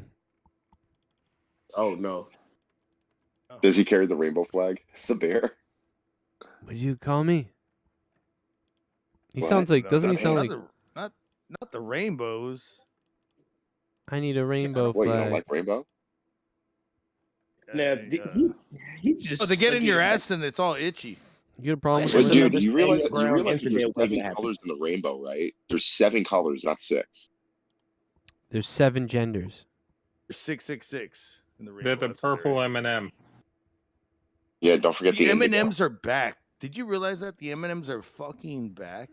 Yeah. After like they're not- what 1 month Maya of Rudolph Maya anymore. Rudolph fucking putting him in her pussy and shooting him out and saying this is what M&Ms are. Wait, I like those M&Ms. Never mind. Yeah. Nope. What? Get raped. Nope. Nope. Get Scared to get squeezed. raped. Get chewed. Raped and it gets What's the matter, man? Nope. I want no part of that. I don't know where it went. And I don't want it. Yes, you do. Well, you're gonna get it. Coming from a black man, that's You gonna get it, Cracker? God damn it. he's, Oh my he's God, be probably, like he's Dusty probably Rhodes. got a monitor You're on gonna his get it, ankle. baby. How many Menace, monitors are you on house No, arrest? no. You on house arrest? That'd be fucking hilarious though. No. Nah, man. I'm free to move around, bro. I'm a law-abiding I hope As so. of That's like nice the to know. 18th or what? Nah, bro, I'm cool. Like, I could go to Academy right now and buy a gun. And then use it At on least you. you can buy a gun. You know what I'm saying? Like, my record's squeaky clean. I've never even seen the inside of a cop car. Oh, squeaky, all right. That's Big what every squeaky. fucking first shooter said. Well, hey, look, Gargans, they had to start somewhere. Yeah, 18 people in. God damn it. Hey, They couldn't afford 19. They went 18. Now, I'm not gonna lie. Some of these, Bullets are bro, some of these expensive. dudes is crazy. Hey, Mustafa, have you heard of the rapper K Flock out of New York? This dude was going on Instagram Live, like running down on people, bro. Like these dudes crazy now. No, dude. And this is another reason why we can't have nice things. Well, Instagram. No, the reason why we can't have nice things is fucking reporter that shot the other reporter on Facebook Wait, Live. what? And then remember that like 7 years ago, 8 years ago, that reporter fucking went on a rampage because he got fired and he shot a reporter live on Yeah. on Virginia Virginia. Beach or whatever. Yeah, I remember And that now. That's the reason why YouTube started monetizing harder. That you couldn't go live unless you're monetized, and then people found a way. Actually, it's funny you mentioned this. So there was a politician back in the 80s. I can't remember his name, but he got caught at a press conference. He steals a gun from some cop that's right next to him. He's about to point it at his head, but then right before you think he's gonna, do something drastic or shoot somebody, he ends up putting the gun in his mouth and shooting himself. And, oh Yeah, shit! Bud Dwyer. What? That's what the song. Yeah, Bud That's what Dwyer, the Hey Ni- Sorry, guys. That's what the Hey Man Nice Shot by Filter song is Yeah. about. It's about him. That's crazy. yeah, that was I actually yeah, only saw it yeah, I one remember time. I that- never I wanted to remember see it the again. It was scary, bro. Oh yeah, it's on YouTube. Somebody told me that It's song was still about JFK. He bleeds like a fucking like. And that John song. Moxley. Super chat party. Oh shit. Oh yes, monetize this is live yes. Yes, Randy Viper, you've missed all the fun before this. You're late. We're live, pal. 46-cent Viper. And that song was the song where the guitar player took the same riff from Stabbing Westward song and then brought it to Filter. I found out recently that a friend of mine, apparently his uncle had a band where allegedly, do you know the opening sitar riff from Wherever I May Roam by Metallica? Yeah. That apparently his band apparently originated that riff, and I guess the producer Bob Rock or somebody who was in the studio stole that from him. Whoa. And gave it to Metallica. Or something like that. Sounds about right, man. There's a lot of people that do that. But again, Metallica. I mean, regardless if it's true or not, I still like Metallica. So Yeah, you're not gonna get people to hate them, even if one, hell there's no. a lot of collaboration and a lot of like borrowing, stealing, or unintentional stealing, and things like that goes on in all kinds of art and creativity. But it's not good if you're intentionally going out to steal things from people. But if a couple of riffs or a couple of things happen to fall in your lap and you use them, it doesn't invalidate everything you do unless that's all you did was always steal things, Steal from shit, yeah. Like look at Stairway to Heaven. There was a band before them that they toured with called, I believe, Legend, and they had the exact same. Oh, that intro story, almost. Yeah, and then they sued him, and then I think they lost. I was like, damn, they that's did lose. That's They did fucked lose. up. Yeah, because again, that was millions of dollars on the table. But the funny thing is, the only one that I really remember ever just saying, "Okay, I admitted that I did it," was George Harrison when he did "My Sweet Lord," and it was based on "Oh Happy Day." And people for "Oh Happy Day" went after his ass for like 20 years, and they finally got a settlement. The most recent one right now, and it's not even a rock band. Most recent one right now, it's not even a rock band. It's Bruno Mars. Fucking got fucking sued by 5 different bands for stealing that fucking funk song. Oh, Uptown Funk. 5 bands sued him, and they fucking won. Now he That's doesn't even get hilarious. money for that fucking song. Well, again, it depends because I remember there's also another lawsuit with John Lennon where when they made "Come Together," that's based off a Chuck Berry riff. Yeah. And Chuck Berry won. So I could see that. And that didn't take long either. Chuck Berry won when he pissed on those kids in the videotapes too. No, that was R. Kelly. He was in a bathroom stall filming people taking Chuck a Berry crap. won when he fucked Oh. that white girl in the front row. You're right. I'm thinking of the other guy. I'm kind of surprised the people that That's did. R. Kelly. I still love Chuck Berry's music though. Fuck it. R. Kelly got another year in jail added on. He's 31 years total, I believe. So he Wow. won't get out until he's like 80 years old or something. But here's the funny thing too. Like Chuck Berry, actually no, it's not funny. It's creepy as hell. Where Chuck Berry, like his deal was apparently he would take a camera or something and try to film people taking a crap. Specifically women taking a crap. Oh yeah, you want to see Velveteen something? Dream or what? Watch this. Watch this. What is it? Watch this. Come in here. Chuck, leave me alone. I'm sick of watching this stuff. Come on in here, mother. Watch it. Right. Look at this. Oh yeah, get in there, boy. Let me lick it up there. Other than Chuck Berry fucking sued the Beach Boys and won too, right? For Surfing USA. I don't remember. Probably. I mean, again, he's the godfather of riffs. Well, basically, so like I sort of told you earlier. I mentioned I'm not trying to cry and do the LeVar Burton telling little kids they can't be who they are, but he's one of the people that a lot of people ripped off. Like they're like, oh, we're the Beach Boys. Oh yeah, you ripped off the fucking black guys' music. Berry. Yeah. Well, I mean, exactly what Beach Elvis Boys, did.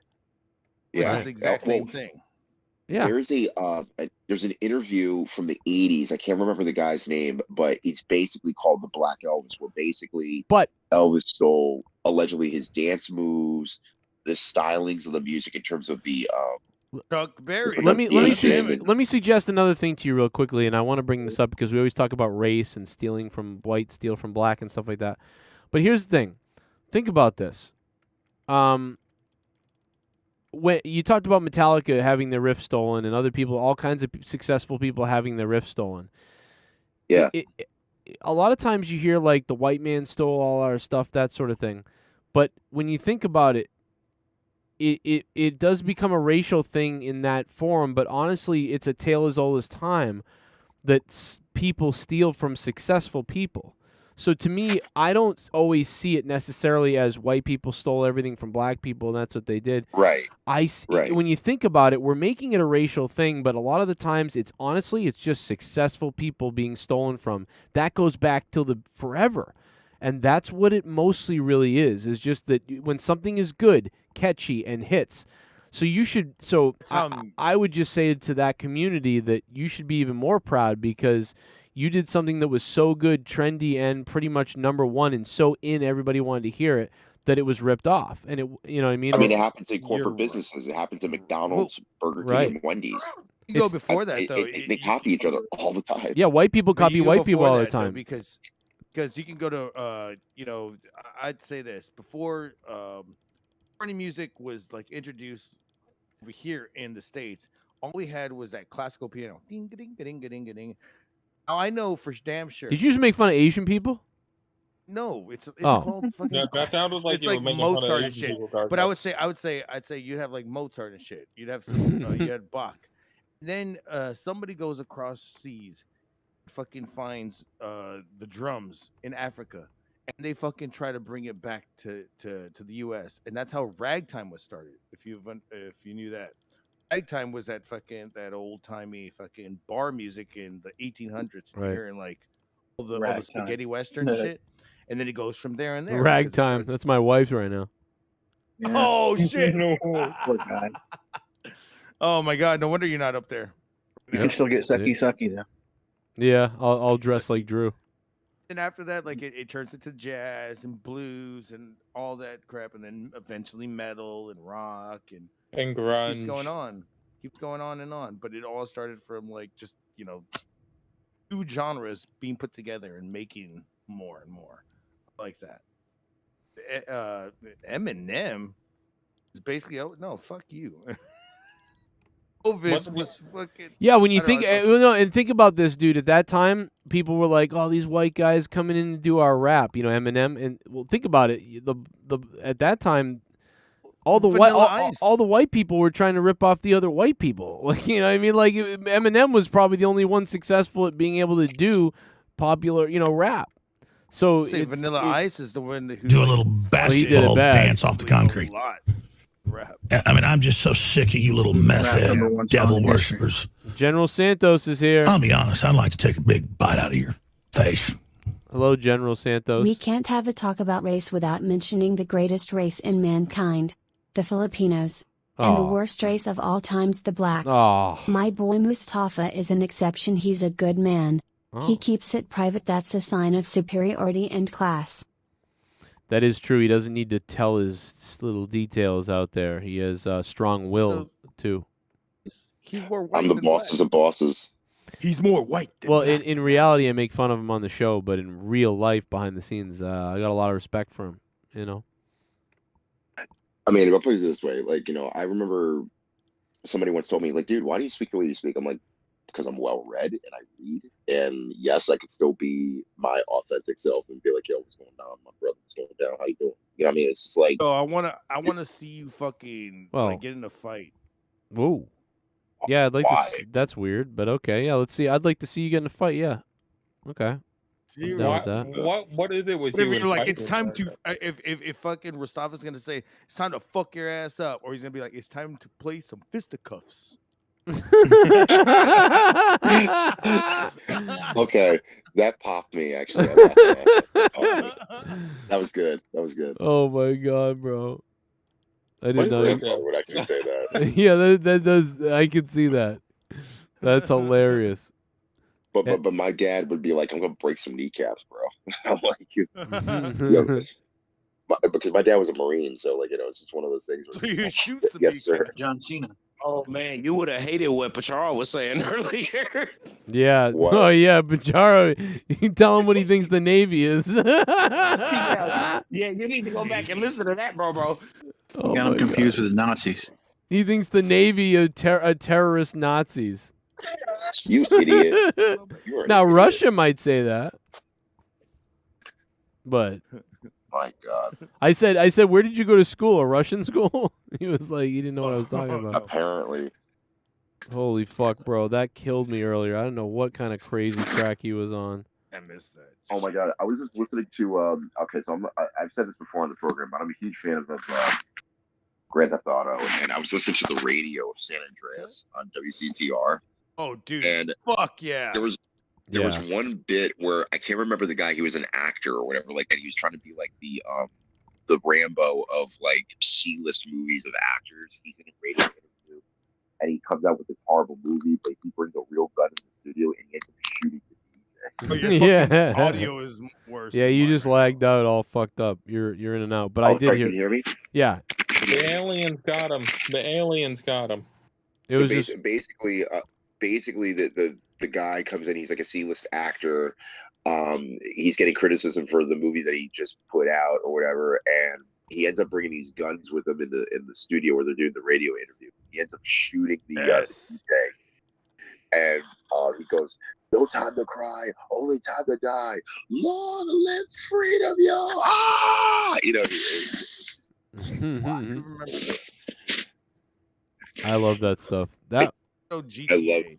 Remember just exploring like I around in GTA. Like I don't know why I haven't played the new ones. Probably because I have no time. But San Andreas, I remember that you could. The new one, you still haven't played GTA 5, Joe? Not really, no.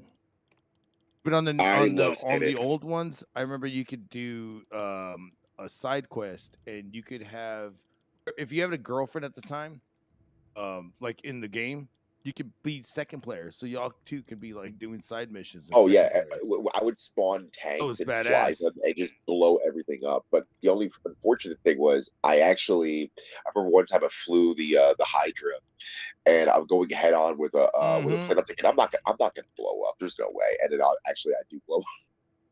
with the you see your fighter fucking body falling. No, not even. It's just an explosion. People that use Hydra are pussies. Well, the funny thing is I would take the tank and I would fly the tank, but how I would get more speed, I would keep unleashing the rocket cannons. And you just fly this tank like that. Yeah, I used to do that too.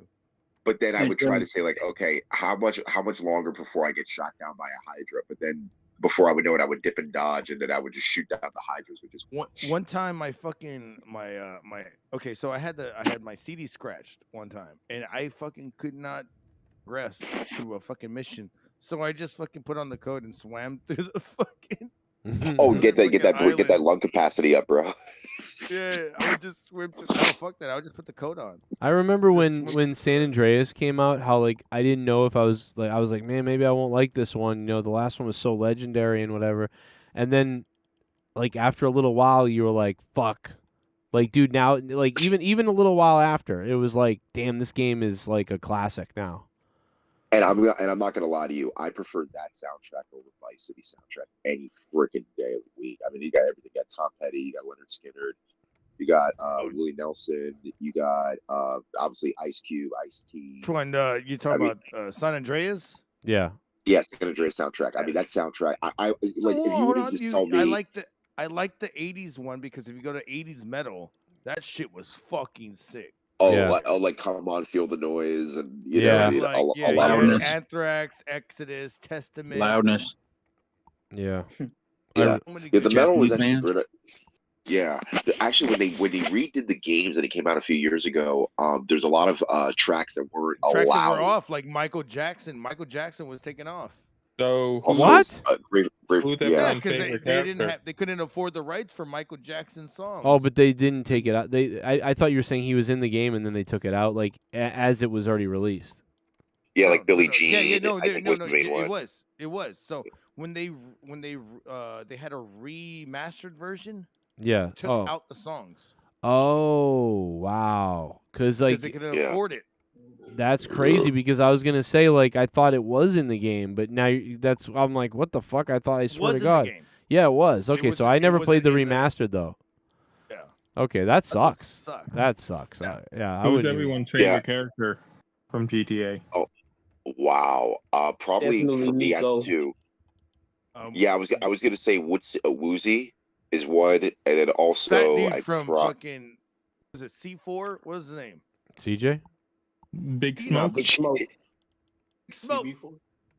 CB4 was it CB4? Yeah. No, Big Smoke. One on fucking San Andreas. That dude was fucking stupid. Yeah, and I'll probably say, probably just as a side character, I'd probably say Capulita because she was so freaking hilarious. Liar! You've been hanging out with those people. Oh no, my favorite character though is that it's the bum that you always walk by is like, yep, I've been drinking again. I love that one. Sounds like a Dave Chappelle. And then he fucking- goes, and then you hear, yep, my mother's my sister. Yeah. Dude, nowadays, like they'd be like, Oh my God! I remember it was CJ and Ken Paul. They're in the desert. And they're about to go after like these country folks, and the big girl with the cowboy hat, she's like, "I'm gonna slap you silly for giving me and my fellow the red bumpies." I was dead. I was dead. That game would be canceled now. They need to get Snoop Dogg in a GTA game. Oh, speaking about Dave Chappelle, remember when Dave Chappelle did the GTA thing? Sorry, I need this. Bye, honey. And starts, like, shooting that guy with the AK. He had all the stars go up on the screen. That was funny as fuck. Oh too. my God. Hey Joe, apparently Woody Harrelson went on a stoned, unapproved monologue tonight about anti-COVID, big pharma, conspiracies, all this shit on Saturday Night Live, and he'll never be asked back again, and went to like complete silence. And oh my God, Wait, I gotta see that. Woody Harrelson. Can we see What? this? Probably. Did they have to like tweet out that he will never be allowed back, like that sort of thing? Oh, that's what it's looking like. It's like he's It like was worst done- host was- and Steven Seagal. Awesome. Was Lauren Michael like this? $1 million. Damn it. Wait a minute! They posted something on the YouTube page of Saturday Night Live, Yeah. so I don't know He whether or said- not it was edited. Yeah, he said the biggest drug cartels in the world get together and buy up all the media and all the politicians and force all the people in the world to stay locked in their homes, and people can only come out if they buy their drugs. I know. I didn't say he wasn't wrong. I'm just saying. No, I'm saying that they say that he fucking Rockefeller's like, hold on, we are part of those drug dealers. Fuck. Yeah. It's like they got rid of Norm Macdonald for fucking making too much fun of O.J. Simpson. Right. He's a good guy. Because of Lauren Michael, because Lauren Michael's a fucking little bitch. It's because the other dude, the fucking head honcho of the damn fucking company. So Yeah, it says Pfizer is going to demand somebody get fired at NBC. it's just been I in mean, demand since the 80s, dude. It's so weird. Or they've been pushing. Yeah, it because since the Pfizer's fucking sponsoring everything. Yeah. Which, by the So it's way, like- can I throw something in on this real quick? This might trip y'all What up? out.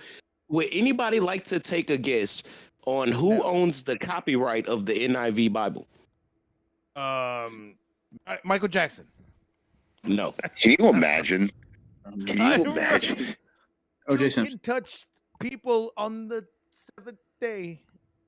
No, look, when I tell y'all who owns it, it's going to trip y'all out. It's actually Rupert Murdoch. Right. Makes sense. Yep. All right, isn't he dead? I couldn't remember, but you were right. No, he was at the Like, Super Bowl next to Elon Musk. Wait, Does that even make sense? No. No, it does. know. It's called Bible? money. Yeah. Well, no. It's like, dude. It's like when think about it. It even happens on a small level. You get a guy who owns a football team, and the guy knows nothing about football, and maybe he doesn't even like football. You know what I mean? That happens all the time in everything. No, you're right Look on at that. fucking I Mark don't- Cuban. The guy fucking owns everything, and he fucking don't give a shit.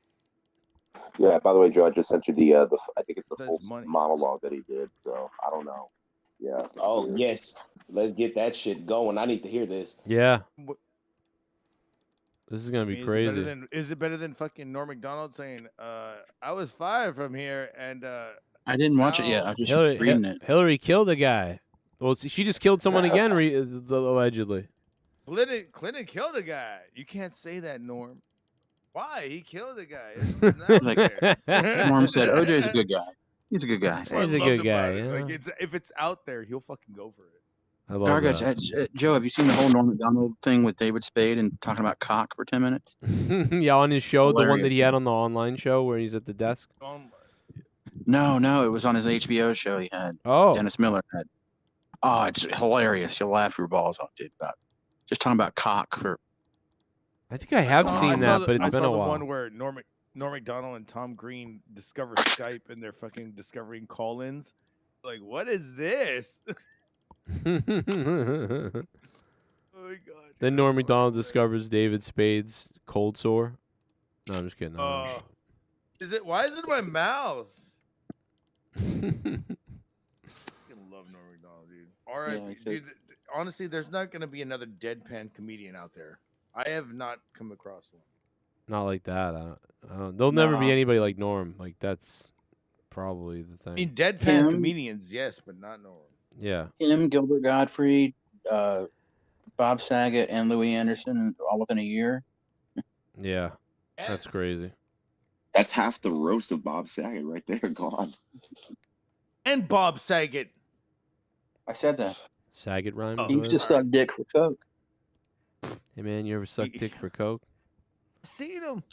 I seen him. No, yeah, but Bob Saget leaving, Norm Macdonald. I mean, Godfrey, yeah, but then we had Don Rickles, a year and a half before that. I think that's where it was all downhill because Don Like Rickles was 90. Don Rickles is the fuel to that. He was the original, to me, like just deadpan comedy. Like, be like, he looked at Emmanuel Lewis and said, "This black kid I know that'll never play in the NBA." That's the hilarious thing. He looked at him, he was like so short. Right. I'd suck your cock, bro. Oops. With Don Rickles? Yeah. Yeah. When he was in fucking, Dirty Work. He was in there for like 20 seconds and he fucking stole the show. Right. Saigon whore bit my nose off. I mean, honestly, we really need a new flourish of comedians coming out to really kind of revitalize the genre. Well, now they're all fake comedians. They're all just woke people who say silly things. I know. It's like, I know. And it's like so there's no weird, 'cause shock. You're right. I do see a bunch of fucking comedians that come out and they say shocking things, but I'm like, yeah, I don't it's really like, believe yeah, you. it's like not a joke or it's just silly. Like, and they're not, and it's Right. like they're telling us A good joke is rooted in truth of everyday life. That's the thing. That's Well- why, unfortunately, like a lot of the last great pioneers, George Carlin, Eddie Murphy, Richard Pryor, all those guys, Dave Chappelle, even to an extent, especially early on.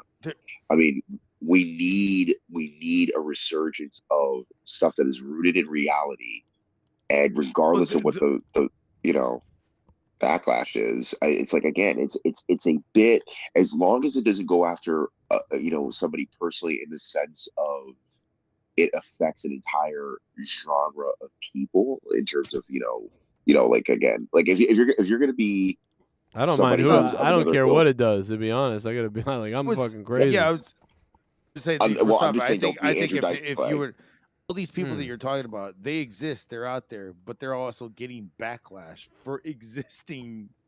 Trying to bring Right, back no, but I'm just saying, don't be Andrew Dice Clay. That's all I'm saying, because that was Why not even not? comedy. That was just, Well, first and foremost, he's basically. I mean, have you seen the documentary of it was on Vice? And yes, I know it's Vice, but who cares? I don't mind Andrew Dice Clay's comedy. I don't really like Andrew Dice Clay's comedy, but I don't mind it existing. I like it. I mean, again, we all know that people like Carlos It's like Mencia, he's doing like a Dude, first Joe, comedian to he's sell doing out a- Madison Square Garden. doing a That's promo fucking big. like The Rock. He's making it fun. It's like, Yeah, but the thing is, though, it's not even like the laugh is. It's mainly like a, how should I say? It's more like going to like a rally, like a pep rally. Well, it's almost Then like you he's go to a ranting. comedy Like when show. I go on a rant and I just say crazy shit about people. That's sort of it's like. like But I exactly. but I don't know, man. I think I don't have any problem with any comedian doing anything. If it's not funny, then it won't be funny. If it makes people laugh and it makes money, hey, it doesn't bother me. I'll even look at some girl comedians, and girl comedians are really hard to get a good laugh out of. Well, the thing is, unfortunately, there's still sexism and all this other stuff in the entertainment business where but it's very difficult for. Right, you're right. But when they hit it on straight on, head on, they're like, "This is how it is," and they fucking They break you that. Oh, dude. As I'm long as they're dying being real, the laughing. problem with women, a lot of women comedians now, is they're not really real and they're not really comedians. They're like, it's like they're a try hard, they're new, and they're people that back in the day would have failed, but they're giving a spot today, and they're just not that good. If they're good, they're good. The sexism thing, that was more back in the day. There's less sexism now. It's just the women aren't funny. A lot of them. You know what I mean? Like, They're taking a fucking side, and they're like, oh, we're not gonna say this, but we're gonna still. I'm like, what is this, Nickelodeon? Bro? yeah, Like, or get that's the what fuck their out of whole my bit face. is. I'm a woman. It's like, okay. I just finished a good book. It's an autobiography memoir of a female singer-songwriter by the name of Ricky Lee Jones, and she basically brought up a great point about how the sexism is not necessarily just verbal or just virtual, but it's basically through a lot of journalists that I thought you were gonna are say something else. Oh my god. no. But See? like journalists basically who try to control a narrative of what is good and what isn't, when a lot of them are like failed musicians. So, you know what I mean? You give or take, but like I can also understand the thin lining of like, you know, certain words in context you try to paint a broad stroke, and it's like, yeah, bro, no, that doesn't define not only her work, but In also this who book she is that as a she, woman. also in this book that you read, did she talk about like crazy shit, like she like sucked dick for coke or licked pussy for weed or Well, something? no, not even close. She did heroin though. She did do heroin. The fact that you're assuming that. God damn. Gargus is sexist. Yeah. The fact that he's assuming that. So- See that right there? There it is. Good job. Assuming it, I would. No, You're a assuming it, scumbag. No, I asked. You're a asked scumbag. which one she did. It's called a cumbag. Ooh. First of all, That's By the hot. way, she dated Tom memes. Waits. She dated Tom Waits at one point. Imagine that orgasm. I don't know who that is. And How many people the other thing Tom also. Waits gave? Oh God! I mean, I know for a fact that like they did break up mainly because Ricky confessed to Tom that she was basically doing smack. So. This sounds like a fucking bad All My Children episode. Tom Waits sounds like Sling Blade with a smoker's cough. Dude, Keith Richards and Tom Waits did one song on the Keith Richards like solo record at one point, and yeah, it's like he like smoked like 2 packs of freaking Marlboro Reds and called himself a singer. So when they did fucking all their in fucking Metallica, probably. I swear, sounds like him. And, No, that was Marianne Faithfull. dude, That was a I chick. swear they sound the same.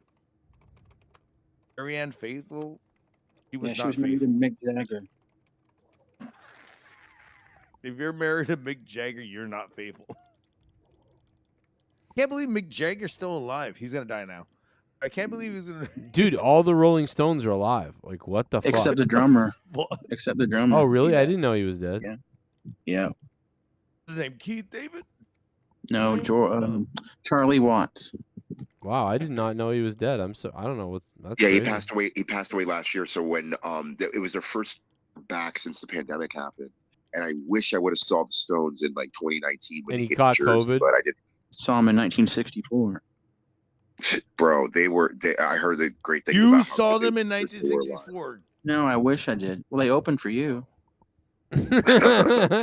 Well, dude, you barely saw a show because it always ended up in a riot. So, Oh yeah, actually, the probably. Altamont with the Hells Where's the Angels. new That was a great show. Oh, yeah, when the black guy gets stabbed, yeah. Yeah. Well, but aren't the Hells Angels like friendly with them, or are they not? I mean, no. So the story goes that Altamont, which was supposed to be Woodstock West, the Stones were supposed to headline. They go on, but before the Stones even went on, the Hells Angels were already beating up musicians and fans. And I'm like, my why would you God. hire the Hells Angels for security? Why? and by the way, they were paid in beer. Because they're good, bro. Like, I mean, They're paid in stabbings and drugs. Stab that one. Stab that one. Stab that one. And You're weather. good. By the way, if you look at the Woodstock stage, there was like a whole like a separation between the stage and the audience with like large fencing. There was none at Altamont. So What do you think was worse, Woodstock or was it Buffalo Island? I believe. I heard in Buffalo. you mean Woodstock Island- '99? No. I heard that Buffalo Island was around the same time as Woodstock, and there's a whole documentary on that. And they had a fucking a place where it said it was just shit island, and people would just go take a shit. Yeah. This fucking field. And there was no Okay, water, there was no food, and it was 3 days of Yep. shit. It was basically like Fire Fest. Firefighter I don't know Fest, what you whatever. looked up in your spare time, brother, but I've never heard of that. But it's okay, Never whatever heard of floats this? your Dude, boat. this is dude, this is so when Firefest came out, or Firefest came out, yeah, this one's this documentary started resurfacing again on YouTube algorithm. I watched it, I was like, oh shit. So there was worse fucking goddamn, and this is just one of the worst ones, because think about it. Back then it was just word of mouth. If you went, you were kind of taken care of. If you I if will you're at a say festival back then, dude, there was no taking care of you. You had to take care of yourself. I'll put this out there. You should actually look up on Hulu. There's a documentary called Summer of Soul, which was, I think, before Woodstock, and it's like Sly and the Family Stone, B.B. King, Aretha Franklin, one of the members of and they have Temptations. no video of it, right? No. There's video of it, but what happened was the video was stuck in somebody's basement vault for like over 50 years, and basically, Questlove found that footage because there was always stories about how they had that festival or I've whatever. known about that festival. Yeah, there's Oh video my! of it And now? Stevie Wonder played, and he was awesome. Like, dude, the footage is amazing, and Wonder's like, the sound "Yeah, I'm quality. Yeah, and I think they even got an Academy Award for it. So Questlove is just like, I mean, again, Are you he's the talking bomb. about watch stacks? What was that? You talking about that thing that happened in Watts? No, not in Watts. It was in New York. It was in Harlem.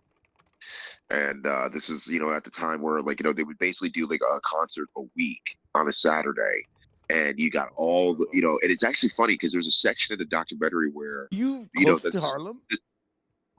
I'm right by New York City, yeah. So I'm in New Jersey, but there's a section in the documentary where they're talking about the moon landing, and all the black people are like, "Why do I give a crap about the moon landing, dude? We got poor people out here. Help us."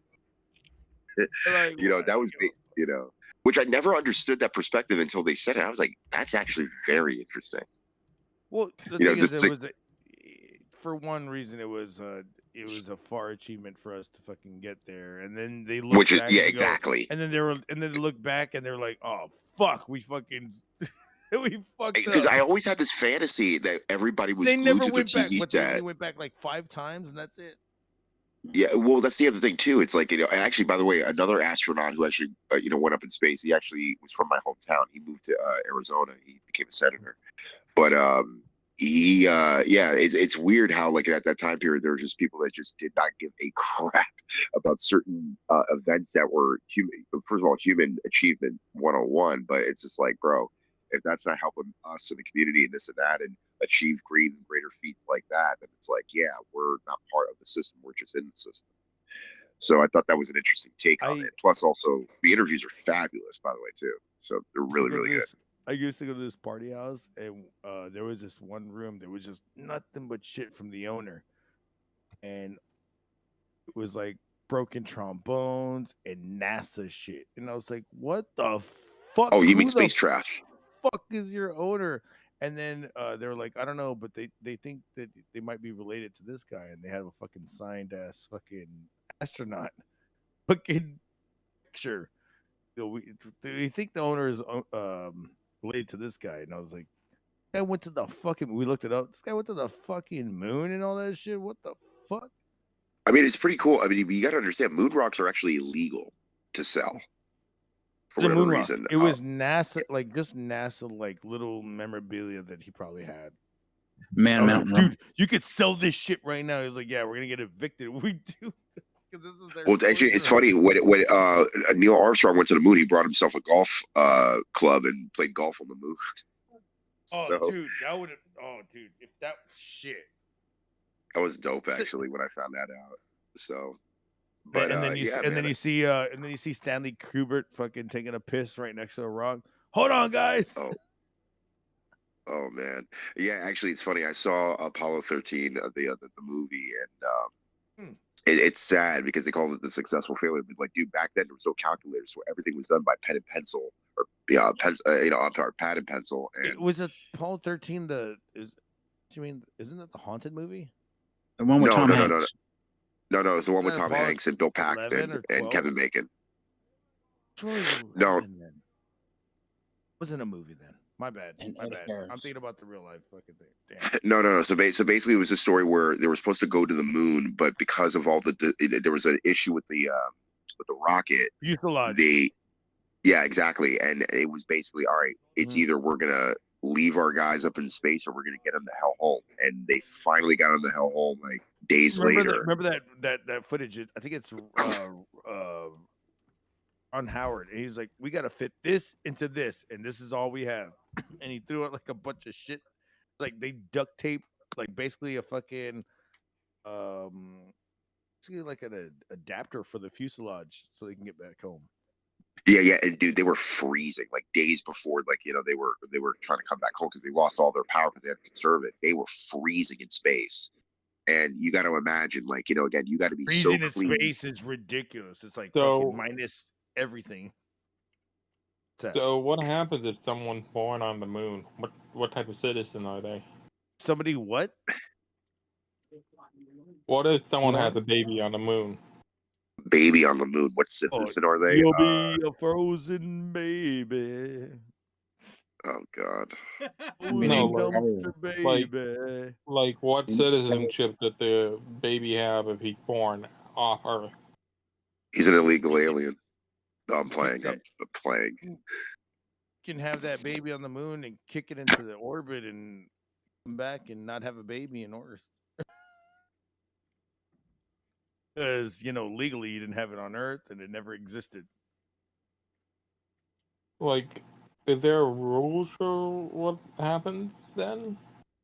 No, I just said it's called a bidding war for fight for what's his name? Ficus. You know what I mean? You could sell that baby to an alien. There you go. You can fucking This is where Gargant gets all his frustrations out. He wants to take it out on babies. How dare you, Gargant? How dare you?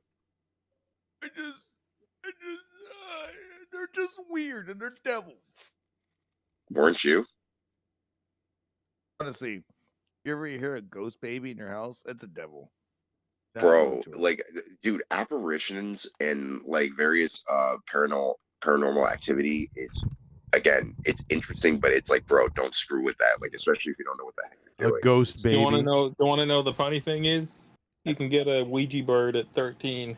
Ouija bird? Dude, don't do that. Don't do that. Please don't. A Ouija bird? Is that what he said? A Ouija bird? I don't even know what he said.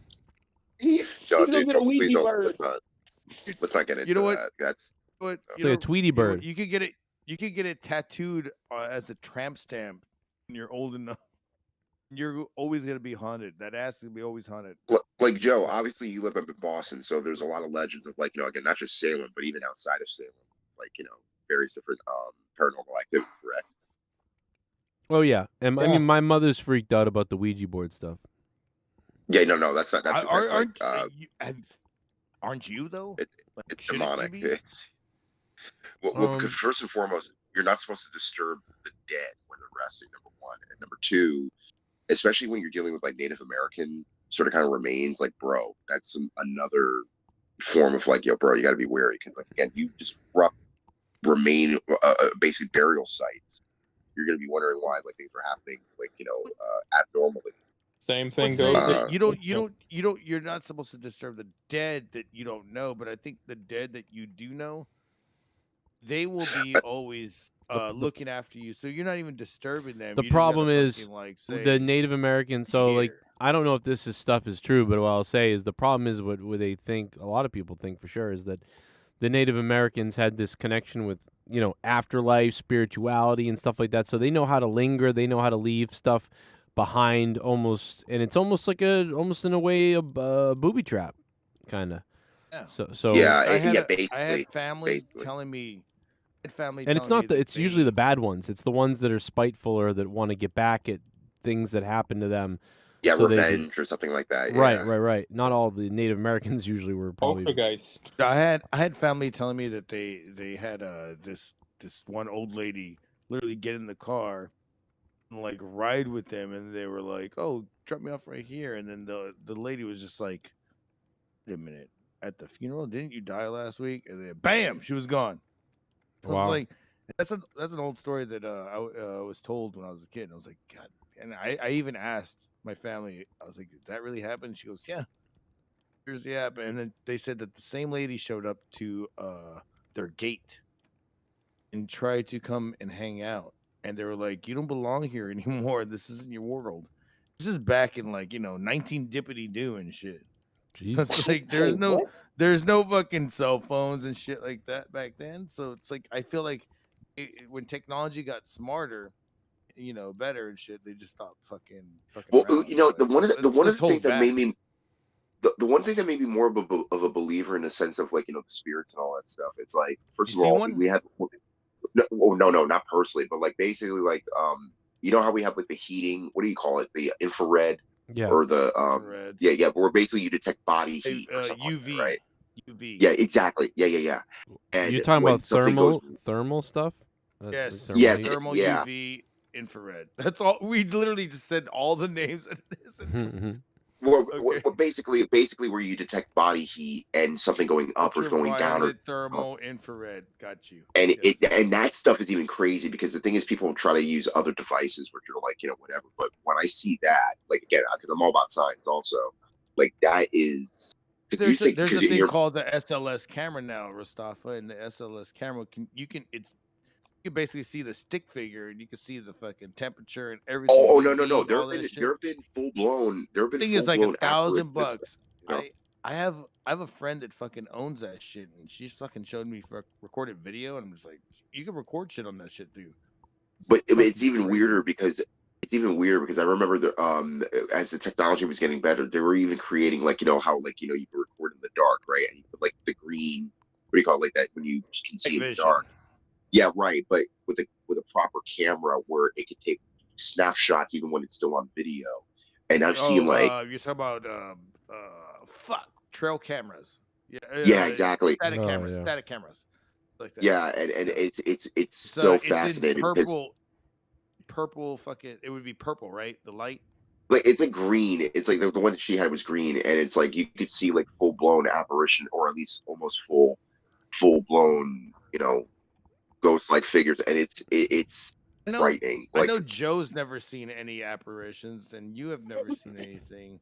It sucks because I feel like I'm the odd one out. Thank you, because I have seen the same thing, and I'm just like, is anybody here? Like, Dan Kennedy's seen my cock. I haven't seen anything, but I have met somebody that said they got raped by a ghost before. Oh man, I was hoping you were gonna make a white people joke. I was like, never mind. No.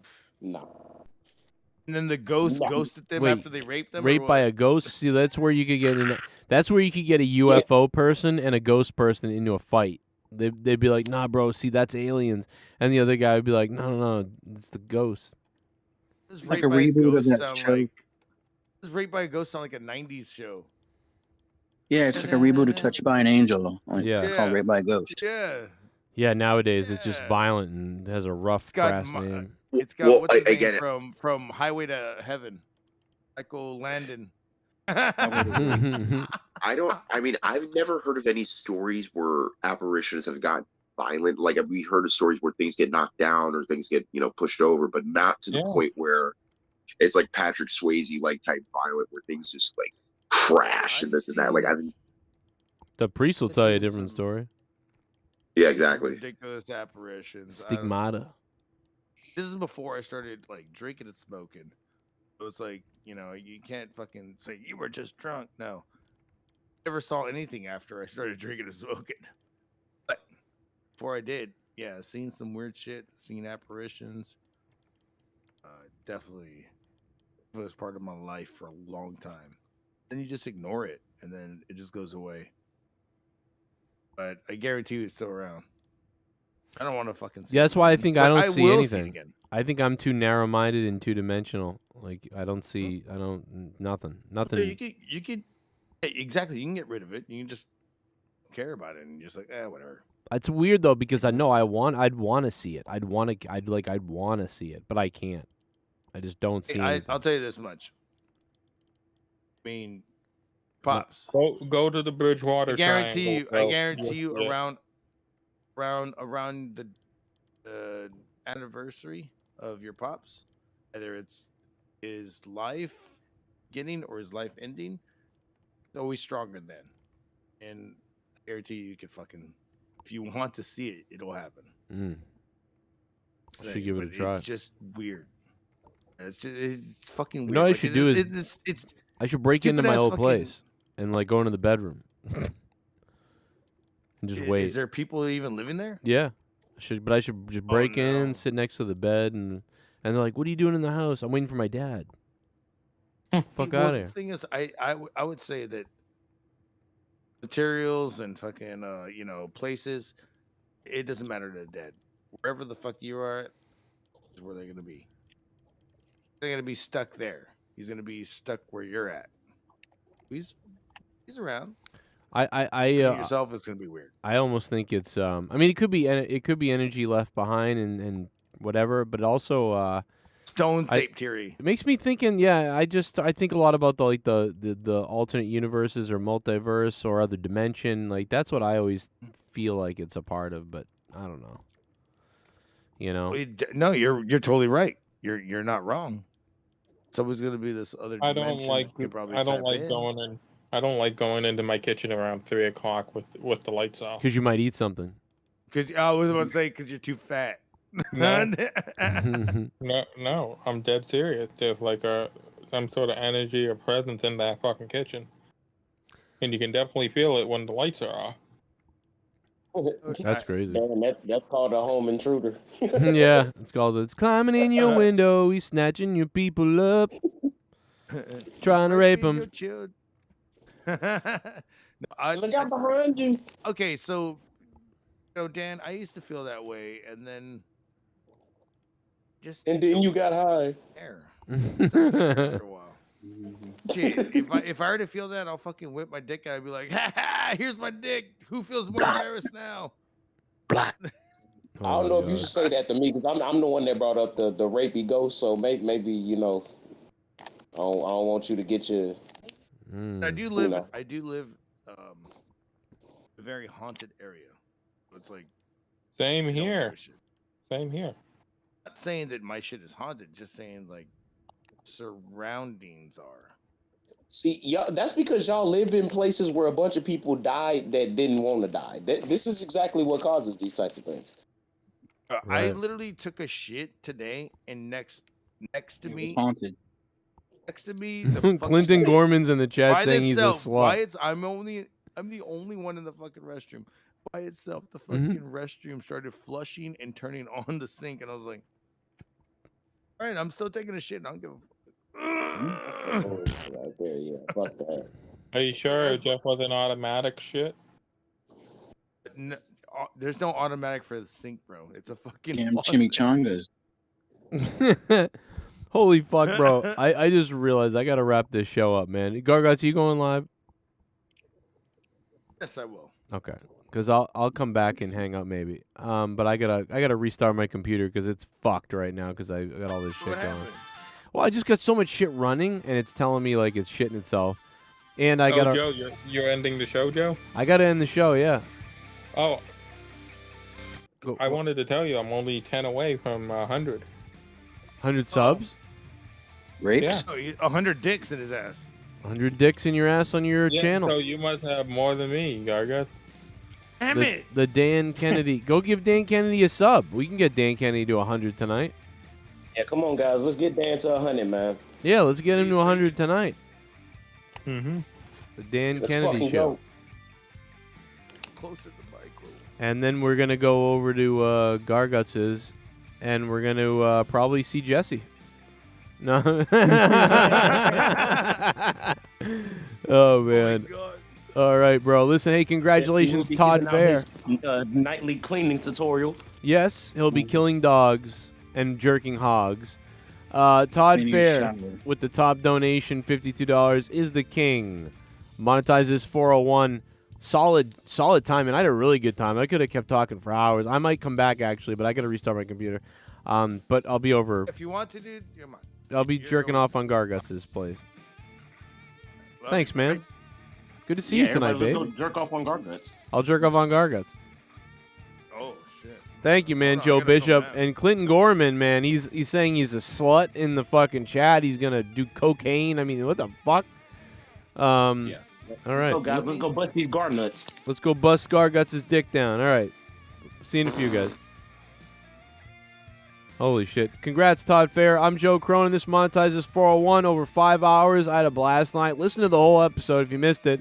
I think we did really I really enjoyed that we went through every different style of shit we could have done tonight. From the ridiculous to serious to intellectual to stupid and poopy pants and everything else. Thank you guys.